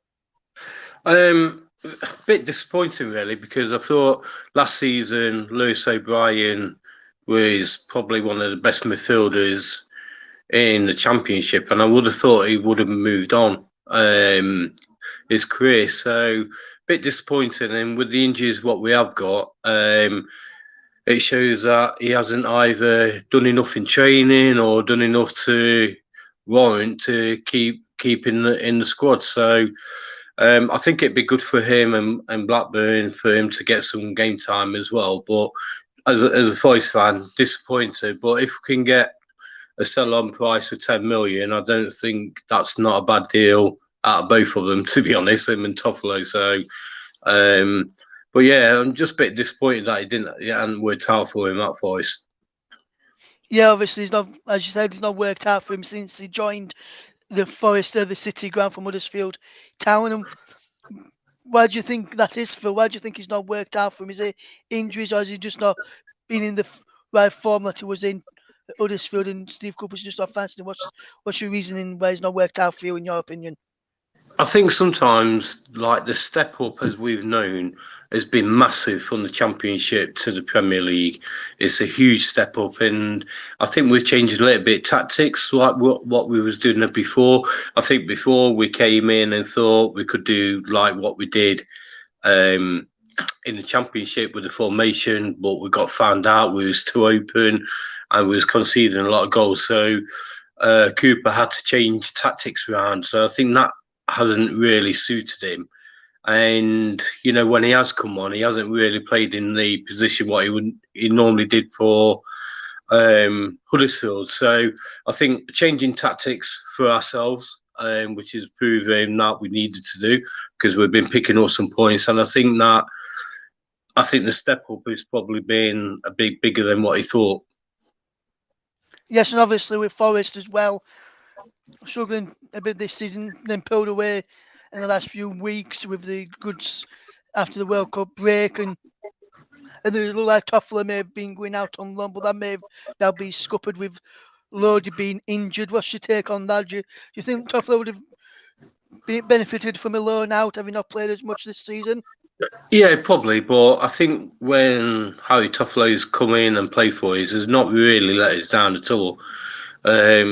Blackpool, you could say probably eight of the players who played at Blackpool didn't play very well, but previously he has played really well for us. So I think for ourselves, yeah, it would have been good for a loan move for him to get some regular football, but our history of injuries at the moment with Forest, when someone gets injured, you never see him again, or very rarely you see him again. So we've got a really bad injury trouble at the club where, with the players who are coming in, it looks like we won't see them this season, like Nick Carter and stuff like that. So,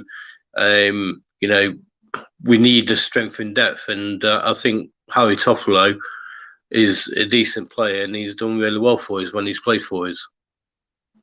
Yes, and there's been a chance in the game between Newcastle and Southampton. I was talking there first. So I'm just going to quickly go across and get the which way that chance has gone, and go across to Luke Turton, who can bring us that update. Luke.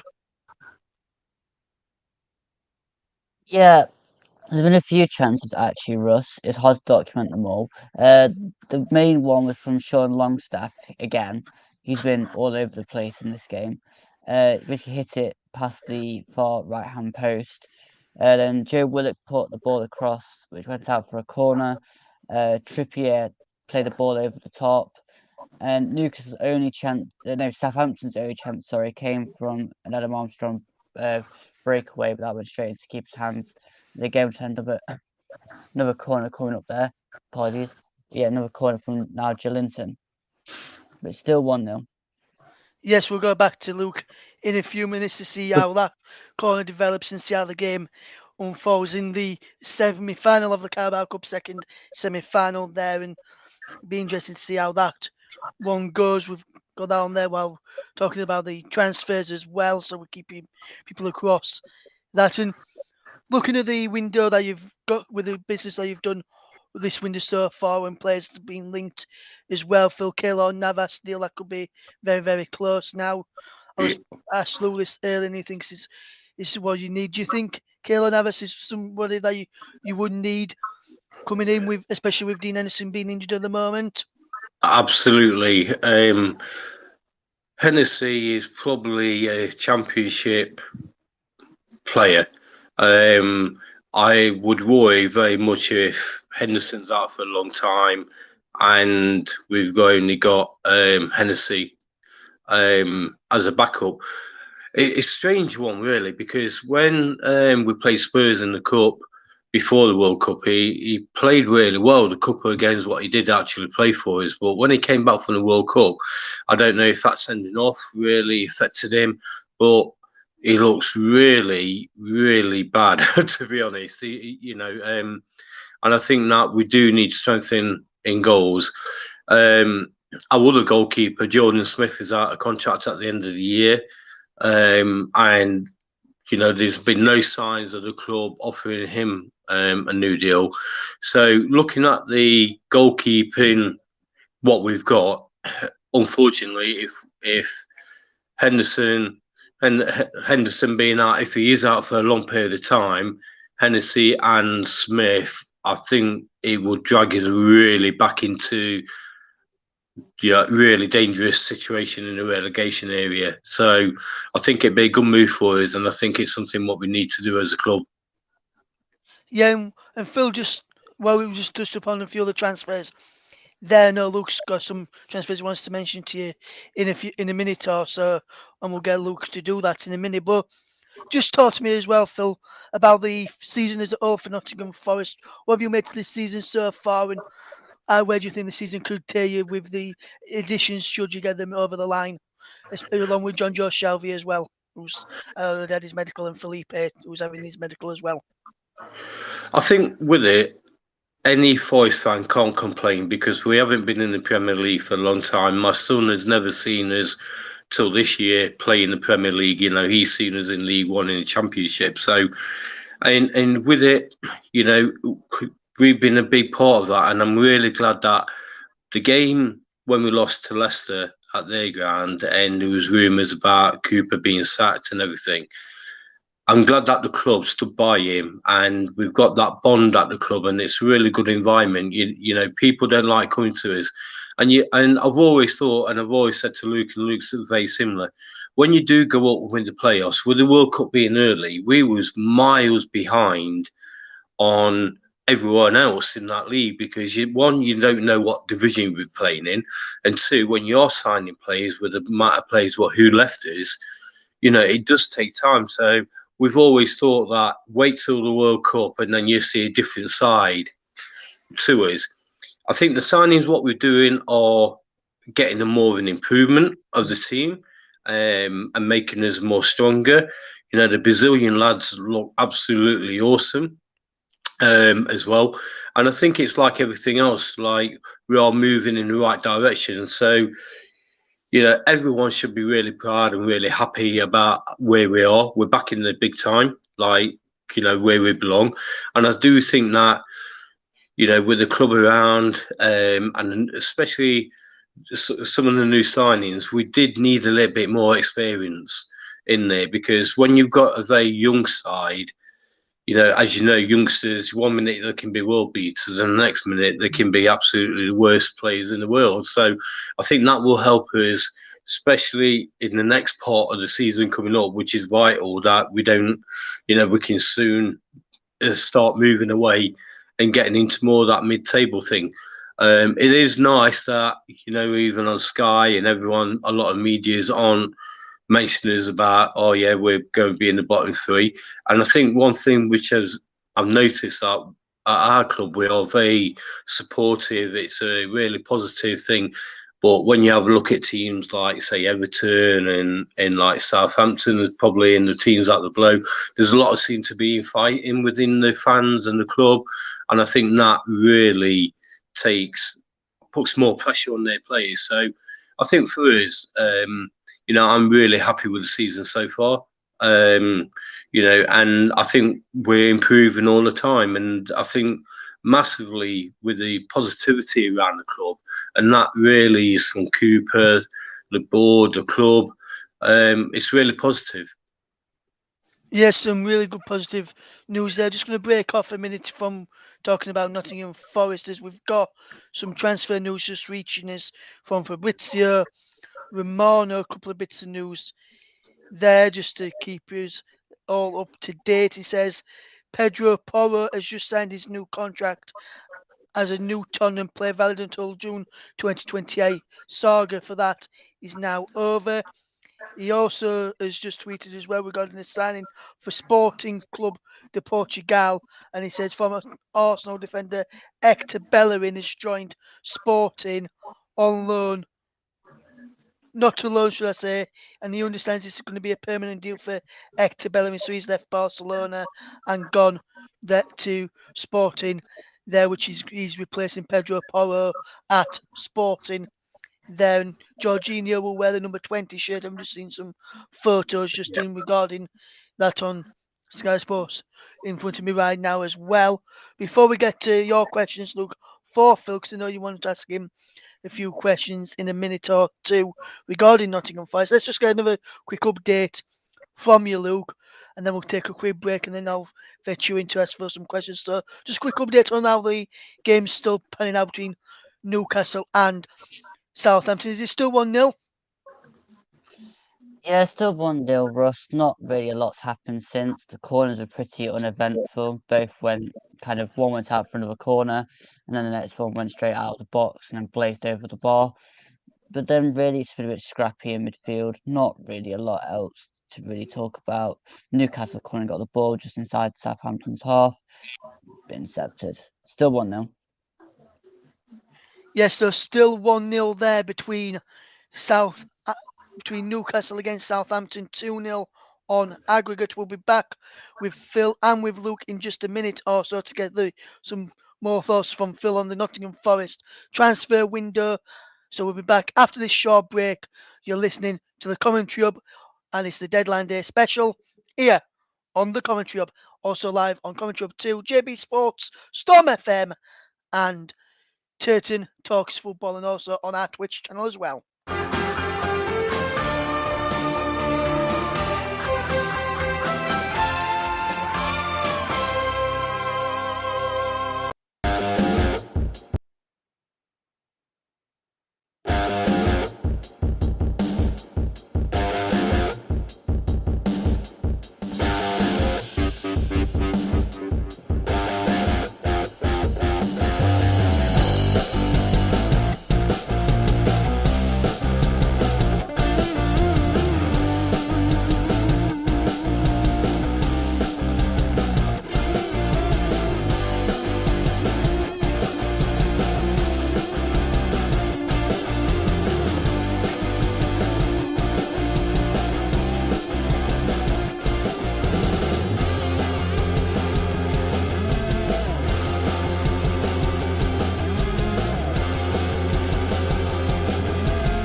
Welcome back to the Commentary Hub's coverage on Transfer Deadline Day, our Transfer Deadline Day special stream. And while we was away taking a break, we might as well keep going for breaks, look, if there's going to be goals coming about. There's been another one in the game between Newcastle and Southampton, but which way has this one gone?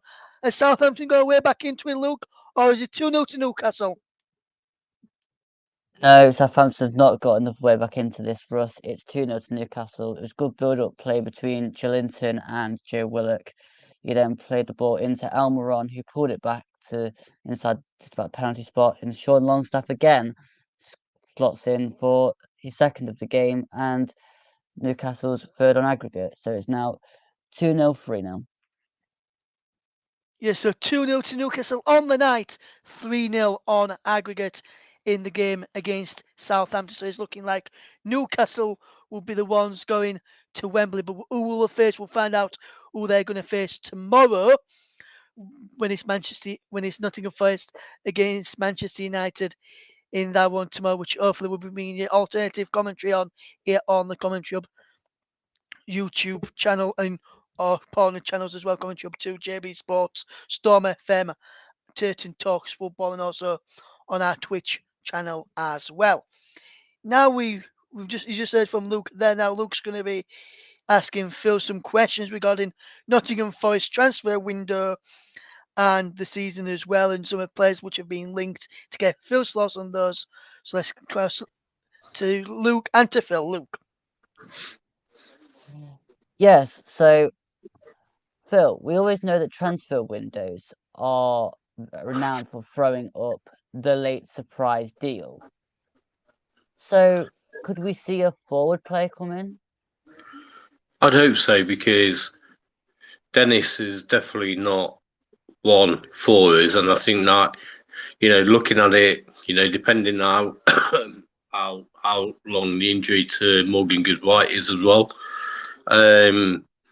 You've got Tyro injured, haven't we? So that means really we've only got Sam Surridge really as a striker. So I think if we can get one, I think they will try.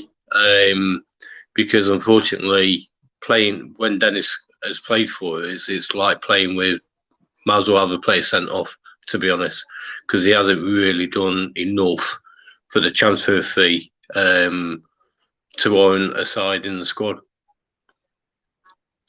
So if we just come across a couple of the names that I was looking at earlier today, Phil. Yeah. The first one that came around was Angelo. Now it's probably Gabriel. I think Angelo Gabriel from Santos in Brazil. Yeah. Now, how likely do you think that one is? Well, at the moment we've had a lot of dealings with Brazilian players, haven't we? So I think, I've seen some parts where it's a loan deal with an option for an £18 million buy on there. So I think, the club will probably try and do something like that if they can get it over the line. So, the Brazilian lads who what we've got so far have been really good. So the scouting over there has been really good. So, I think if the club thinks it's worth it to bring him in, I think someone coming in there, I would imagine that you could see Dennis getting dropped out of the 25-man squad. Oh yeah, definitely. I mean, Dennis is pointless. I mean, he just gives the ball away, but so less so on him, the better. Yeah. So I mean, the other ones aren't as concrete. I mean, one of them I listed on the list is actually been rumored to be going to, I think I said Everton earlier in the show. So we'll see on that one, which is Zaniolo. I think if people are going to Everton, unfortunately, I think they're going to. Well, I think they're still in a very, very tricky situation. I can't see them coming out, to be honest. I think they will go down, even though with Sean Dyche being not the manager. So, I think with it as well, with ourselves, I think we're a really good option for some players to come. So, and I think with Cooper, Luke, I think he would really want somebody who can fit in our style, kind of thing. So I haven't really seen a lot of him to see if they'd be a good fit for us or not. Well, really, we need to be looking for a player that is in the similar mould to Taiwo, where he can get the ball and carry it. I mean, you've got Johnson for one side, you've got Gibbs White in the middle. Yeah. And if we're going to try and play what we did against Man United in the Cup, where we have three behind a striker, we're going to have to make sure that the three behind the striker have insane, intense pace. Absolutely. And they've got to, them three behind that striker have got to be really hard working to be forward and backwards to help that midfield out as well. So yeah, I totally agree on that one. I think with it, personally, I'd rather, if the right striker and the right person isn't available, I'd rather save our money till the end of the season, and then we start again from there. But on that though, can you actually see us being able to do that and surviving through with Lingard, Johnson, Scarpa, Surridge, and Dennis? Dennis is one what disappointed me. I mean, Scarpa is a really good player. Yeah. The problem is at the moment is every time we get an injury and you think, oh yeah, it's going to be a couple of weeks, it tends to be forever. So Yeah. that's the worrying thing of if that is the case, then we definitely need a replacement. And I think as well, it'd be interesting to see who we can get out the door as well, because I think that's another thing to think about, that 25-man squad. I think we still need 3 or 4 players to get moved on. But everywhere on Twitter they've been saying that Angola Gabriel has had medical in Brazil for us. So it, it could happen, and I do think that I don't think our chairman and the club would put us in a position where, because Bournemouth are spending a lot of money, Southampton spending a lot of money already, haven't they, in this transfer window? So I don't think they would want us to be in a position where we're not strengthening the team to give us that opportunity to stay up in the division, Luke. And I think, when you have a look at the teams below us who have spent like 25 million, 23 million on players, I think it's something that I think the club will be working really hard so we can get another. We definitely need another striker. I think Philippe, the defender, what we've just got, is hard. Worry about him, he'll probably knock everyone out and get a record, you know what I mean? But he's a strong player. But I do think that a striker would definitely, or a winger, would definitely be on our hit list to get one in. Yeah, I think the other thing that is important with this is if we're signing players in positions where we have injuries, that clearly states that we don't think those players are going to be coming back anytime soon. Absolutely, because if you have a look at, we'll take Neil Carty out, for instance. Yes, they're saying that he's back in training, but he's been out since West Ham game, hasn't he? Like first home game what we played at City Ground, and it's all right coming back from training. Then he's got to get game fit, then match fit. So time that happens, we could end up with like 2 or 3 games left at the end of the season. So I think what you probably might find is some of the players who are injured afterwards may be dropped out the 25-man squad, because then that will give them an opportunity for him to get fit for next season. And I think that what will definitely happen. Yes, so we'll go back to Luke and to Phil in a second, because we've got another update in the game between Newcastle and Southampton, and there's been another goal in this game. But which way has this goal gone? Has Newcastle 4-0 up on aggregate, or has Southampton got way back into the game? Luke Turton can tell us, Luke. Southampton have got a goal back. Newcastle playing the ball around at the back and just gifted it straight to Che Adams, who smashes it straight across the keeper into the bottom corner. So it's now Newcastle 2, Southampton 1, 3-1 on aggregate. Thank you very much there to Luke Turton. We'll get back to Luke and Phil in just a second, because Bournemouth have announced the signing of Ila Zabrini in the last few minutes, and PSV Eindhoven have also announced the signing of Thorgan Hazard as well in the last few minutes as well. So they're just a bit of breaking news in the world of transfers to tell our listeners about there as well. So now let's get back to Luke and Phil's thoughts on the Nottingham Forest transfer window. Luke, back to you. Yeah, thanks. Yeah, we're saying about the injury list. Yeah. And you're saying about Niakate. Yeah, they've got to get back up to speed in training, and I totally agree with them on registering these players. But how many players do you judge that off? Like, all right, you can probably take out Omar Richards, although he's coming back. Yeah. He's trying to get. Yeah. He's trying to get back. But again, I think if you're gonna be harsh about it, you've got to think: are they going to get in ahead of the players we already have playing? And if you've got Loddy, Toffolo, and Nico Williams that are all playing over that side, Yeah.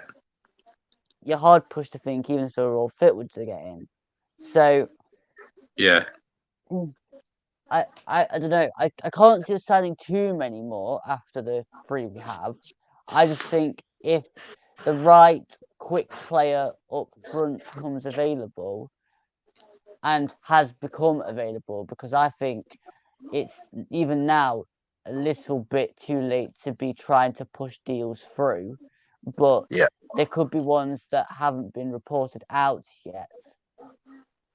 Absolutely. And I totally agree with you, Luke. I think the club will be working off a winger come kind of player, striker winger, because it's obvious that Cooper doesn't trust or have we don't have any trust in Dennis, because when he comes on, you can tell that he gives the ball away too cheaply. He doesn't fight back. He's very Mardy on rolling around, and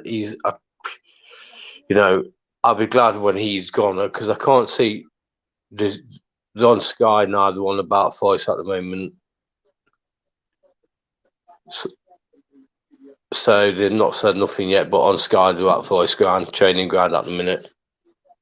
So they've not said anything at this present moment. But like you're saying, I think with it, if we can get a winger striker in, that would be, I think, the cherry on our cake with the goalkeeper as well, because I think a lot of fans were saying, well, what would happen if when Henderson's back fit, and if Neves is on a short-term loan, like a 6 months loan, I think that he would be a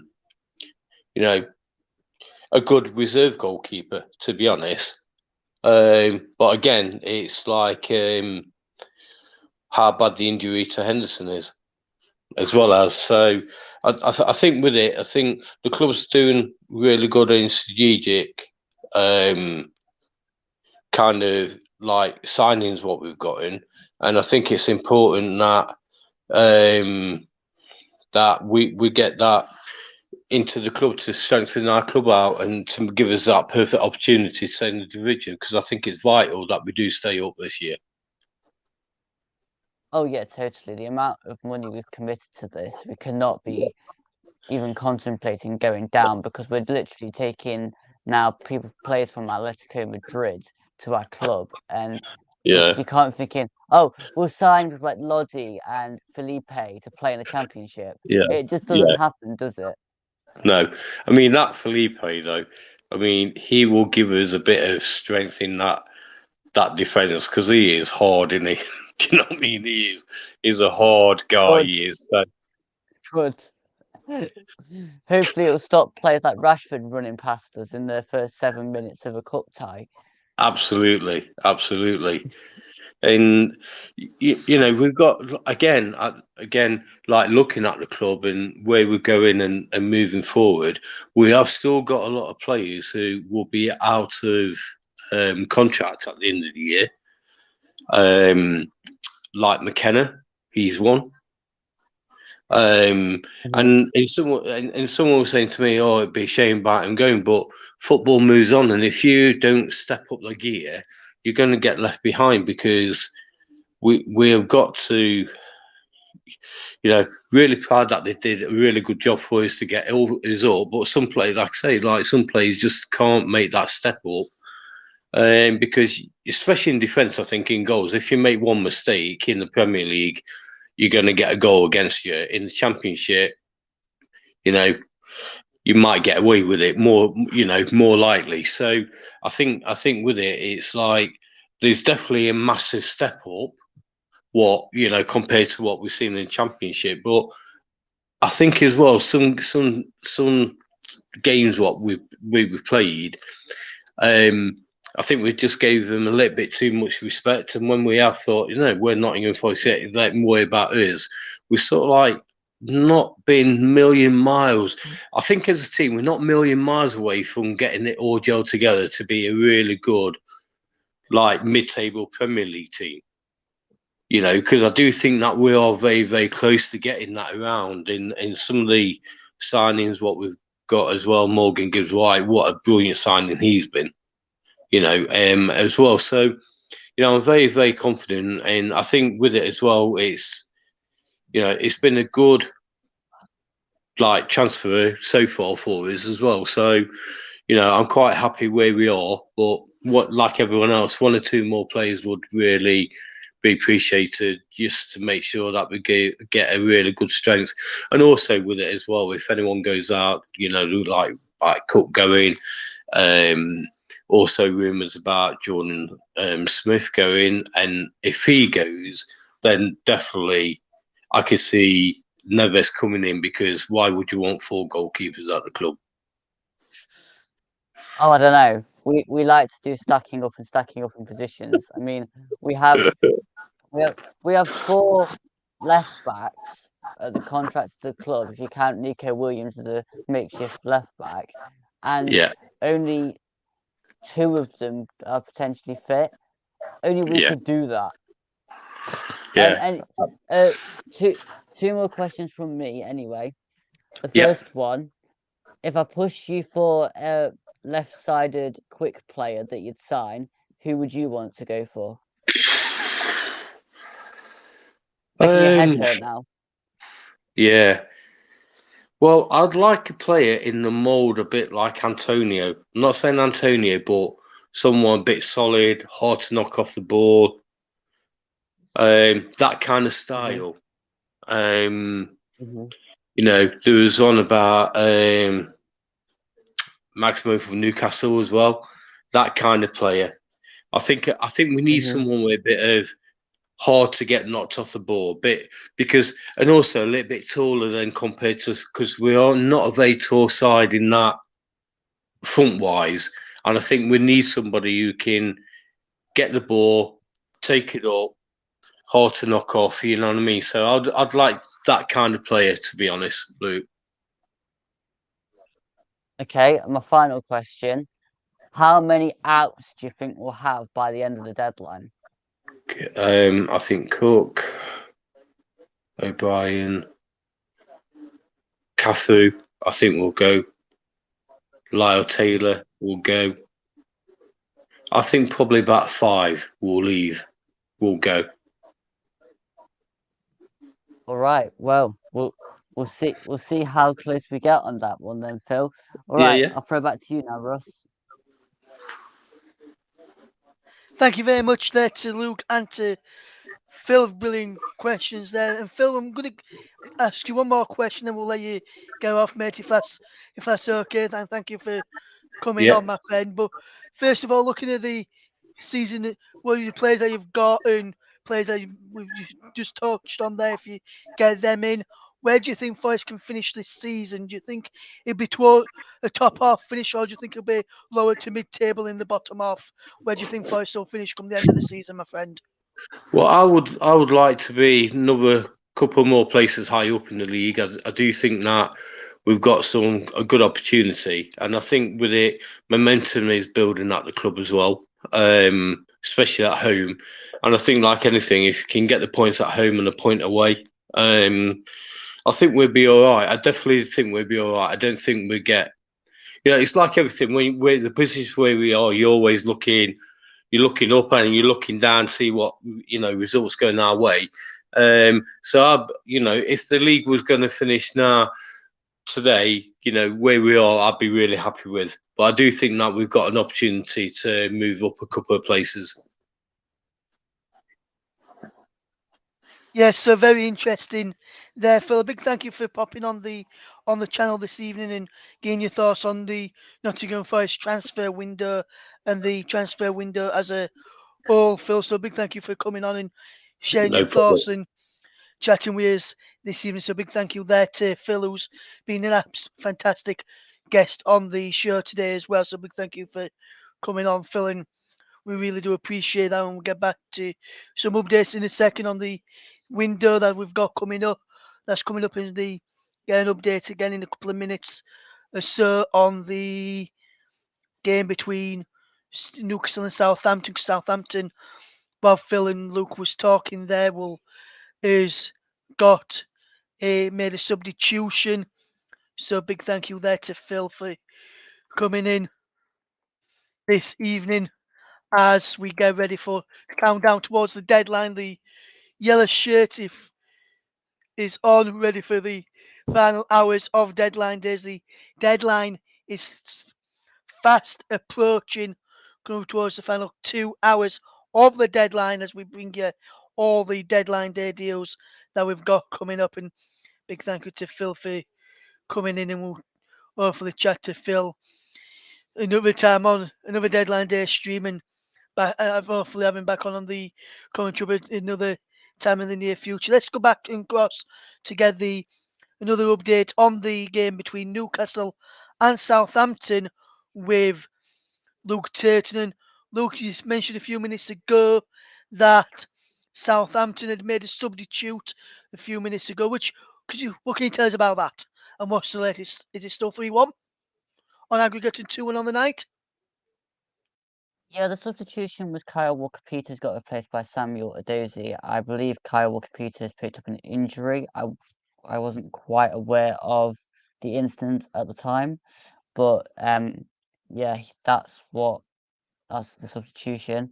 Yes, it's still 2-1 and 3-1 aggregate. Not really a lot else has happened. It's been a bit of pinball around. And yeah, I mean, since Southampton have scored, Newcastle have had one chance, which has been basically blazed past in their post. Southampton had a very tame shot, just as you were coming to me. But on 45 minutes, it's still Newcastle 2, Southampton 1. Thank you very much there, Luke, as we get back to Luke for regular updates throughout the second half as well. There's 3 minutes of stoppage time at the end of that game in the first half. There were some other matches taking place this evening, which I'll just tell you the scores of in those matches as well. In the Championship is half time there between Luton Town and Cardiff City. The score is 0-0 in that one. In League Two is Carlisle 1, Barrow 0, Crewe 1, Stockport 0, Salford 1, Walsall 0. In the National League, Aldershot 0, Bournemouth 0, Eastleigh 0, Barnet 1, Solihull Moors 1, Notts County 1, Woking 1, Torquay 0, Yeovil 0, Wildstone 0. There in the FA Cup is Birmingham City 0, Blackburn Rovers 0. That's the fourth round replay as in the game there. And because Blackburn are playing next Monday in the Championship live on TV, so that's why their replay is being played tonight rather than next week when the other matches are. Is coming up towards half time in the game between Newcastle and Southampton, as you've heard there from Luke. It's Newcastle 2, Southampton 1. FA Trophy action as well. Banbury 2, Coval 1, and Arrow 0, FC Halifax Town 1 is a latest score there. Scottish Premiership action as well. Ross County 0, Hibernian 1. Union with the goal in that game as we keep you across all the deadline day deals and transfer news as things happen as we watch deadline day come towards a close and the deadline gone fast approaching. This come towards half time any second now in the game between Newcastle and Southampton is 2-1 Newcastle on the night, 3-1 on aggregate as we try and bring you more games in the game to keep everyone up to date with what is happening there. John Joe Shelby is being pictured in the stadium at Newcastle this evening. He's been linked with a move away to Nottingham Forest. I'm wondering if Forest or Nooks have had a change of heart and decided not to take him in that deal. There we'll see what comes of that in the last few minutes. And Lucas said he can explain that, so we'll get Luke's thoughts when he gets to half time in the game between Newcastle and Southampton, which is coming up very shortly. So 3 minutes of stoppage time have been played. It was a minimum of 3 minutes as the ball is cleared up towards halfway in the game, which we've got on in the studio here as in the Yorkshire-based studio here for the commentary hub this evening as we get ready to keep everyone across that deadline day deals. It's half time there, so we'll get the half time thoughts from Luke Turton in a moment or so's time. But we're just going to go for a quick break. Then we'll get the half time thoughts from Newcastle Southampton with Luke, and then we'll fetch Paul James back in as well for some more great chat for the final couple of hours or so on this transfer deadline day. You're listening to the commentary hub.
Welcome back to the Commentary Hub's coverage of transfer deadline day. We're going to be bringing on Paul James in a second as well to deadline day to welcome him back for his final part of deadline day. He was on between 6 and 7 UK time alongside Luke Turton. But we're going to go quickly across to and get an update, which is at half time now between Newcastle and Southampton. And Lou, what's happened in the first half been like, and what's the score at half time, my friend? Yeah, I mean, you'd have to say it's quite eventful in the first half, of it being a 2-1 scoreline, and Sean Longstaff has been all over the place in the first half. I mean, absolutely brilliant, scoring the 2 goals, top class finishes as well. Che Adams' finish was also brilliant for Southampton after Newcastle messed around with it in their own half, near their own box, and played it straight to him. You can't really be doing that in a semi-final. But after Southampton's goal, it kind of petered out a little bit, a bit niggly, but a few fouls.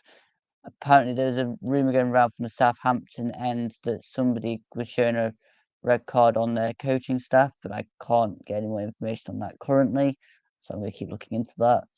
But yeah, it's still 2-1, Russ, 3-1 aggregate. Yes, big thank you then to Luke for that. And Luke, you said you can give us an update on a incident which I saw on the monitor before I went to half time, which was about why John Joe Shelby was linked with a move from Newcastle to Nottingham Forest. He's in the crowd of St. James's Park. What's the latest? Yeah, well, I wouldn't stress too much if you're a Forest fan on the John Joe Shelby deal. Maybe you'd rather stress more after what I'm about to say if you don't really a big fan of John Joe Shelby. But the deal's still going to go ahead. He's just gone back up north after completing all the little bits he had to do to say bye to the Newcastle players and just basically watch the game there because he was playing in the first leg, I think, or he's played some part within this run, and he's been playing for Newcastle for quite some time. So I think he's just gone there as a sentimental value. I still very much expect the John Joe Shelby deal to go through. I mean, my point that I wanted to make at half time was that we've managed to go at least nearly 4 hours of the stream and we still haven't announced anybody yet. So, I mean, come on, Forrest, time's ticking. Yes, absolutely, Luke. Time is ticking indeed, as you quite rightly said. Just there, we'll keep you across up to date if Forest do send anybody. Just a bit of news which came in a few moments ago while we was chatting with Phil and Lou was chatting with Phil, and we'll get that in a second. Is that Felipe has passed his medical with Nottingham Forest and a potential move from Atletico Madrid is now trying to finalise personal terms. Chelsea target Enzo Fernandez is not in the Benfica squad tonight for their Portuguese game against Aruca. It's understood that Fernandez has been undergoing a medical in Portugal and a potential move to Chelsea as Marcel Sabitzer, the Bayern Munich man, is having has arrived at Old Carrington ahead of a deadline day loan move to Manchester United. Is expected to include an option to buy at the end of the season. Man United have moved quickly to find a midfielder after Christian Eriksen was ruled out till at least April with an ankle injury. The deadline closes at 11 o'clock. And other news, Luke, which might be interested of you and Nottingham Forest. Free agent Andre Ayew and his representatives will be in the UK on Wednesday to find a new club. The Ghanaian has been offered to both Everton and Forest in that one as well, as we bring you that one there. So, and as I mentioned a few moments ago, Bournemouth signed Ukrainian international Ila Zabrini from Dynamo Kiev as well. Harvey White of Tottenham Hotspur, young midfielder, he's gone out on loan to League One Derby County. Hibs have announced the signing of Middlesbrough striker Matthew Opp on loan until the end of the season as well. And Jorginho said Mikel Arteta was a big influence behind his move from Chelsea to Arsenal. We touched on one of Manchester United potential player arrivals there in Marcel Sabitzer from Bayern Munich.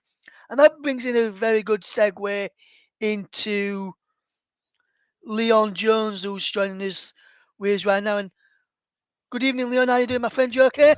Hi, Russ. How you doing? Yeah, I'm not bad, mate.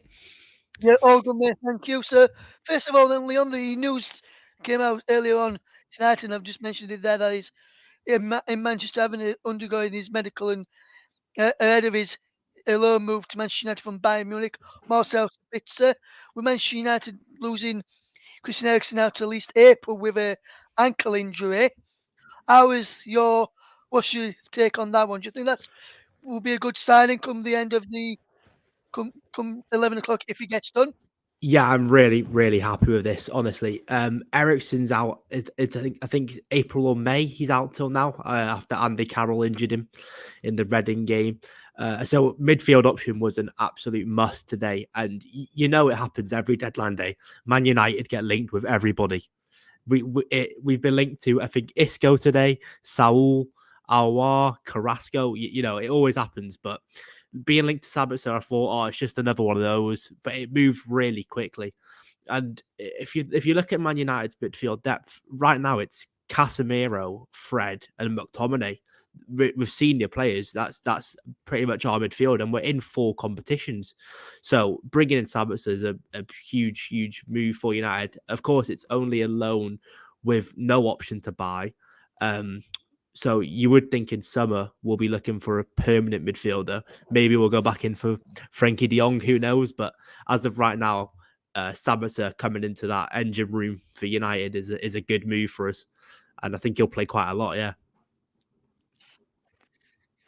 Yeah, obviously another player that you Manchester United signed in this transfer window is a player which I know Paul James, who was on the stream with us as well, wasn't that keen on when he played at Burnley. Wout Weghorst is joined Manchester United. What have you made to his move to Manchester United and what he's done since he joined? Well, Weghorst again. Someone. It was really important for us to sign a striker in January. I mean, with Ronaldo going to Al Nassr, our only out and out striker is Martial. Of course, you've got Rashford, but he's shown his ability is best on the left hand side, cutting inside on his right. So bringing in another striker was critical. And I mean, Weghorst, he's not the best striker in the world, but he's got qualities that Ten Hag values. Is pressing particularly. I'm not sure if you've watched any of the recent Man United games, but you can see he presses from the front, and I think he's got some of the best pressing stats in Europe, which is a key component of the Ten Hag tactic. Same with Sabitzer as well. That both of the players we've brought in January are very good at pressing. So yeah, I do like Weghorst. I like what I've seen of him so far. He's a different sort of striker to Martial. He's obviously a much more of a threat in the box from whipped in deliveries, which will benefit Dallo and Luke Shaw, of course. But I do like the sign of Weghorst, and again, we haven't committed to a buy option or a mandatory fee, so it's a good deal for January, I'd say. Yes, and just looking at Manchester United, well, the start of the season was very, very slow. Then they've come good in the last few windows, and not windows, last few weeks since the World Cup and since some of the players came in as well. What have you made to the season as a whole so far, Leon? And have you been impressed with what Eric Ten Hag has done at Manchester United? Yeah, I've been extremely impressed. Of course, I'm biased, but Manchester United, I think, at the start of the season, top 4 was the ultimate aim. I don't think anybody expected to be comfortably top 4 or remotely close to the top of the league. I thought it was going to be a dogfight between possibly United, Chelsea, Arsenal for that 4th spot. But as we've seen, Arsenal top of the league. United, we had probably the shortest title charge of all time over the last couple of weeks. I think it would be exaggerating to say we're in a title charge, but to be where we are within about half a season of Eric Ten Hag's reign at Manchester United is incredible. I think it was Thierry Henry who said it after the Arsenal game, but we're looking at a Man United Arsenal game that's gone down to the wire. Arsenal only won it in the last minute. And that was a Man United team that had played midweek and were 6 months or so into their rebuild. The fact that we were able to compete with a team like Arsenal, who are 3-4 years into their rebuild now, it shows what improvement we've had under Ten Hag in such a short space of time. And I think, if the Glazers end up selling the club and we get an owner that will buy the players Ten Hag wants, there's no reason why Man United can't be back at the top again. Yes, and Luke, Paul has just got a question which he would like to ask Leon. Yeah. So I'll just fetch Paul in. And Paul, very good evening once again to you, my friend. I know you was on a bit earlier on, but you've got a question to ask Leon. What's your question you'd like to ask?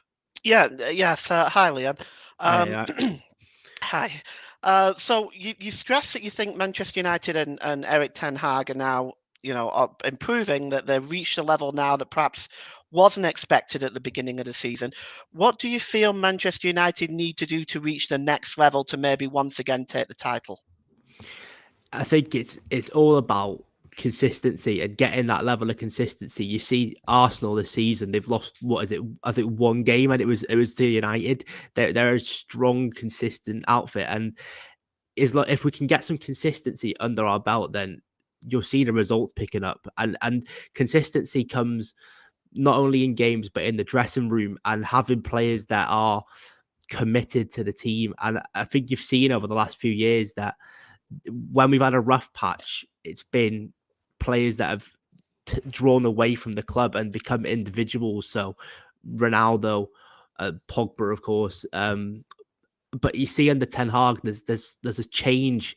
There's a change in mentality, and players that are coming to Manchester United, they want to play for Manchester United.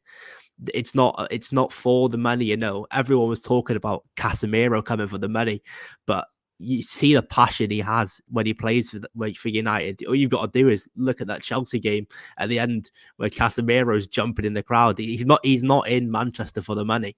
So I think to get back to top level, we need consistency in games, and we need the right personalities and the right type of player in the dressing room, because it's all good signing someone like Cristiano Ronaldo, but if he's not on board with the manager's philosophies, and if he's not on the same page with the rest of the team, then we aren't going to succeed. We aren't going to win the league. And I just want to point out, like, you see the Cancelo to Bayern Munich deal that's happened over the last couple of days. It's come out of nowhere, but that is the ruthlessness of Manchester City, and they're a side that are winning, and they're winning consistently. And Cancelo has been a key part of City over the last few years, but Pep sold him without even thinking twice. As soon as he started to get away from the same page as everyone else. So if United can follow a similar level of consistency as the Arsenals and the Manchester Cities are doing, then we'll be at that next level again. And I have no doubt about that. I see. Do you feel you've benefited from Cristiano Ronaldo leaving? Do you think Manchester United have benefited as a team? Yes, 100%. So the big debate was, how do you replace Ronaldo's goals? And I don't think we've necessarily replaced them, but Rashford particularly as since the World Cup, he's really been the focal point of our goals. But you see the team, there's much more cohesion, and like I mentioned before, a key component of Ten Hag tactics is pressing, and you cannot press with a 37-year-old striker for 90 minutes. Ronaldo was not remotely in Ten Hag's philosophy or his plans. It just wasn't going to work. So yeah, I think the dressing room has improved since he's left. I also think the tactics are better. They're proving better results on the pitch since he's left as well. So I think we've benefited from Ronaldo leaving 100%. Yeah. Thanks, Leon. I appreciate that. No worries. Yes, so going back then, Leon, to just discussing some of the more news as well, which we've gained coming through as well, and we'll have a look at some of the games in a moment or two. Some transfer news will come through in a minute, which we'll get on to in a second. But if you just look at some of the performances for Manchester United when Ronaldo was there compared to now, and as you mentioned, he's made a real difference, Ronaldo going. Do you think with Bruno Fernandes now having the captaincy when he plays, do you think that's given him a bit more responsibility to show what he can do as on the world stage as well? Like he performed really well for Portugal in their run world in the World Cup. Do you think that's given him a boost when being captain of Manchester United? I do. I think there was an ongoing debate as to whether you can have a Ronaldo and a Fernandes in the team at the same time, and whether they hindered each other. And I mean, I when Ronaldo was playing, I didn't agree with that idea that it was one or the other. But since he's gone, Bruno is a very big personality, and when Ronaldo's on the pitch, he takes a lot of the the eyes, everything's on Ronaldo. You know, he's the man, he's the one on the pitch. He give him the ball. But now, like you said, Bruno is more of a center of attention, and I think Bruno, since he came in, has been a leader in the dressing room. Of course, with Maguire being the official captain for a lot of the time, it's been difficult for Bruno to show his leadership on the pitch. But now Maguire's been resorted to the bench. You can see the leadership within Bruno Fernandes, and it wears off on the other players. You know, they fight for the badge, they fight for the shirt, and that's all he's done since he came in. He's one of the best signings we've made post Alex Ferguson. I love Bruno Fernandes personally. I think all you need to do is watch a game of Bruno Fernandes, one game, and you can see it on the pitch. His tackles, he never stops running, either Fernandes. And yeah, he's a great player. And I think without Ronaldo and without Maguire, he can take that leadership upon himself. And I think it benefits him. Yeah, he plays much better. Yeah, we're just going to take a quick break and just going to quickly check on how the second half started in the game between Newcastle and Southampton. And Luke Taylor can bring us up to date with that. And Luke, you mentioned you've got an update on you mentioned one of the Southampton coaches you saw that was booked. What can you tell us about that, my friend? Yeah, so Alan Sheehan was sent off at half time on the Southampton coaching staff. That was the bit I was going on about there. There was also 2 substitutions for Southampton before the second half started, which was Perraud and Lavia have come on for Lianco and Alcaraz. But really, the second half is yet to really get started. I mean, both sides have just had the ball played around a bit. Nothing's really happened of note, so it's still 2-1 to Newcastle. Thank you very much there to Lou for that quick update there. And we'll just go one final question, Leon, and then we'll let you go for more up for the rest of the evening. So big thanks for coming on first and foremost. But with what you've got in the window and potentially if you get that signing over the line tonight, the Bayern Munich man, if you can get him over the line, where do you feel Manchester United can finish this season moving forward? I think third is the realistic answer. The dreamer in me says we can make a title charge, but we know that's not going to happen. Let's be honest. Newcastle are very, very solid, but honestly, I don't see them keeping up this consistency till the end of the season. I think it'll be United third, but I would be happy with third place and then a trophy. And I mean, no disrespect to Nottingham Forest, but we've got one foot in the final already in the EFL Cup. And we've got the Europa League as well, the FA Cup. I would be happy with one trophy in third, personally. Yes, and one of our listeners who's tuned in as well, and Mox TV, who's tuned in on YouTube, big shout out to you, my friend. He says he's got a question for you, and then we'll let you go after you've answered this one. He says he's got a question for me. What sort of final would you want in the League Cup? Obviously, you'll play the winners of Newcastle and Southampton, which, as Lou mentioned in the moment, it looks like it's going to be Newcastle that you'll be facing in the final. But which sort of final would you want? Would you rather have say Newcastle or would you rather have Southampton? Which one would you rather have? I think I would. I mean, Southampton would be the easier game, but if you want to be at the top level, you have to beat the best teams. If it is Newcastle, I mean, I think they're 3-1 up now on aggregate with most of the second half left. I think it's probably going to be Newcastle. We need to test ourselves. Newcastle, they've been very, very solid defensively. I know that they've conceded today, but they don't concede much, Newcastle. So that final will be a challenge. But yeah, ideally, I would have liked Southampton prior to the first leg. But I can't see it being Southampton now. So yeah, hopefully bring on Newcastle. But we have to get past Nottingham Forest first. You know, stranger things have happened. They might score 4 past us tomorrow. And, you know, might be a Nottingham Forest Newcastle final. But hopefully, yeah, we'll see out tomorrow and then beat whether it's Newcastle or Southampton at Wembley.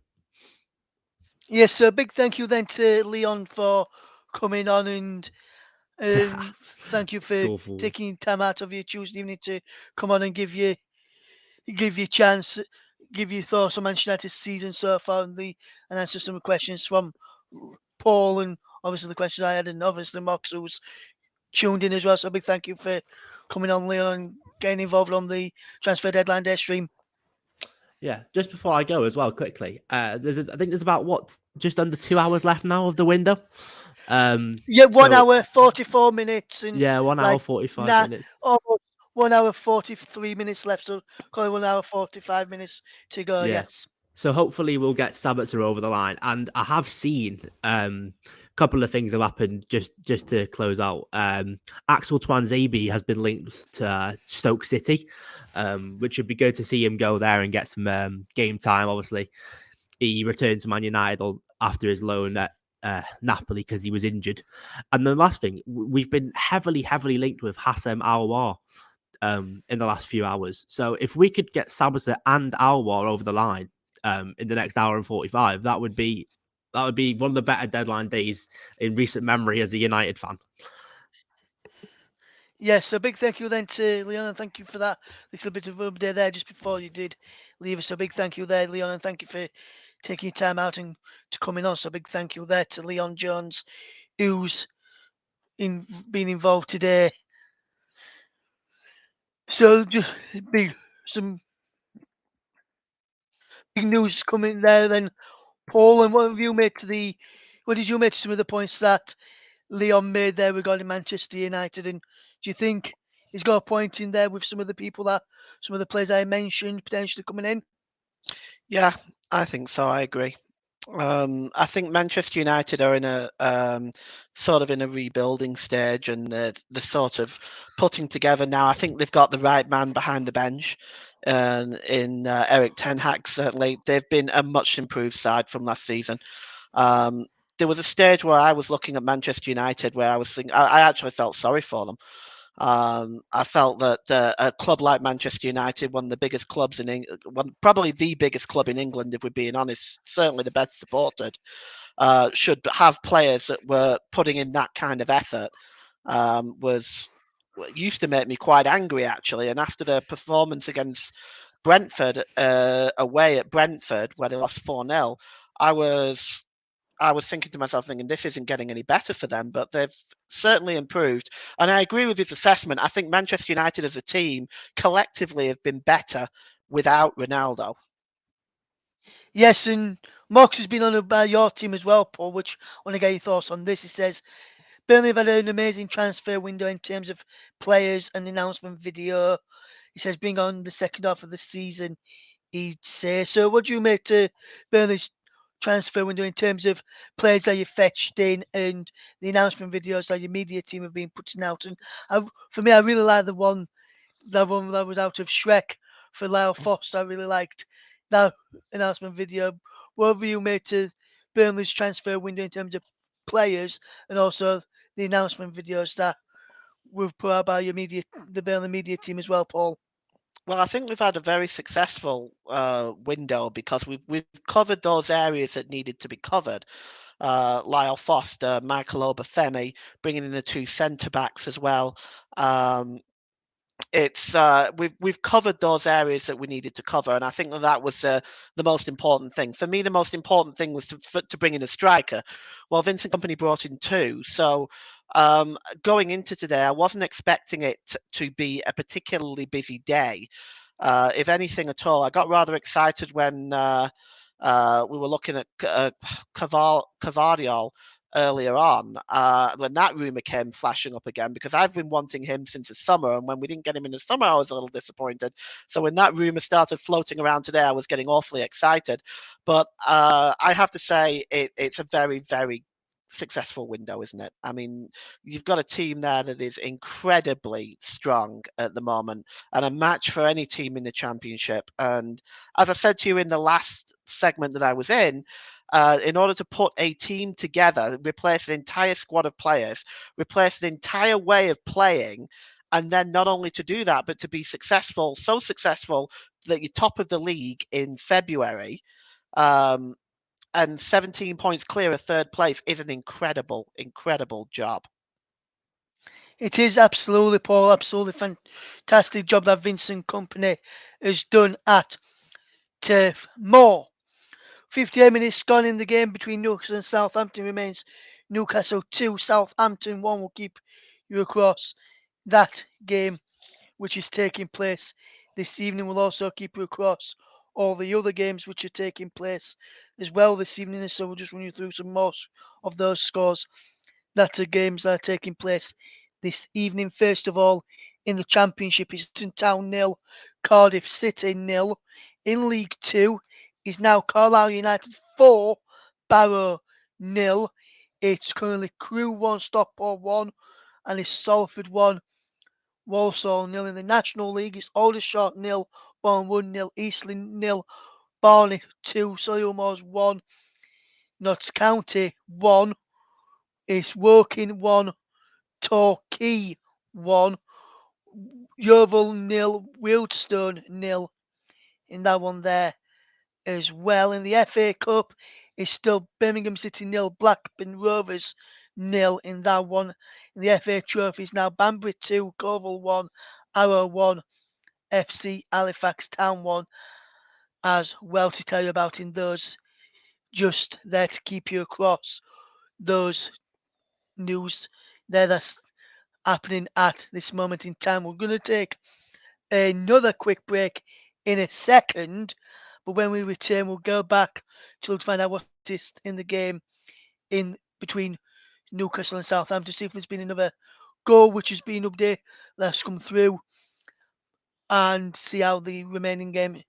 And we'll count down to the remaining matches of the transfer deadline day, minutes of the transfer deadline day, and go through some more news very, very shortly as well. So stay with us, listen to the commentary of this deadline day special. And we're just going for a quick break. When we return, we'll go straight to Luke to find out the latest updates in the Newcastle against Southampton game.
Welcome back to Transfer Deadline Day here on the commentary hub. We're bringing you the last few moments of the deadline day. 1 hour, 35 minutes to go until the close of deadline day and the transfer window. Just quickly run you through some transfers. Blackburn Rovers are closing in on the signing of Nottingham Forest midfielder Lewis O'Brien. That's going to be a loan transfer with a view to a permanent should Blackburn Rovers get promoted. Just to let you know, Everton have had a £25 million bid plus add-ons rejected for Sheffield United's Iliman Ndiaye earlier in the window as they look to bolster their midfield options. I mentioned earlier when I was speaking to Barry, when he mentioned about Sander Berger, that Sheffield United have said there's going to be no one leaving the club today. Crystal Palace, while we're speaking to Leon there, completed the signing of midfielder Naouri Amada from Stuttgart in a 3.5-year contract. Some news from Wrexham, and Wrexham are set to sign former Celtic defender Owen O'Connell. The club's Hollywood owners Ryan Reynolds and Rob McElhenney have already teased the signing on social media earlier today. Anthony Elanga was linked with a move away from Manchester United just yesterday, which Luke fetched to me. He's been told he was not being allowed to leave Manchester United this winter, despite being linked with a loan move to Everton. Fulham have agreed a deal in principle, as I mentioned earlier, to Barry as well, to sign Arsenal right back Cedric Suarez on a straight loan. The 31-year-old is having a medical ahead of his deadline day move to Craven Cottage. Fulham will make Shane Duffy's loan from Brighton into a permanent deal to free up the space for the Portuguese defender. Premier League rules state a club can only have 2 loan players from English clubs. Currently, Fulham have Shane Duffy and Daniel James currently on loan, so Daniel James will remain at Fulham on loan. Marcel Sabitzer's just been looking at some of the free kicks he can take at Bayern Munich. He was off the boil at Bayern Munich, but he was red hot in free kicks at RB Leipzig when he was there as well. And Sabitzer and his agent has been speaking to Sky Germany, and he says that some bits of news there, which I can just read you. He says, the most unpleasant person to be around when he's not playing. He hates it when he loses. That's the bottom line. The character-wise, the kid is a killer, while the players who always want to win look like. So that's what the new potentially Manchester United player Marcel Sabitzer is like, according to his agent there. Let's go get a quick update on how the game is going between Newcastle and Southampton. Is it still 2-1? The man to find out and to tell us is Luke Turton. Luke. Yeah, Russ, it's still 2-1 to Newcastle. Again, not a lot has really happened. There's been a few little breaks in play for substitutions. Newcastle have brought on Murphy, St. Maximan, and Isaac for Almiron, Willock, and Callum Wilson. But really, nothing much has really changed from the last time you came to. Really, Newcastle have had a couple of half chances. Southampton have not really had anything, but I'm still waiting for the next goal, to be honest, for us. So still 2-1 to Newcastle. Thank you very much. Then still 2-1 to Newcastle and 3-1 on the night. 3-1 on aggregate, 2-1 on the night, should I say, there regarding that one. And we'll keep you up to date with what is happening right through until the 11 o'clock deadline here on the commentary. We'll be with you right through till 11:15 when we finish on air this evening, as we're just going to the end of the English window. There is the Scottish window, which is open till midnight, which you can follow elsewhere online. But we'll be with you right through till 11:15, and we'll round up some of the news there. There may be some English ones which are got deal sheets in, which can take up to, I think, it's 1 o'clock the following day in the morning to get completed with come the end of the transfer window, and we'll keep you up to date and across that story throughout the evening. And it's going to be interesting to see what gets done and who gets done in the window which is coming up very, very shortly. The window is very much fast approaching. So then let's just have a look at the window then, and just some of the channels, and let's just fetch in Luke Turton on this topic first of all. And Luke, when you look at some of the deals that have gone through so far, obviously you've looking at the watch, Newcastle is not, none of the deals have gone through in Nottingham Forest just yet. What do you reckon needs to happen between now and the deadline for Forest? Obviously, you said Giorgio Shelby deal is going to go through. But what do you reckon is going to happen? And do you reckon Forest will announce that deal? If say if that deal's already been done and the paperwork's already been signed off and everything before the 11 o'clock deadline, Forest could announce it after. Do you think Forest will announce it before the deadline or after the deadline? When do you think Forest will announce it? I think Forest will announce the deal at 10:01, Russ, or 11 or 10:59 or something really ridiculous, like when I've disappeared off streams or everything's done or just something really awkward, because for 4.5 hours, Forest have done more or less nothing apart from break potential news and then potential outgoings.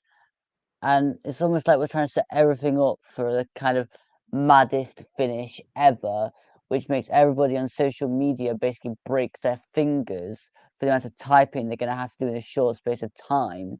Instead of gradually just breaking it out, I can see us doing it all in one go.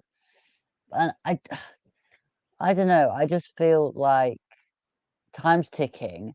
Get on with it. Put out the deals you know are actually done. Surprise us with a late deal that you've been working on, because you clearly are.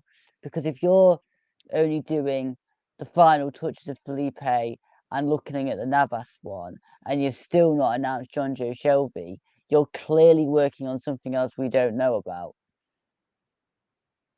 Yes, absolutely. And if there's any Rotherham fans listening to this, I know there may be a few Rotherham fans listening to this. I know I said they'll probably be listening to it. Said mind pop in and listen to it very, very soon. Just a bit of an update here from one of the local journalists, Andy Giddins. He has just tweeted in the last few minutes. Understand reports of Rotherham United's attempts to sign Watford's Domingos Quina are correct. Watford require international clearance to get the player recalled from Elche before subsequent planned move to the Airseal New York Stadium. Deal is still to be confirmed, but is close. So that deal is close for Rotherham United to get done before the 11 o'clock deadline is close. Just waiting the international clearance to get the player recalled from Elche so he can go out on loan to Rotherham United and be a Rotherham United player for the remainder of the season. Domingos Quina from Watford. So that's just a bit of news from Andy Giddins just there as we keep you across. That one, some news just in as well from Fabrizio Romano regarding Enzo Fernandez. He says Chelsea will try until the end for Enzo. Meeting still ongoing. No medical yet, even though it was reported earlier on that the medicals were taking place in Portugal. It would be completed in Portugal if the two clubs would be able to will be able to reach full agreement. The fight is on for Enzo Fernandez in the end there. And we'll just fetch Paul in on some of the new on that Enzo Fernandez deal. And Paul, do you think Enzo Fernandez will get done by 11 o'clock deadline, or do you reckon it'll be the one which they'll say it's the one that got away in the end? What do you reckon? Well, it really depends, doesn't it, on whether they can come to an agreement on the payments. None of this stuff is straightforward. If they have to come to an agreement on the payments, they're looking at the value, what the money's going to be worth, how much that money's going to be worth after it's paid in full by Chelsea. It's my understanding that Benfica want 3 payments over 3 years. Chelsea want to do 5 over 5 years, I think, was what I read last time. And obviously, the payments that Benfica want obviously mean that there's a greater value in the money in that way. So that might be the reason why they're doing it. There could be other reasons, as Luca mentioned earlier on. There could be financial fair play, which is forcing Chelsea to do it the way that they are. It's very, very complicated, and time is running out. I mean, we've got less than 2 hours. If it does get done, they're gonna have to get a wriggle on. They really are. They're going to have to get a wriggle on because time is really running out for this deal.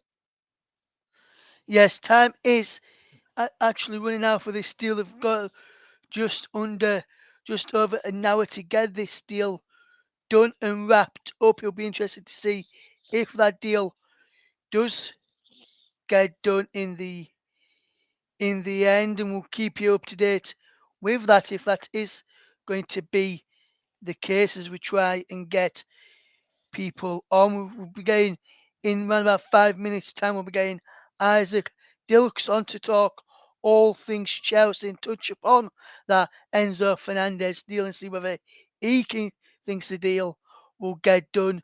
Isaac is an Arsenal fan, but was happy to come on and discuss Chelsea's window and season so far as well. If we can, and we'll keep you across some of the games, give you the results from the matches a little bit later on and we'll get another update in a minute or so as we bring more details on in the end, as we bring you see if we can get any more deals done right through to the end of transfer deadline days. We be bringing deals there. We're just going to go quickly and get another quick update. We've around about 15 minutes left to play in the game between Newcastle and Southampton. In the game in the Carabao Cup semi-final second leg. Newcastle currently leading 2-1 on the night, 3-1 on aggregate. Is there any change in the scoreline there? Look at what's just happened in the game. We just had a shot from Sean Longstaff that was saved by Bazunu. Oh, there's a potential handball there from Salisu. It's in the box. That's debatable. I'd say that's handball myself. And then the rebound was smashed towards goal. I think he's given a corner, but I don't know. I'd say. I'd still say it's handball, but you can never comment on these things. But it's still 2-1 currently, Ross.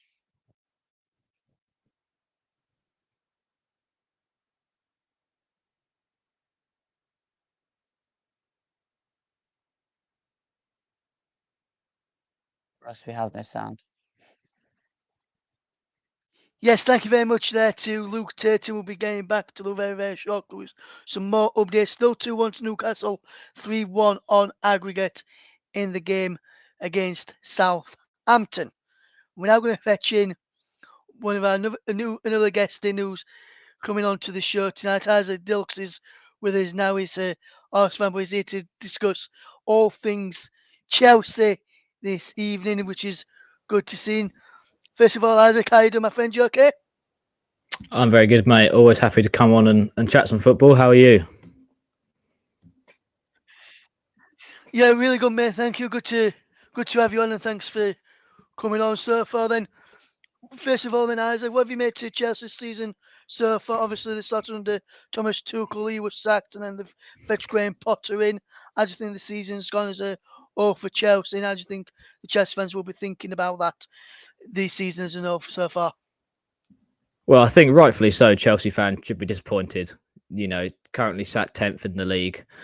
I know they've got through their Champions League group with pretty much good ease, but 10th, 29 points from 20 games is not really good enough with the amount of money they're spending and the kind of caliber of player they've got at the club. So if I was a Chelsea fan, I'd be sorely disappointed with the way this season's going and looking like it's going to continue to go, unfortunately.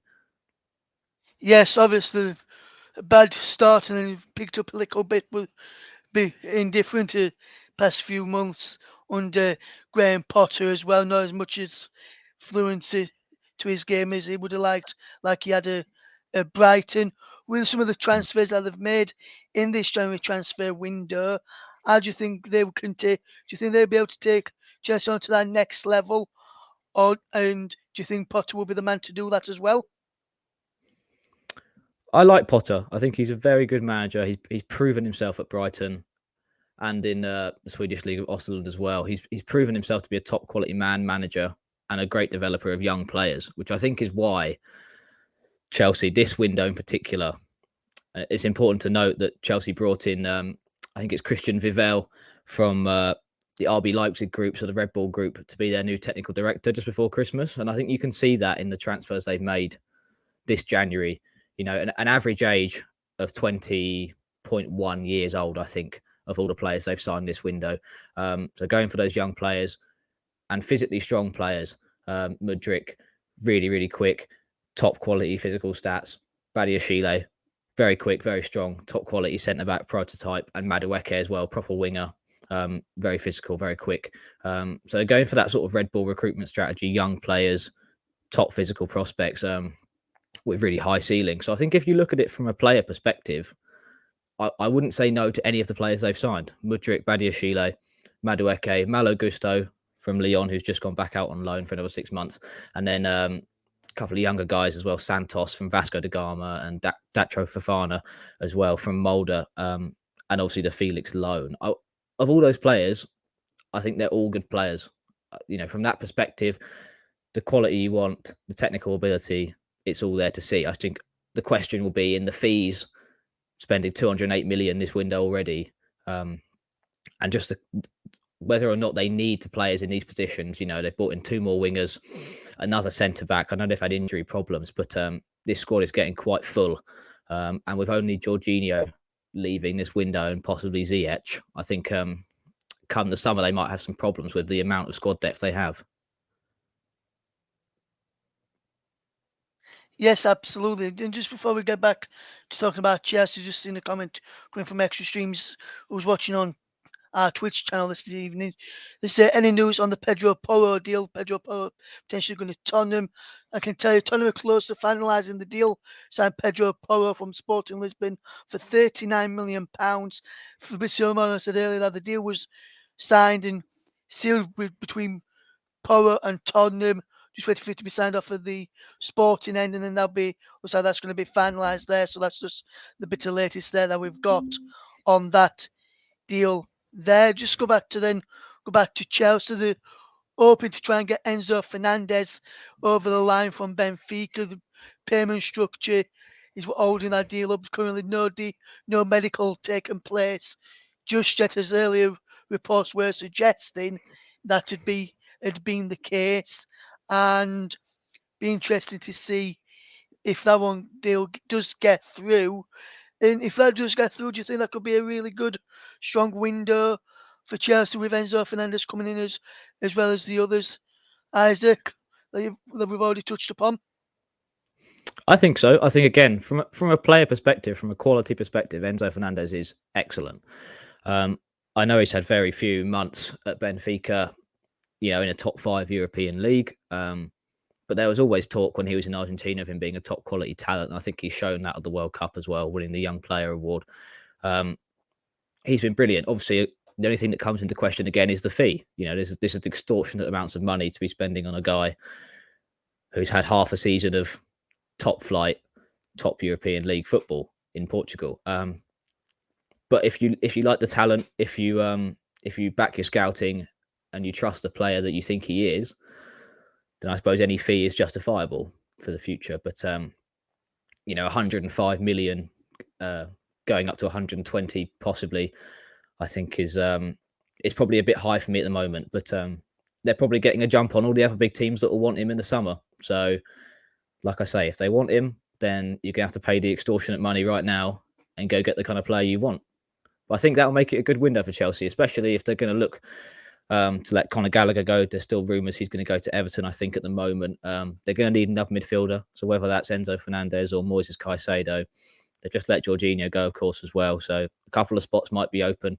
And they're top quality players they're going after to fill it. So you can only admire the scouting because these are great young players they're going after to fill this squad up. But obviously, the thing that will be called into question is the amount of money they're spending at the moment, especially in the last 25 days or so, just this window.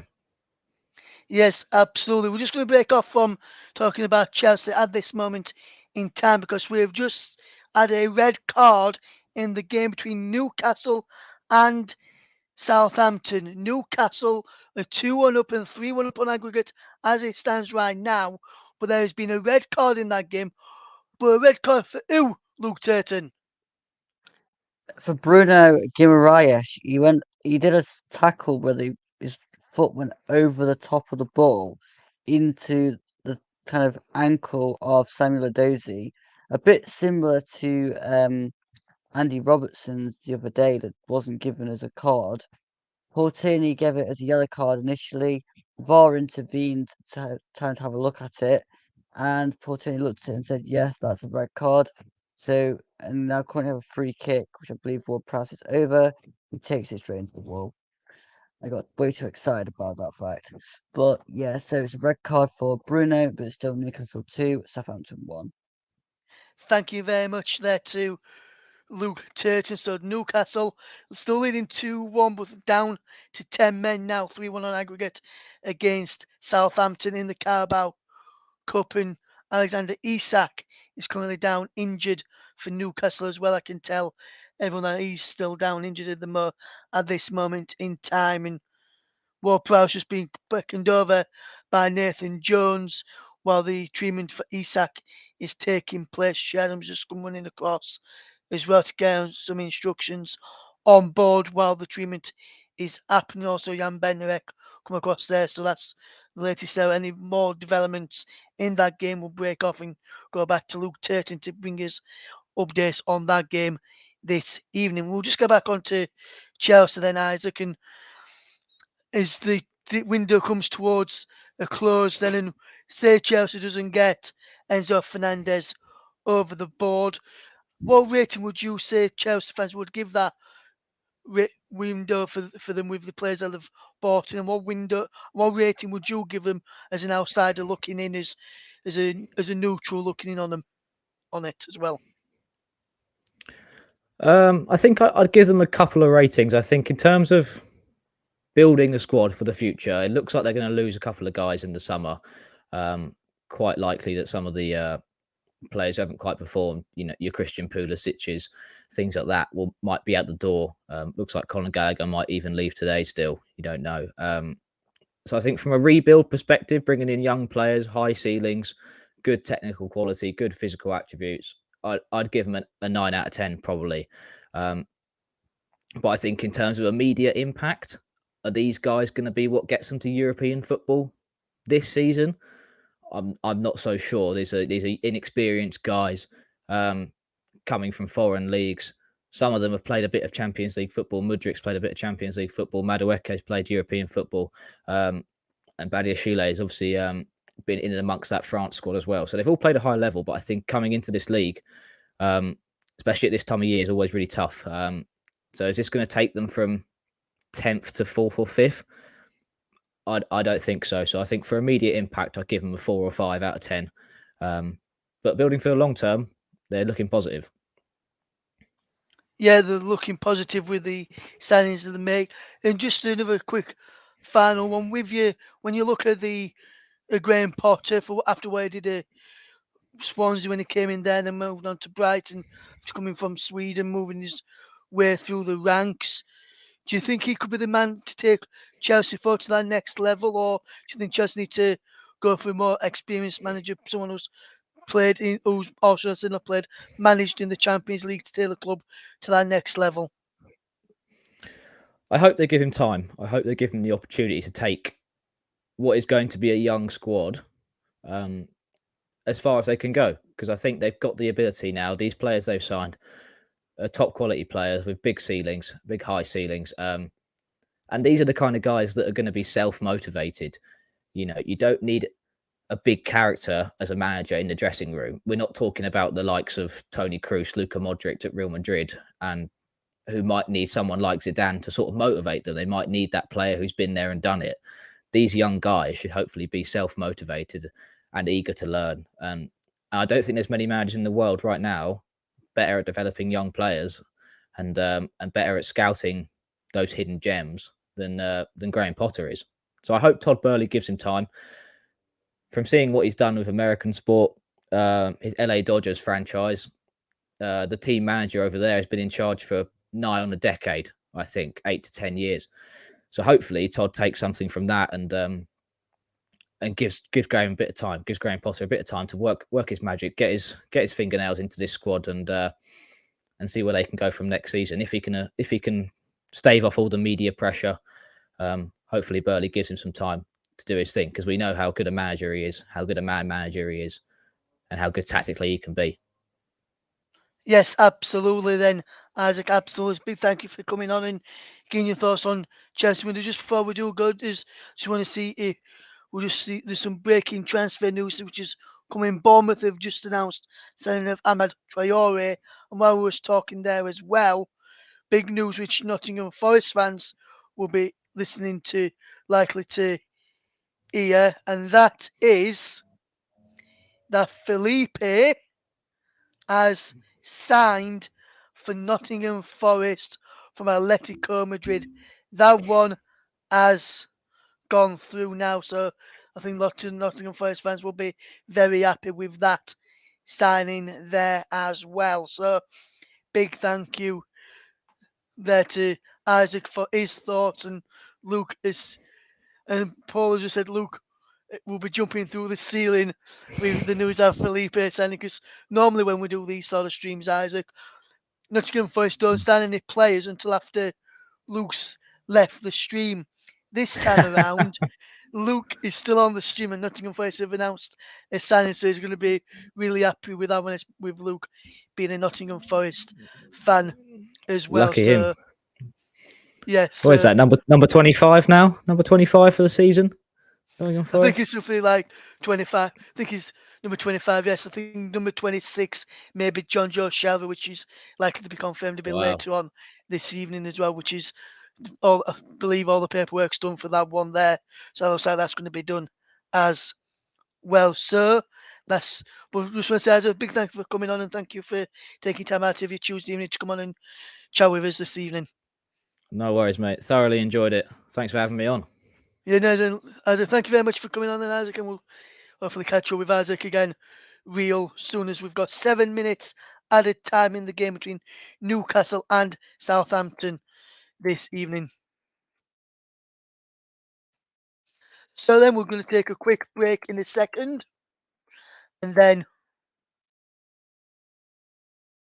we'll get ready for, and then we'll come back and get some updates, and we'll bring you some update on Rotherham United, who have just announced another signing while we were just finishing off there with Isaac. So we'll go back and bring you that in a second, or when we return from this short break in a moment. Just don't go anywhere. You're listening to the Commentary Hub.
Welcome back to the Deadline Day special here on the Commentary Hub. We're also live on the Commentary Hub 2, JB Sports and Storm FM, and also live on Turton Talks Football as well, and also live on Twitch as well. It looks as though Isaac may need to go off in the game between Newcastle and Southampton. Last time I was with Luke, it was still 2-1 to Newcastle and still 3-1 on aggregate. Is that still the case, Luke Turton?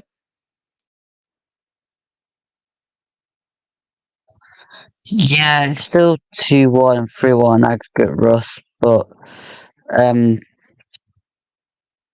Isaac's had to go off. Looks like Jamal Lascelles is going to come on to replace him. They're going to try and shore it up. Southampton have been mainly throwing the kitchen sink at it to try and get a goal back.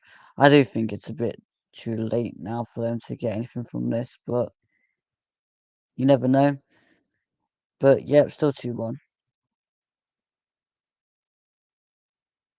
Thank you very much there to Luke Turton for that. Rotherham United have signed Domingos Quina from Watford. The attacking midfielder has signed for Rotherham United on loan until the end of the season with from Championship rivals Watford. That deal has just been confirmed in the last few minutes, which is a big piece of news for Rotherham United, which is very big piece of news, and a big thank you to all people that's joined us today on the Deadline Day stream as well. Fabrizio Romano has just confirmed that Mad Dirty has joined Atletico Madrid on Australia. No option to buy them. We're going to be delighted to fetch on our very own, all the way from Stevenage, and in Stevenage H, in TC Hub H, TC Hub, another HQ of TC Hub in Stevenage this time, in England, which is in the UK as well, of Mike Ornament, who's going to be joining us right now. And very good evening, Mike. How you doing, my friend? You okay? Yeah, good boys. How we doing? Everyone all right? Yeah, all good, mate. Thank you. We're keeping up to date with all the Deadline Day news, and Luke's keeping us across the football game as well between Southampton and Nottingham. It's been Southampton and busy down Newcastle here. I tell you, it in has the been game tonight. very Who could busy face down here at the either like Nottingham today. Forest or Manchester United? I was just saying, Russ, it's been very busy down here today. Yes, 3 signings that have come in at Stevenage. yes, and that's where we're going to go then, Mike. You've just come in, said been very busy down in Stevenage today. Mike's in the TC HQ in Stevenage for us right now to give us all the latest on the deals that's happening at Stevenage. Mike, take it away, Yeah, my so friend. actually, there's a few that have gone through. The latest one being a surprise one, which we weren't expecting, being a goalkeeper. Jokal Anderson, I think his name is, Icelandic goalkeeper, is coming on loan to replace Tejas Hammond, who's out for what seems to be a couple of months with a non-contact injury that was suffered in training today. So he's come in, 21-year-old goalkeeper from Reading. He also another signing that came in was another Reed, not Jamie Reed this time. It's Josh Reed that signed. He signed on loan as well. And also, who was the third one? I'm trying to remember who the third one was now. I think the third one was might have even been the permanent one, which I can't remember who that was now. It was because there was the one yesterday where Josh March came in as well. I think, was it just 2 today and then the one yesterday? I can't even remember, to be fair now. Yes, I can't remember myself, Michael. I'll be checking on that in a second to confirm for people who it is as well from Steve down at Stevenage. And Mike, Arsenal have made a signing today Yeah. in signing Jorginho as well. Looks like they're Yeah. not going to be signing Caicedo from Brighton. Let's take your thoughts on that as well, with you being an Arsenal fan as well as a Stevenage fan, Mike. Yeah, it's a bit underwhelming, to be honest, when you look at the players that we were sort of going for originally in Caicedo. He's sort of a more young, hungry sort of player. Obviously, Jorginho's been there, done it. He's won things with Chelsea. Obviously, won the Champions League. He won the Euros with Italy, but he's sort of the wrong side of 30 now. But I suppose when you look on it, the positive from that is that it's only a 12 million deal. So they've not, Arsenal haven't gone in and spent big money on a signing, and then, kind of thrown everything at that signing. It seems like they've left a bit of money back for signings in the summer as well, which will probably be the likes of Caicedo and maybe a Declan Rice, who Arsenal go back for in the summer window. But yeah, it's a bit of an underwhelming one considering what Arsenal could have had. Yes, he's got the experience, but he's been successful at Chelsea and sort of for country and stuff as well. But yeah, I'm not overly convinced at the moment. I think Arsenal could have done a little bit more to get the Caicedo one over the line. Yes, very interesting thoughts there. We're just going to break off a minute, Mike, and get the thought and go across and get some of the result which has just come through from the League Cup Carabao Cup semi-final in the game between Newcastle and Southampton. The full-time whistle has gone there, I understand, Luke Turton. And Luke, who is it that's gone through, and who is it who's won? Can you just can you use the information on there and tell us how the game was played, how the game was today, my friend?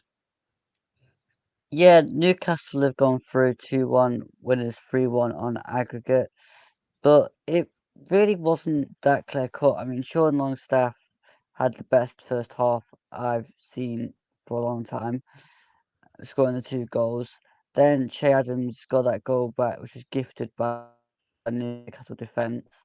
The second half was fairly uneventful until the red card. I mean, there was a few different bits of play, a few shots here and there. There was the handball shout, which I thought was handball, but let's not go into that one. And then the red card was a clear red card for Bruno. And then really Southampton couldn't make the extra man count, and Newcastle finish up going through to the final.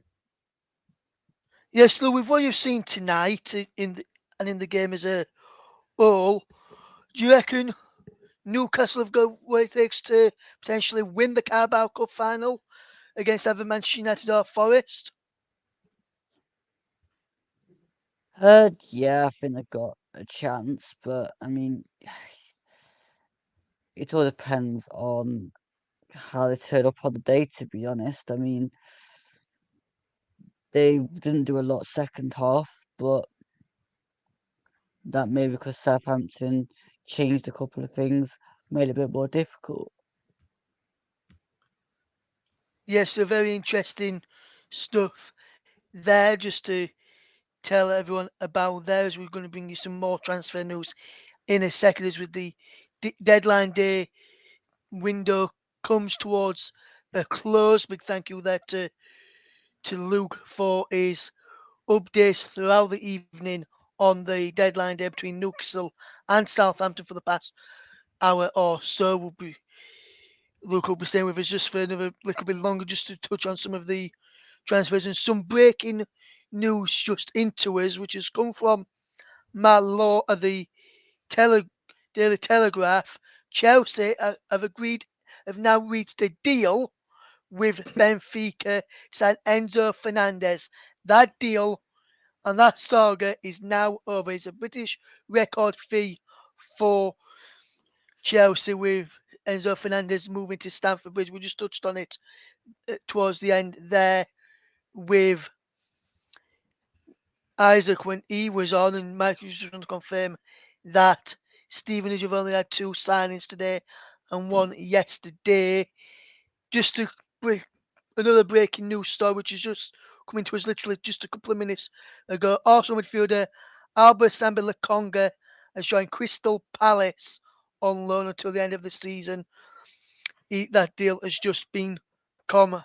confirmed, and as we also mentioned as well, Matt Doherty has completed his move to Atletico Madrid from Tottenham. That deal has now gone through as well, and with Newcastle winning tonight, that deal, with that win, should I say, has helped Newcastle reach their first Wembley final since 1999. And we're just going to fetch on Luke Turton back in for a moment. Also, as I said, we're going to fetch you back in to discuss this transfers. And Luke, back in with us now. You're back with us after covering the game. And while we were covering the game, Nottingham Forest announced the signing of Felipe this evening. He signed a 1.5 year deal, and that's the 27th signing since the summer for Nottingham Forest. Deals for Keylor Navas and John Joe Shelby are still in the works, and looks like they may be getting done pretty soon. How happy are you with that signing of Felipe? And if Navas and Shelby deals get done, how happy will you be with those two signings as well? Well, Felipe gives you that experience, and I mean, we all know what he can do. I think we needed that little bit more quality at the back, so that adds to that.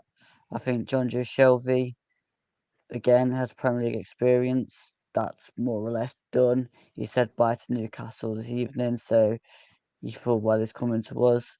So again, that'll give us a bit of quality, and we feel the only problem I have with John Joe Shelby is he's quite injury prone. Then again, he'll fit right into our injury department, so there you go. And as for Keylor Navas, again, need a quality keeper now that Dean Henderson's not there. So yeah, I'm fairly confident that they'll be top players. Yes, and the news regarding that Matt Doherty deal, that deal is is signed him on a free agent on a deal for the rest of the season after Tottenham agreed to mutually terminate the right back's contract to allow him to join the Spanish club. And look, if you get those deals over the line, like you're looking to get over Navas and Shelby, with the deal that you've already got over the line tonight in Felipe, where do you rank this window for Nottingham Forest? With the players you've already got in the window early on, and then these three towards the end, where would you rank it in terms of windows? Would you say it was more successful than the summer window, or just the summer window just pipped this one? I don't know really, Russ. I mean, it's hard to tell. I mean, we've addressed a few issues, been forced into a couple of signings, and still think we're missing a front player. But yeah, I'd say about 8.5 if I had to grade it. Yes, so a big thank you there to Luke Turton, who's been with us this evening for the majority of the evening as well. So a big thank you there to Luke for joining us this evening. Just a bit of line out of Everton, and Everton have had a bid rejected on deadline day to sign. Are you ready for this, guys? Sign former Arsenal and Chelsea striker Olivier Giroud from AC Milan. Sean Dyche trying to sign Olivier Giroud for Everton on deadline day from AC Milan, and I can see That's just funny. Paul James just laughing and clapping to himself in HQ there. Max has said it's funny there as well and laughing. And Paul, do you want to tell this one first? What do you make of that news I've just brought you there? Just come out?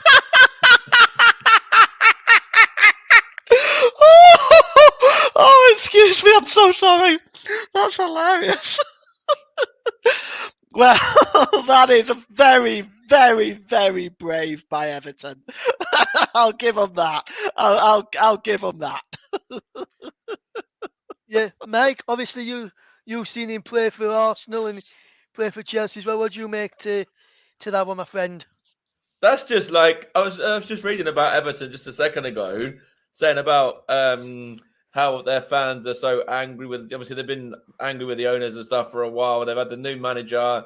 They've not signed anyone in this window, and it's like if I'm an Everton fan right now, like Limo, guys like that, to come out with what is it, like an hour or so left of the window, for an Olivier Giroud kind of rumor like that, that's just rubbing salt into the wound for any Everton fan. It is, yes, absolutely. When I saw him, I had to keep a straight face. I thought, Yeah. am I reading this wrong? Are you sure I'm reading it? They're saying Everton, not someone say like Arsenal trying to get him back, or someone No, say I think they were trying to sign Oliver Giroud. Well, earlier on, I read on Twitter there was a rumor floating around that Everton were interested in Pierre-Emerick Aubameyang. Yeah, well, that would have made more sense because at least he's sort of, out of favour at Chelsea and stuff. Would have actually made a bit of sense. Yeah, Oh. when Giroud is playing week in, week out, he played at the weekend for Yeah. AC Milan. Yeah. So someone who's playing week in, week out at a club, you don't expect him to be moving to another club so close to the Just deadline. imagine if Everton pulled that one off though in the last hour or so, like World Cup finalist, runner up, etc. And then he's playing in the Championship next season against Sheffield Wednesday or wherever, Sheffield United. The Everton fans are going to be furious. They're going to be they're already furious. I'm already seeing them on Twitter because I'm kind of following them a little bit right now. I'm following their plight right now because I don't want to see them go down.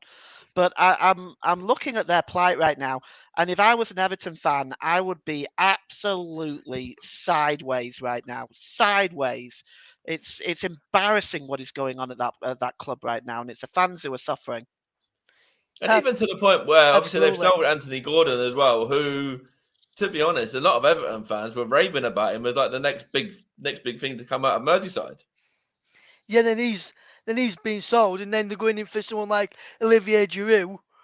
I would How old's understand. Giroud as well? He's 36, 37. Like he's not young. No, Yeah, he's not. I could understand it. Say if Frank Lampard was still there at Everton because he knows about him. Because he's obviously been around him, played against him when he was playing in his playing career, towards back end of his playing career, and that potentially coached him when he was Chelsea before. So if Lampard was still at Everton, I can understand it. But for me, I don't know what you guys think, and I'll come to you, Paul, on this. But for me, I don't think he's a Sean Dyche type player, which would fit into the way Sean Dyche would want to play with Everton. And just before you answer that, just some breaking news in which you told you a bit about earlier with Enzo Fernandez. Chelsea have agreed a deal in principle to sign Enzo Fernandez from Benfica for 105 million, which is a British record transfer. The Blues agreed to pay the release clause of more than 105 million, which is 120 million euros. It's now a race against time to get this deal completely finished with less than an hour to go on deadline day. Say if the deal sheet went in, they've gone until 1 a.m. to get the deal UK time to get the deal done. So that is what is going to be there as we just seen some shots of Felipe leaving Nottingham Forest training ground after putting pen to paper this evening. But and some breaking news just as Luke's left us. Luke said they'll probably get they'll probably sign no one on when he's on and then plays when he's off. He got Felipe when he was on. I can just bring some breaking news to any Nottingham Forest fans listening right now. So let me just get this ticker up on. Let me just get this on the screen right now. We've been breaking news. Fabrizio Romano in the last few seconds, 22-14.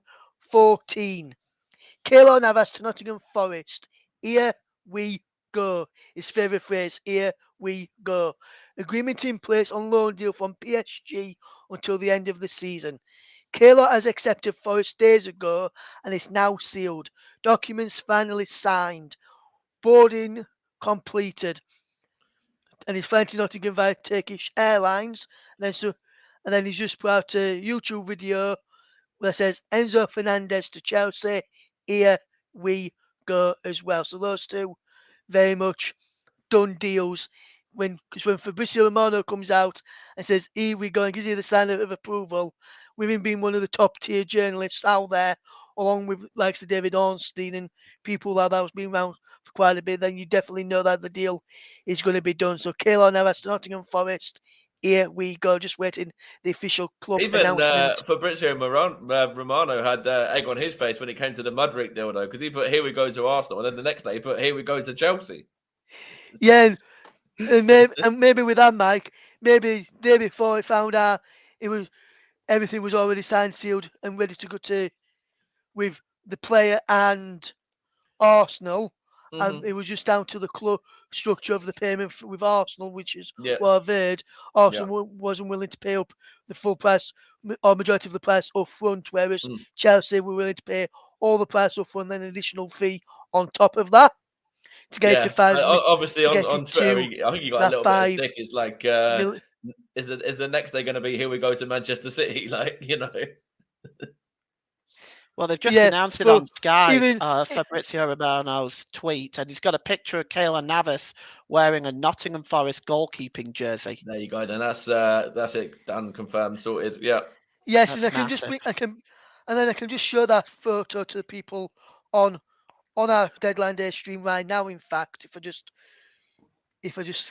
just open it up here like this right now, there's a photo from Fabrizio Romano of Keylor Navas in that Nottingham Forest jersey right there on deadline day. So there's Keylor Navas in that Nottingham Forest jersey, goalkeeper jersey, signed, sealed, delivered.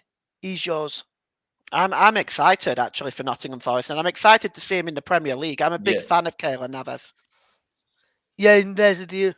There's a photo again just for the Forest Yeah, fans he's a if they're watching. superb keeper. Like for most Premier League teams, he's a very, very good signing. And for somebody of Nottingham Forest sort of stature, sort of where they are in the table and everything as well.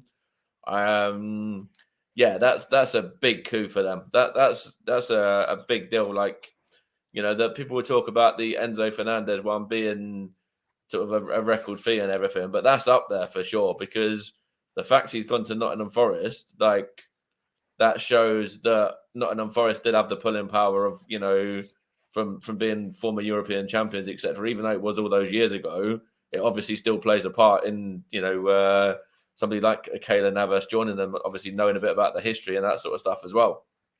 Well, given Yes, the and fact it'll be the just biggest some news in signing. here. Just some news in here, Paul, as well. Just before you move on, continue with our conversation between you and Matt there. Well, just hearing here from a journalist of one of the biggest outlets, BBC. Mm. They've just put out. Our nurse has just tweeted 5 minutes ago. Marcel Sabitzer almost done for man to go to Manchester United. So Marcel Sabitzer is almost done, and that's almost done. And it looks as though that deal is going to be done. Some news just in as well from Bradford City. Levi Sutton has departed Bradford City. He has joined for the League Two side Harrogate for an undisclosed fee after a 2.5 year stay with the club. He made 95 Bradford City appearances to his name. So Levi Sutton leaving to join Harrogate Town. And only one thing problem with that, Mike, it should have been Levi Sutton is joining Joining Sutton. Sutton, absolutely, I That would agree. have been 100%, that would have been 100%. a perfect way to finish this off. So, and as it is on Sky Sports as well, Chelsea have reached Enzo Fernandez agreement there. So that's just some more breaking news just to give you on that deal, and we'll keep you across all the deals right through to the end of the window as well as we all in our offices here. And just to bring you a line from the FA Cup this evening. It's gone to extra time between Birmingham City and Blackburn Rovers. Yeah. And Burnley fans, cover your ears when I say this. It's finished Birmingham City 0, Blackburn Rovers 1 after extra time. And it was an own goal by Trusty. So not very trusty for Birmingham. That's Trusty that's on tonight. loan from Arsenal as well, isn't it? The American, yeah. Yeah, Yeah. he has scored an own goal in the 100th minute of the game to knock out Birmingham City of Austin, the FA Cup. Austin, not so trusty.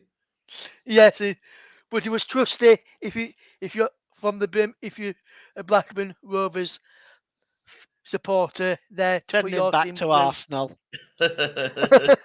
And we'll just bring you some more results as well, just before while we're waiting for some more deadline day deals to go through and be announced. In the Championship, Luton Town beat Cardiff City by 1-0 this want to hear that, evening. Russ. Luton missed a penalty in the 70th minute before Adebayo, who missed the penalty, scored in the 89th minute to give Luton a 1-0 win over Cardiff this evening. In League Two, which is division that's Steven and Dream, marks and results in there for you. He's finished Carlisle 5, Barrow 1, Crew Wow. 1, Stockport 1, and Salford 1, Walsall 0. In the National League, he finished Aldershot 0, Bournemouth 1, Eastleigh 0, Barnet 2, Solihull Moors 1, Notts County 2, Woking 1, Torquay 1, and 10-man Yeovil 0, Wealdstone 0 as well. As I just mentioned, that Birmingham City being knocked out 1-0 by Blackburn Rovers in the FA Cup. And as Luke brought you earlier, Newcastle United, and as you can see going across the ticker at the bottom of our screen, Newcastle United are through to the Carabao Cup semi-final, to the final after beating Southampton 3-1 on aggregate in the semi-final, 2-1 on the night. So that is all the deadline day. That's all the scores there to tell you about, and we'll bring you any more deadline day deals as and when we've got it in. Some just news just in here from Huddersfield Town, and another Huddersfield Town goalkeeper is on the move, with Gizzo Bilambe has joined Salford City on loan till the end of the season. Earlier on this evening, Huddersfield signed goalkeeper Thomas Vaklek from Olympiacos on a short-term deal for an undisclosed fee, and Ryan Schofield secured his second loan move of the season.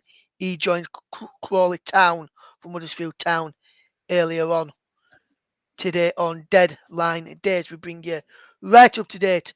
I just got a bit of news come out from probably about 7 or 8 minutes ago now, I think it was, saying that Spurs are getting close to signing Pedro Porro. That one should be, looks like that one's going to probably run to the wire, and they still might get that one over the line. And former Arsenal man Hector Bellerin is joining Sporting as well. Thank you very much there, Mike. And a bit more news on that, news regarding Olivier Giroud that fetched you a bit ago, which you all laughed at. Well, you can laugh even more. Everton showed interest in AC Milan striker Olivier Giroud. However, the French striker has decided his future is not on Merseyside. So they asked, and Giroud knocked him back. To be honest, what would have made that funnier is if Olivier Giroud just turned around to him and was like, Everton? Who? I'll tell you what, that smacks of Why desperation. would I want to go and play under Sean Dyche? Yes, but Burnley have signed teenage winger. Yes, I was about to mention. Yeah, okay. Yeah, so Burnley have signed 18-year-old winger Enoch Adjei on a 4.5-year deal from Anderlecht for an undisclosed fee. Adjei will immediately join Belgian side Mechelen on loan until the end of the season. Paul, are you happy with that signing? Obviously, you've probably not seen him much. Are you happy that you've signed another young player to the books? Yeah, actually, Vincent Kompany was talking about him. He really, really wanted him. So I think they've loaned him out till the end of the season when his contract kind of, I think it's something might be something to do with his contract at Anderlecht. So he'll probably stay in Belgium until the end of the season. He'll rejoin Burnley in the summer. Just in time for another push at the Premier League by the looks of things, Paul. Yeah, it's looking like that at the moment, but I never say never. I have been a Burnley fan a long time, and I can tell you they are well capable of throwing away a 17-point lead. Yeah, imagine, yeah.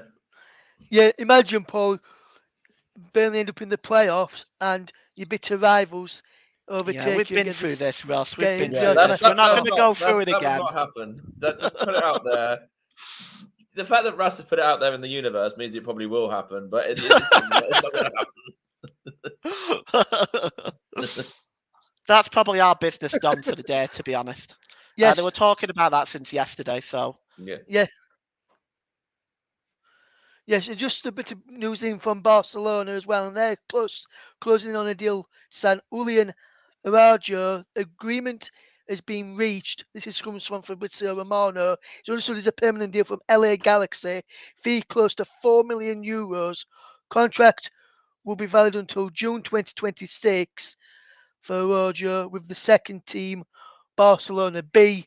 One step needed, which is MLS approval. So that's just the approval needed. I did have a little laugh at this just a minute ago, though, or 20 minutes ago, 15 minutes ago, whatever it was, about Leeds is signing Max Wober. He come out and said the move to Leeds came about while he was on holiday, and then the first line was, "My vacation was ruined." Well, that's a nice thing to say, isn't it, about your new club? yeah. Oh dear. I am sorry, I believe we've just lost Mike there for a moment. There it is. He's back now. Welcome back, Mike. I didn't go anywhere, Russ. I'm still here. Oh, what's But come yeah, on? you were saying about Sammy Lakonga as well. That one, obviously, I think it just come up saying it's actually 100% confirmed now. It is, until mate. the Yeah, I end, mentioned that until the end of the season. mentioned that a bit earlier. Yeah. Yeah, and it says obviously that he's very excited to be joining there, and I think that that's a good move for him as well, and for Crystal Palace and for Arsenal. I think it's a good move for all parties. Actually, that one where I think Sammy Lakonga is sort of young, and he's learning his trade and stuff, learning the game. I do believe that Patrick Vieira will be able to sort of bulk him up a bit and give him some much needed minutes, which he wouldn't have got at Arsenal. He might have got minutes in Europa League or whatever, but I think to play regular Premier League football should do him the world of good. Yeah.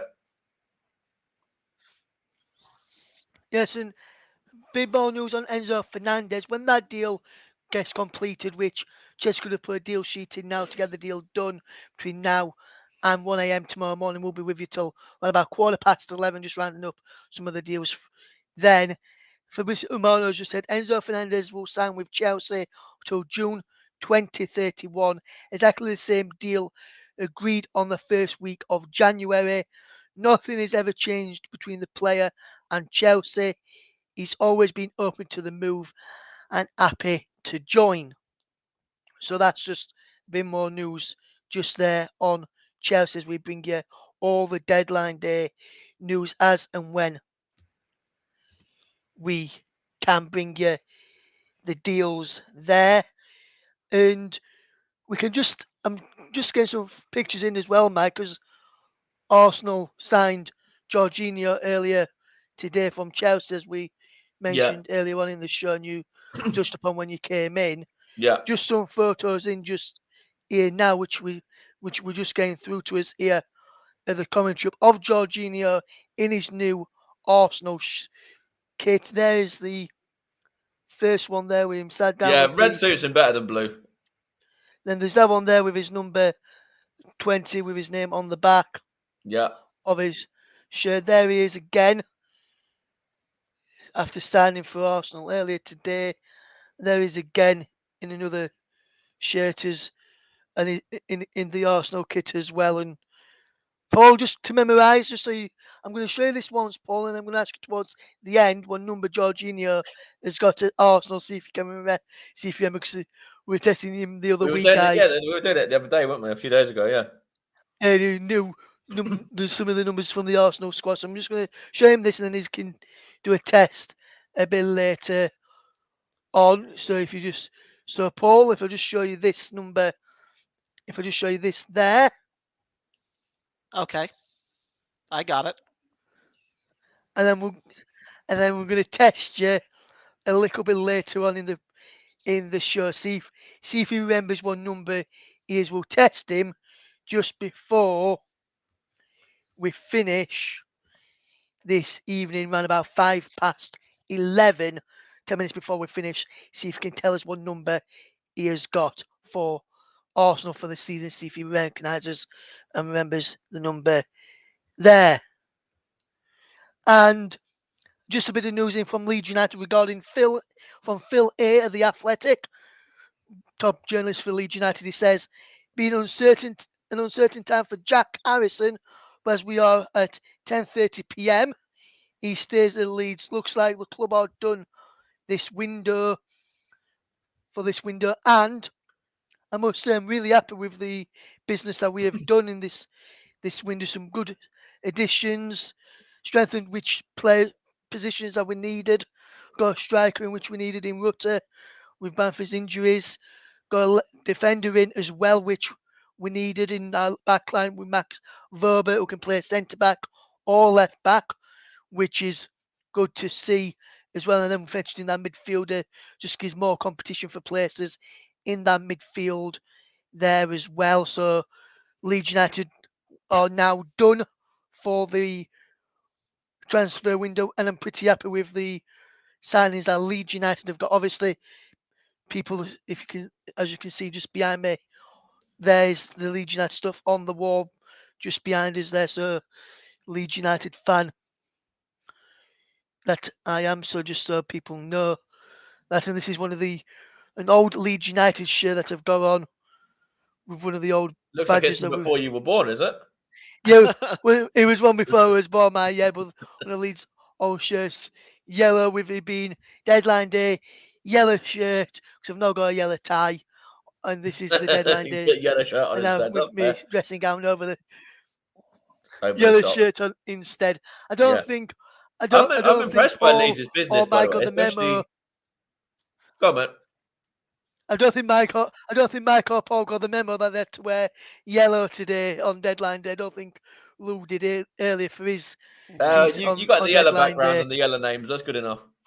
And the yellow ticker and everything as well. That's Which what I was going to say. But is, no, I'm impressed by Leeds' business. I think Weston McKennie's a very good signing. I think he is a real talent. Obviously, he's played a lot of games for Juventus, for the US as well, the national team, and obviously for Schalke. So, in terms of him, that's a really good signing for Leeds, and I think he'll have a big impact in the remaining part of the season. Yeah.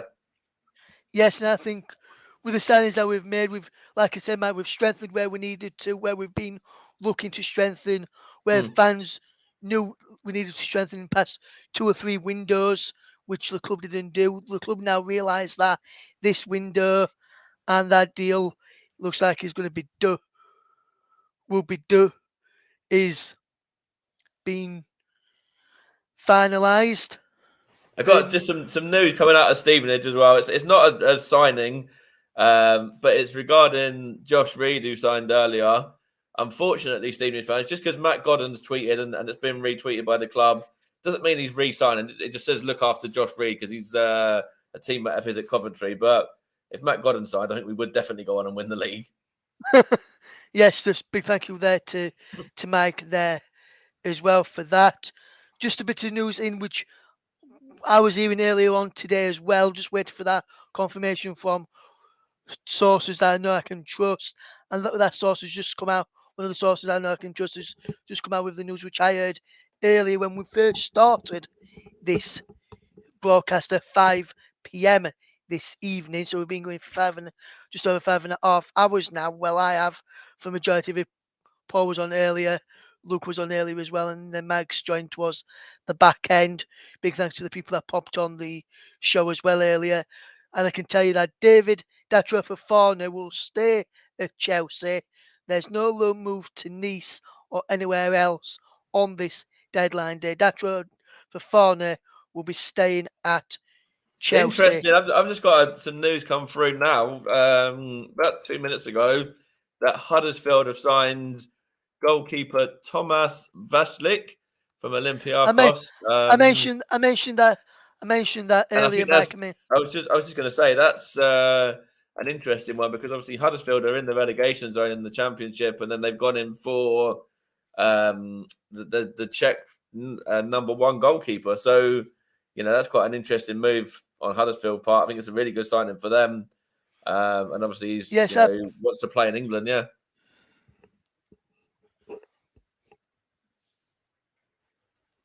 Yes, and absolutely, I would have to say I agree with that as well. Just getting some more transfer news in, and we'll bring you all the deadline day deals as and when we can. just to confirm that what Paul has just messaged me through as well, Wrexham have confirmed the signing of defender Owen O'Connell from Charlton Athletic for an undisclosed fee. Defender is 27 years of age. The owners teased the deal earlier on, and now the club has now announced the signing. Hakim Ziyech is close to completing a loan move to Paris Saint-Germain.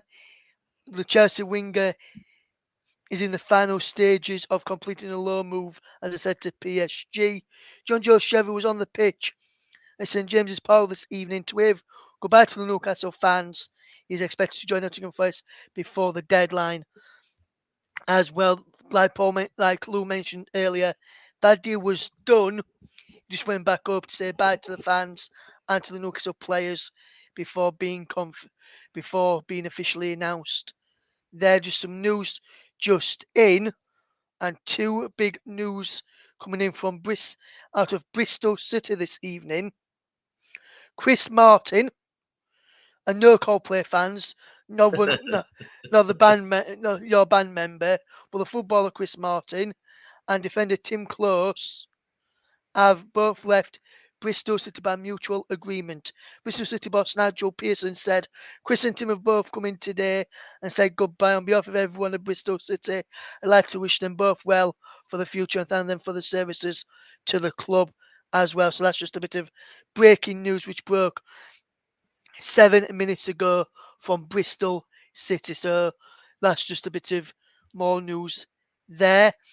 With Enzo Fernandez deal, then guys, in the looking likely now that the deal may get over the line, or looks like it could potentially get over the line. I just want to ask you a question, and you don't have to say, and you don't have to say your club, Arsenal, in this, but when you look at the January transfer window as a whole and the players that people have signed or potentially signing in the last 21 minutes or so, who do you reckon has had the best window in the Premier League? And I'll come first to Paul James to get his thoughts. Paul, who's had the best window for you in the Premier League? Probably Chelsea if they can get this deal to go through. They've added some younger quality players to the lineup, as Isaac, who was speaking for Chelsea earlier on, said. They've got some excellent players in there on the verge of getting rid of Hakim Ziyech, and this signing, British transfer record. It's going to give Chelsea a different dimension in the second half of the season, and we're really going to get a good look at Harry Potter and how well not Harry Potter, Graham Potter.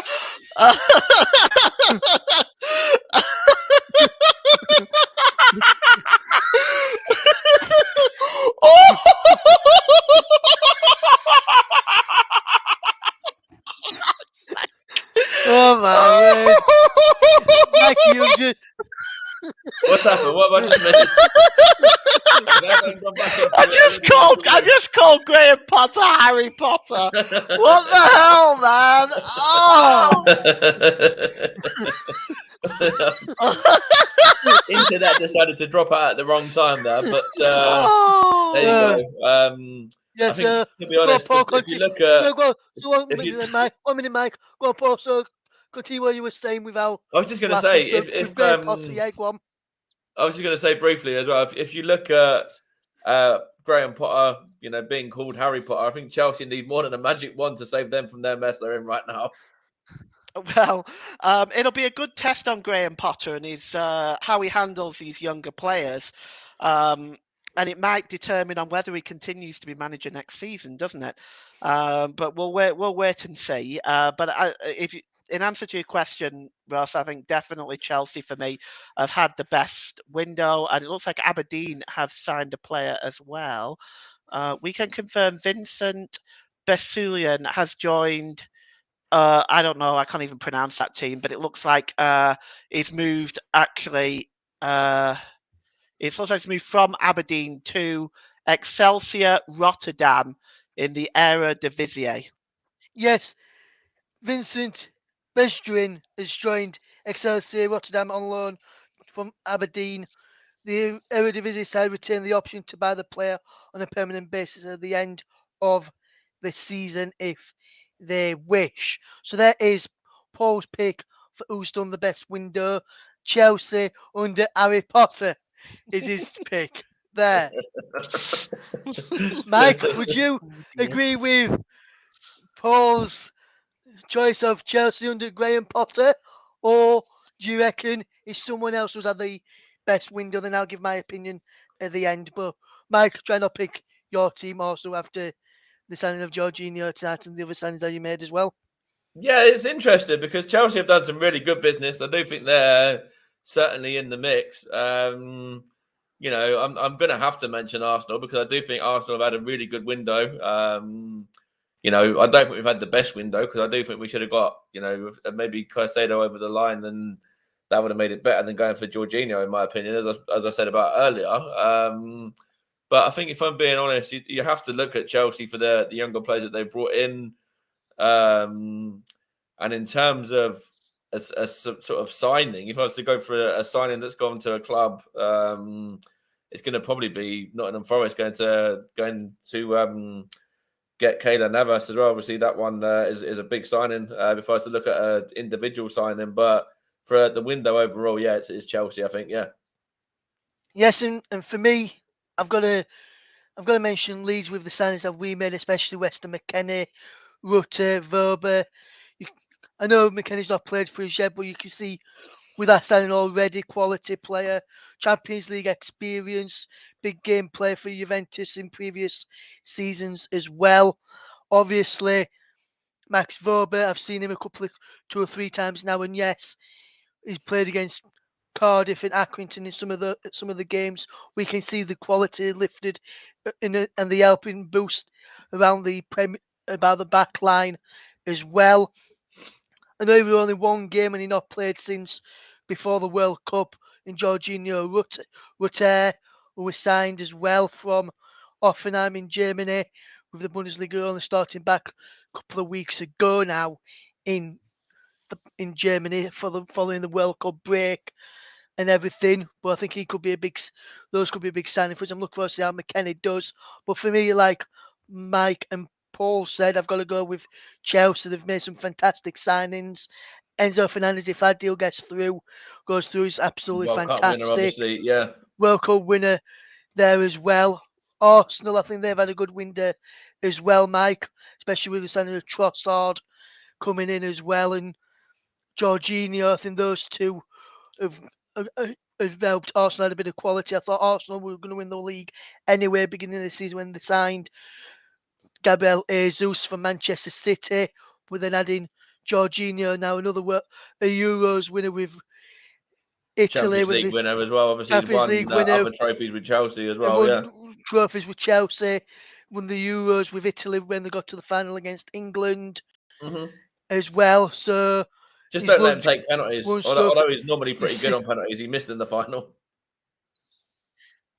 Yeah, and then if you look at, like I mentioned with Jesus as well, that's a good piece of business. I know that weren't this window, but early on in the window, that was a good piece of business from Arsenal. I think that could help the signings that you've done this window can help you kick on. But for him, I have to go with Chelsea. If we were to pick an individual player who's a standout player of this window, should he get done out, Keylor Navas would be up there. Enzo Fernandez is up there as well with how well he's done in the World Cup as well. And another one that's up there for me from what I know he's not played for Leeds yet, but one that's up there as well is Weston McKennie being there in the I'd top have to agree three. with that. I'll probably put McKennie second with Enzo Fernandez, Tom Mike in that review, and then Jorginho I mentioned probably just third in because in terms of I know he's won stuff at in the gate at Chelsea and that Jorginho, but for me McKennie's probably that just. I think you're probably right to look on it like that as well, because the way I look on it is they're younger, more hungry players that have still got a lot to go through in their career. Obviously, they haven't really made much of a name of themselves. You know, yes, they've made, well, not in England, they haven't anyway. but they're obviously players that going to have a lot more left in them. They'll have a lot of years in them. Whereas Jorginho is getting to sort of the latter stage of his career. Yeah. Yeah, so that's the main reason why I put Jorginho third, Mike. In that, I don't think he's a good player though, but I just think those other two have probably got, like you said, a bit more time on their hands to improve and get better in the game as well. Yeah. What I'm just going to do before we move in towards, as we're moving in towards the final deadline, a few minutes, we're going to check if there's any breaking more news, Russ. signings, and we're going to try and get some breaking news. Just big breaking news as well. It's coming out of try Chelsea. And get in a second. And we've got some big breaking news, and to give us that big breaking news, I'm going to cross live to our Stevenage T-Sub HQ in Stevenage, and Mike Holliman has got some big breaking news to tell us from there. So just 1 second, Mike, and then as we get ready to press over to Mike. Mike, big breaking news. Tell us, what can you tell us? Yeah, it's at Chelsea, as we were touching on earlier, or just in the last few minutes. They've now agreed a deal to sign Benfica midfielder Enzo Fernandez for a British record of 105 million, and the Argentine is currently having his medical. So that deal is looking likely that's going to be getting done. And then a side note, Hakim Ziyech is set to move on loan to PSG as well. But the big breaking news is that the Enzo Fernandez deal, the fee has been agreed, the deal was agreed, and the Argentine is currently having his medical at Stamford Bridge.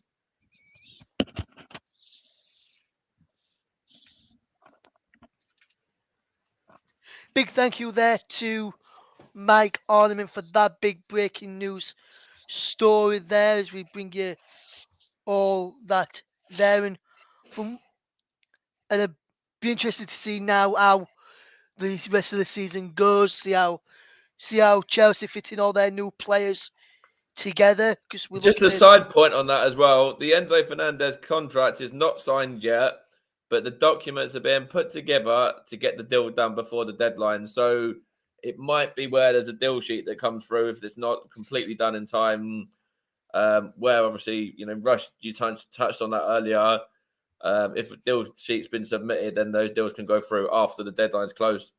Yes, and there's 11 minutes left of deadline day to go, or just thereabouts now, and coming up towards the final few minutes of deadline day. I know I said I was going to test him a bit later on as well, but I'm just going to test him with one of the players here for Arsenal in the deadline with Paul James with that, and I'm just going to test him with one of the players that's no longer there anymore.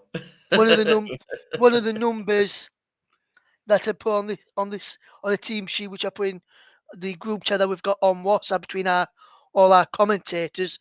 So, Paul, I'm going to test you now, okay? Another one. Yeah, I'm going to test you with somebody else who you've spoken or you know about, who I've already asked you about before. But I'm going to see if you're going to test, so then people know what your knowledge is like of Arsenal squad numbers. Well, it's not. Go ahead. It's been a while now since I've commentated on them, so they're not all fresh in my mind. But I'll try. Who is number 31?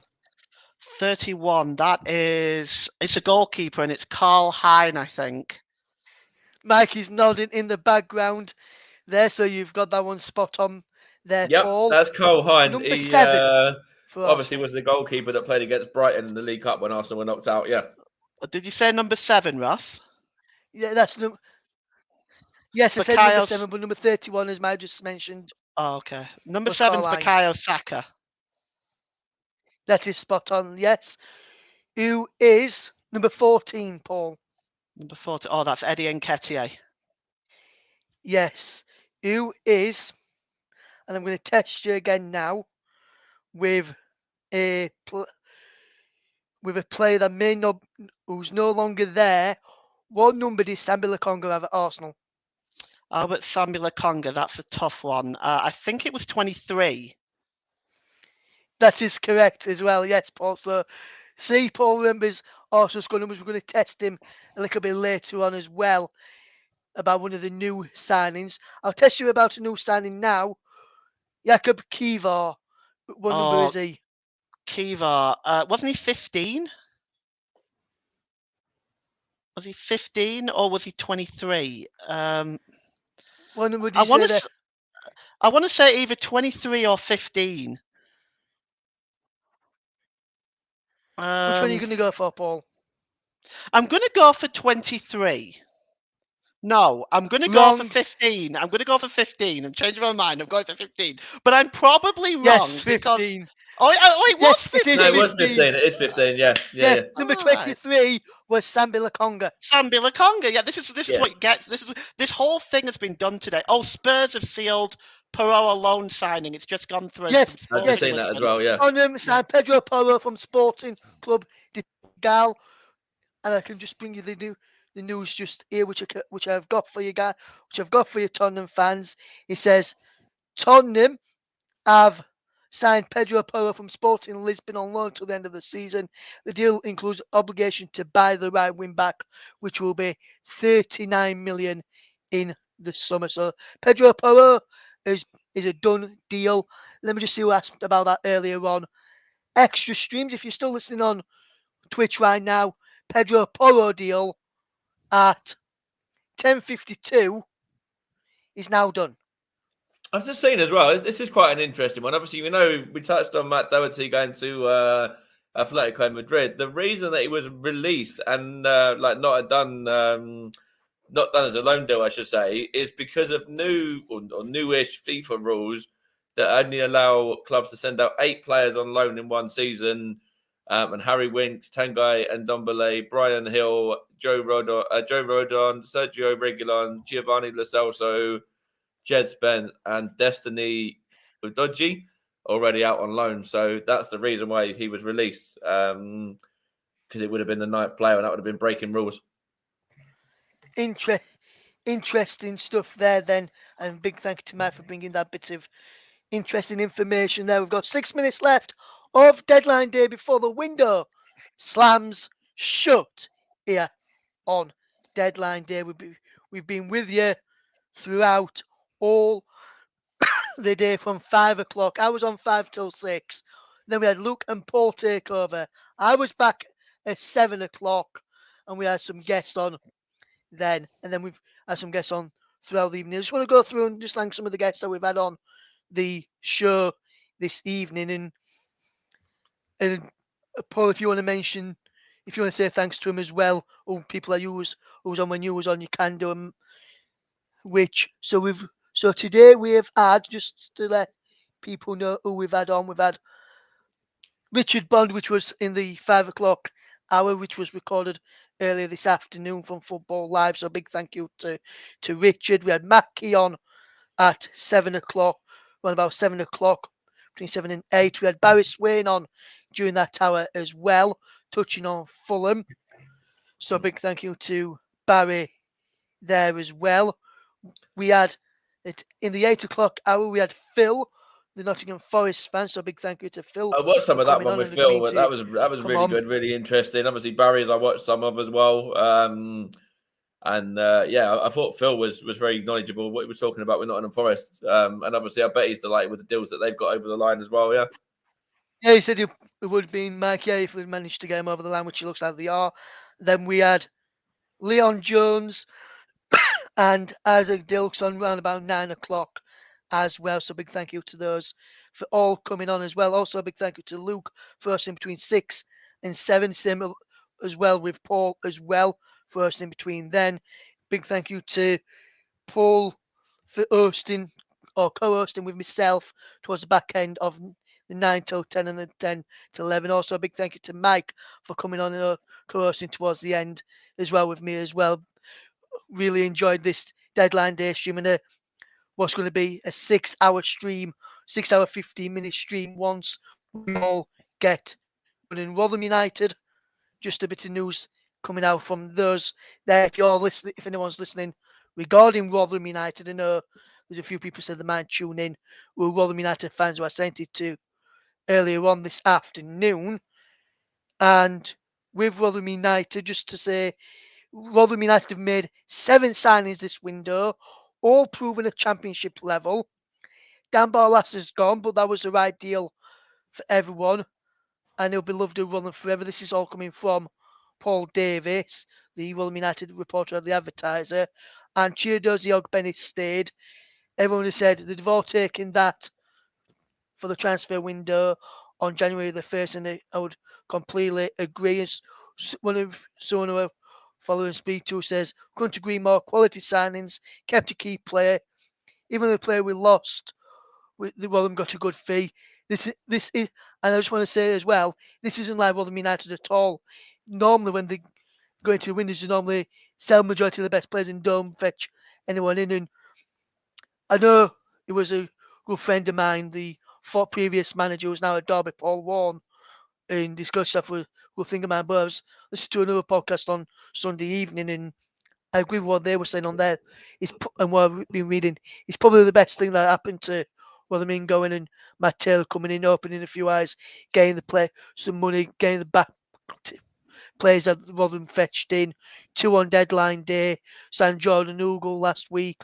Some good quality players in there. Was played in the Championship and top end of the Championship as well, and being played in the Premier League. So Rotherham United have got some good quality additions into their squad. We've received some news from Nottingham Forest a few minutes ago, and Mike Ornament can tell us that news not from Nottingham Forest, from West Brom, should I say, a few minutes ago. Mike can tell us that news from West Brom champion Mike.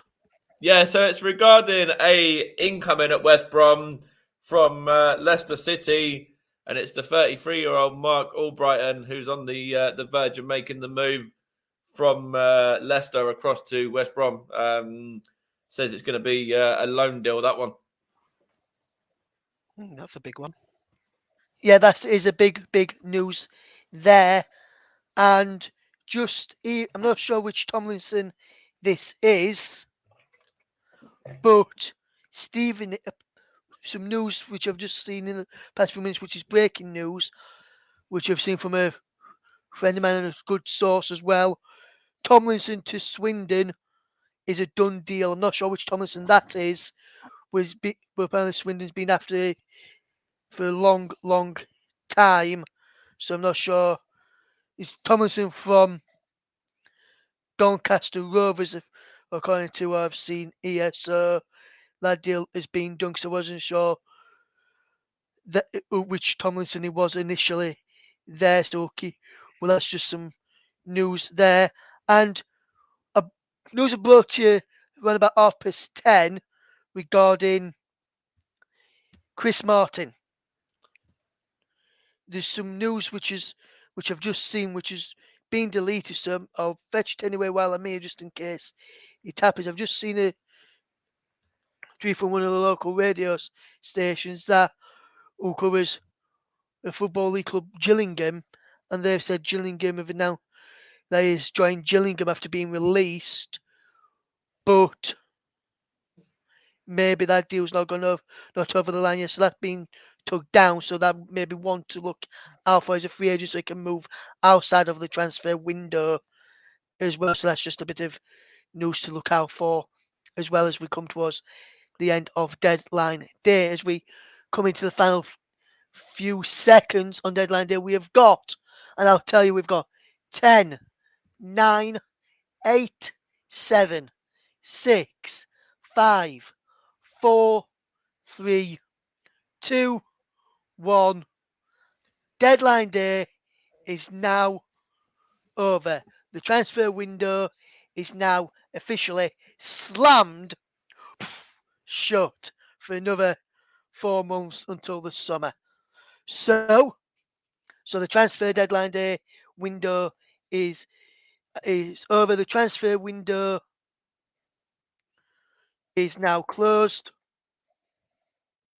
Well, I gotta say, the latest information we got from the City Ground, excuse me, is that Forest. This was 11 minutes ago, and I've not received any updates since. That Forest were hoping to get Navas and Shelby signed, but there's been no further update from there. So I don't know whether they've actually joined or not. Yes, we're just awaiting confirmation of that to come through. We'll be with you. I've just got confirmation right now, 39 seconds ago. John Joe Shelby, that one is done. Right. So Is So that just I- come through from Nottingham Nottingham Forest, Forest Mike? Twitter page. Yeah. okay. Well, you know what? I think they've missed out on the neediest position. If they haven't got Goalkeeper. Navas, Yeah. yeah, because Hennessy's not Premier League standard. No. Yeah. Yeah, they've just gone across to Nottingham Forest on my TV right now, and I'll just tell you what they're saying there.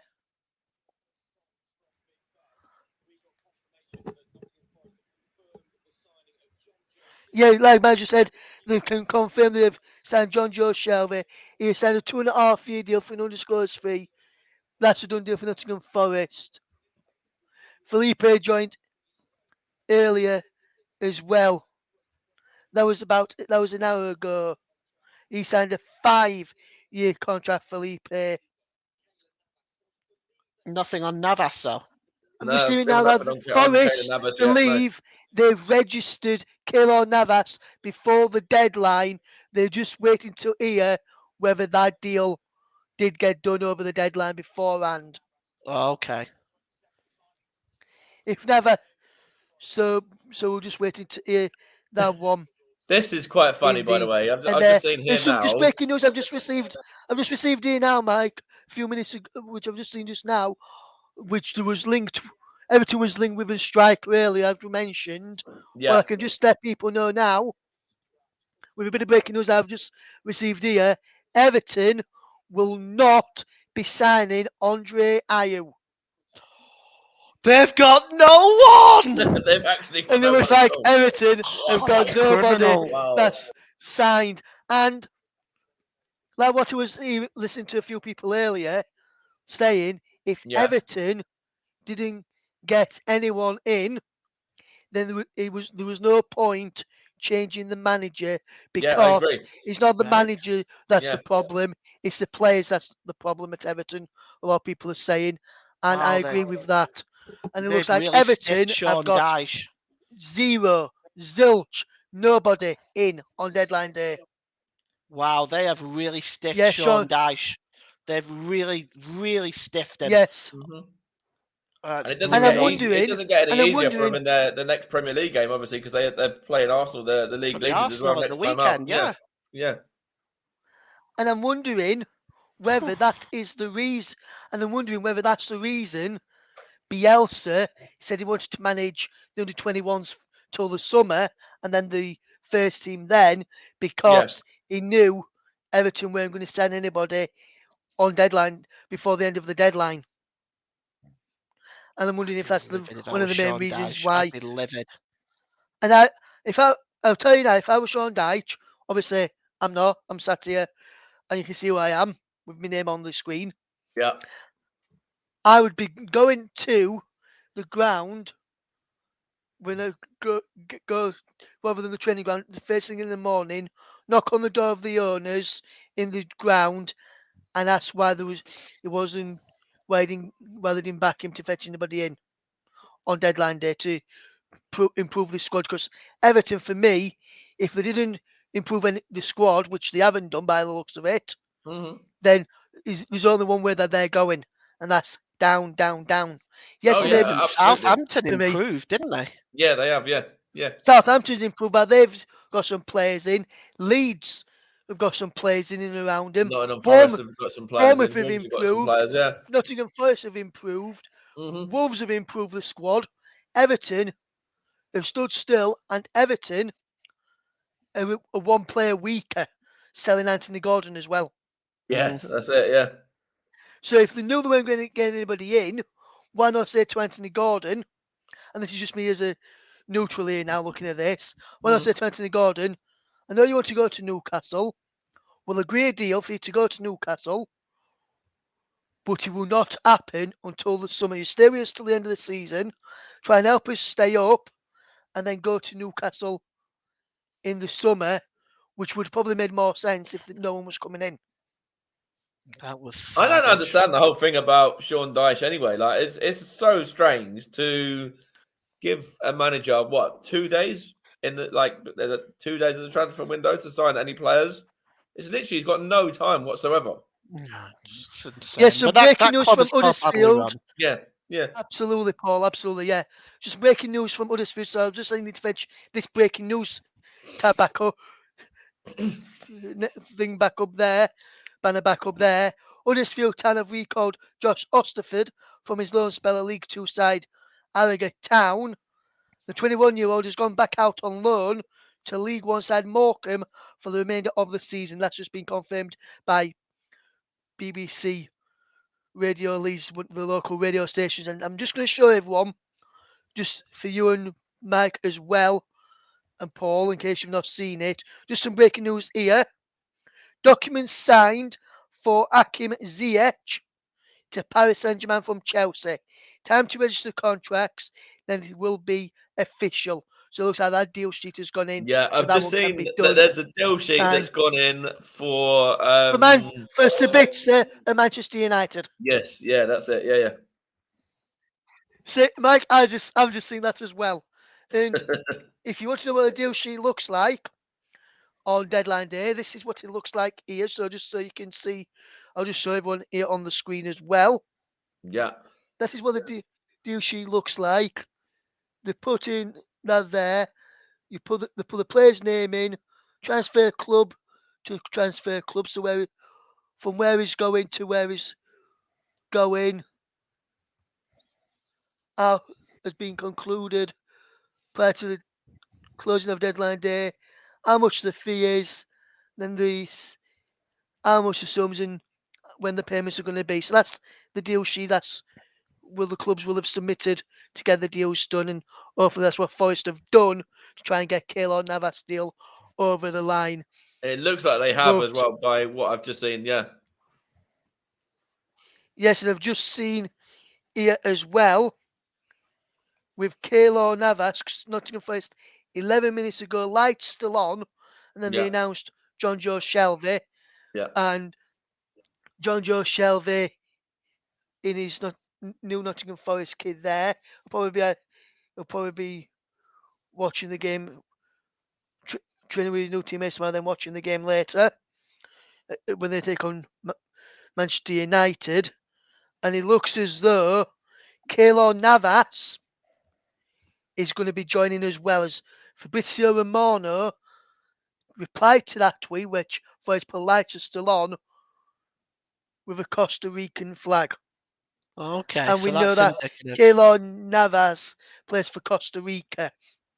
So that is something to keep an eye on if that deal did get done in time at the end of deadline, before the close of deadline day. We're going to be finishing off ourselves in round about 5 minutes time. So I'm just going to test Paul again now with an Arsenal squad number. I showed it to him earlier. Okay. So, Paul, Jorginho has completed a move from Chelsea to Arsenal earlier today. His squad number is 20. No, squad number. Correct. Well done. We showed him that earlier live on the stream, guys, so you could all see. And then he has just told you what squad number he is again right now. So, Paul, just tell everyone again what squad number he's going to be wearing a Chelsea for Arsenal from Chelsea. after. What? He's going to be wearing number 20 for Arsenal. Yes, so Jorginho will be wearing number 20 for Arsenal. I've probably got Arsenal in the commentary duties for the rest of the season now. To be fair, you got a good record, so I don't mind that. And Mike, I just want to say, forgive me for saying it's squad number for Chelsea rather than Arsenal. I've been on here. It's been a long day. I've seen it's been 6 hours or so don't worry, bro. Yeah, Mike. That's not how long I've just been up. I've been up since been awake since 8 o'clock this morning. I've been up since half past 8 as well, guys. So, and then came on here at 5 o'clock, and then we've been streaming. Took a break from 6, then I came back on at 7 o'clock, right through to the close of the window. So, and past that. So we're going to take a break in. So we're going to close off in a second. We're just going to go for a quick break, and then when we do return, we're going to give some news, because I've just seen that I think it's Northampton Town has signed Ian Wright's grandson. Yes, Got a and I've just got grandson now. confirmation here. Oh wow. Northampton Town have beaten the deadline, signed DiMaggio Wright Phillips on loan from Stoke City. They spent all day by chasing him, and finally he was signed off by Stoke just moments ago. An exciting addition. That is interesting. Yeah, it's quite an interesting one to see how he kicks on. Obviously, being such a sort of, being from such a sort of well-renowned footballing family. Yeah, Yes, and he is. obviously Sean He Wright is. Phillips, Bradley Wright Phillips, and obviously this is the next one from coming up. Yeah, Yeah, he is this. He is the son of Sean Wright Phillips right. and Ian Wright's grandson. So that's just a bit of news there regarding Ian Wright's grandson as well. There, we're just going to take a quick break, and then we're just going to just round out and just get final thoughts on the day. And I think, as we're going to say, I think if he gets done, I think we're all in agreement. So we'll say this in a second. We're all in agreement for that Chelsea have had the best window when Enzo Fernandez deal gets done. Do you agree with that, Mike? Yeah, definitely, absolutely. Yeah. Do you agree with that as well, Paul? Yeah, and I'm just looking on here at Nottingham Forest website. Still no acceptance of Navas yet. John Joe Shelby's confirmed. Yeah. Yes, and just a breaking news, just to confirm this as well, just before we break off, MK Dons have signed a late one.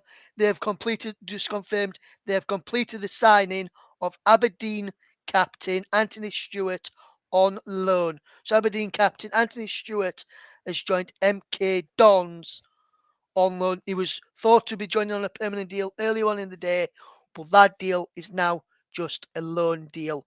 So Anthony Stewart of Aberdeen, the Aberdeen skipper, has joined MK Dons of League One. We're going to take a quick break, and then when we return in a couple of minutes or so, we'll sign off. And then, so just want to say a big thanks to everyone that's tuned in and people that's been involved with the stream as well. I'll do all that in a moment. We're just going to take a quick break. When we return, we'll be saying our goodbyes.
Welcome back to the Commentary Hub's Transfer Deadline Day special. We've been live for the last 6 hours and 15 minutes across the Commentary Hub 2, JB Sports, Storm FM, Turton Talks Football, and our Twitch channel as well. A big thank you to everyone that's come on all throughout the day as well. Just want a big thank you to the people that's come on today. So I'll just run you through those who came on. Before you do that, Russ, I've got some breaking news from Nottingham Forest. According to the Twitter page, 1 minute ago, time for one more. So we'll just stand for that one for the Keylor Navas deal to be confirmed in a minute or Muted, Paul. If you soon. say anything, Paul, we can't hear you. We can't hear you, my friend. We're just Oh, waiting. I'm sorry. I had my mic muted. just got Kayla some- Navas get is a some- red. It's confirmed. Cool, right. Okay, we're just getting the news here now. 3 Nottingham Forest There we go, signings got on it, deadline day. The deal first just before 10 o'clock, 9:55 p.m. They signed Felipe, who joined Nottingham Forest from Atletico Madrid. 1.5 year deal for him. Right on the deadline, John Joe Shelby signed from Newcastle. 2.5 year deal. Now, just right now, biggest news: Keylor Navas has joined from Paris Saint-Germain for 3-time Champions League winner. He has joined on loan till the end of the season. So that news is just coming to us there right now. So that's just a big breaking news story there. Literally seconds ago as well. Literally seconds. seconds ago, yeah. Literally just seconds Yeah. ago there. We're just gonna And just, I've I'm just gonna go casually through. now just switched over to Chelsea's Twitter just to see if we can get Enzo Fernandez before we leave as well. Yeah, just going to go through and thank people that's been on today. We've had Richard Bond, who was on earlier. We've had the guests that we've had on. We've had Matthew Key as well. We've had Barry Swain, Leon Jones, Isaac Dilks as well, all coming on. We've had Paul James popping on twice in one day. What's all this about, Paul? Don't very often see you for quite a bit, and then I see you twice in one day. Like buses. And then it's like buses, yes. We've had Luke Turton on for majority of the day as well. And then we've had Mike Arnhem, and then Mike Arnhem's come on as well. And we've just got some more breaking news, and this time it's come from Hull City to tell you about. And Hull City have just announced the signing, I can tell you, of Newcastle United goalkeeper. He was on the bench tonight in their game this evening against Southampton. But Caldolo is now a Tiger. Hull City has signed Newcastle United goalkeeper Caldolo on loan until the end of the season. So that deal has just been confirmed as well. So just want to say on behalf of everyone that's joined me today, as we just see. Well, there's one more announcement. As we've got some big news in a moment, which we'll go to in a minute. I just want to say a big thank you to everyone that's come through today. Just some news here, which is just reaching us now. Big issue for Hakim Ziyech. That's what I was going to PSG say. and Chelsea signed the contracts, but were not sent back to be registered in time. Contracts are not validated as of now. Clubs are trying to find a solution. Wow. Well, if it's not sent in time, I don't think they can find a solution. No, I don't think you can. No, that's right. I think it's if you haven't put through a deal sheet and the player's not signed, then you've got to wait till the summer. Yeah. Yes, so just want to say a big thank you to everyone that's come on. Just want to say a big thank you to Paul and to Mike, who stayed with us right through to the end of our show today. Been on 6 hours and 20 minutes or so, near enough by the time we wrap up.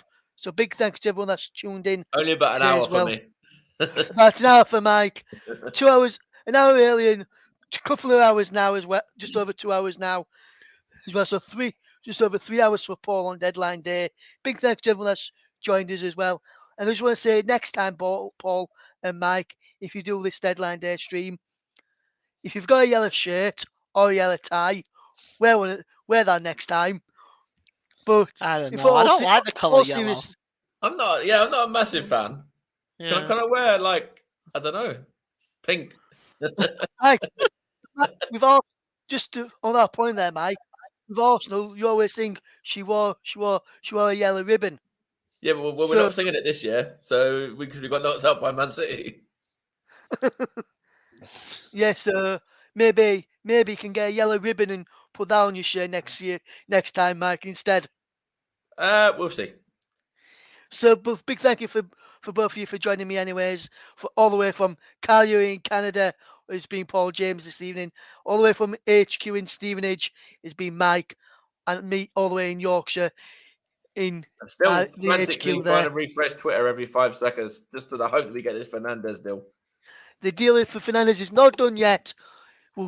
If that deal gets done, we'll put it out on our Twitter feed, a commentary live one, but it's not been done yet. Big thank you to Paul. Big thank you to Mike. Big thank you to everyone else who's joined us There we go, throughout the Chelsea fans. I tried for you. afternoon and evening.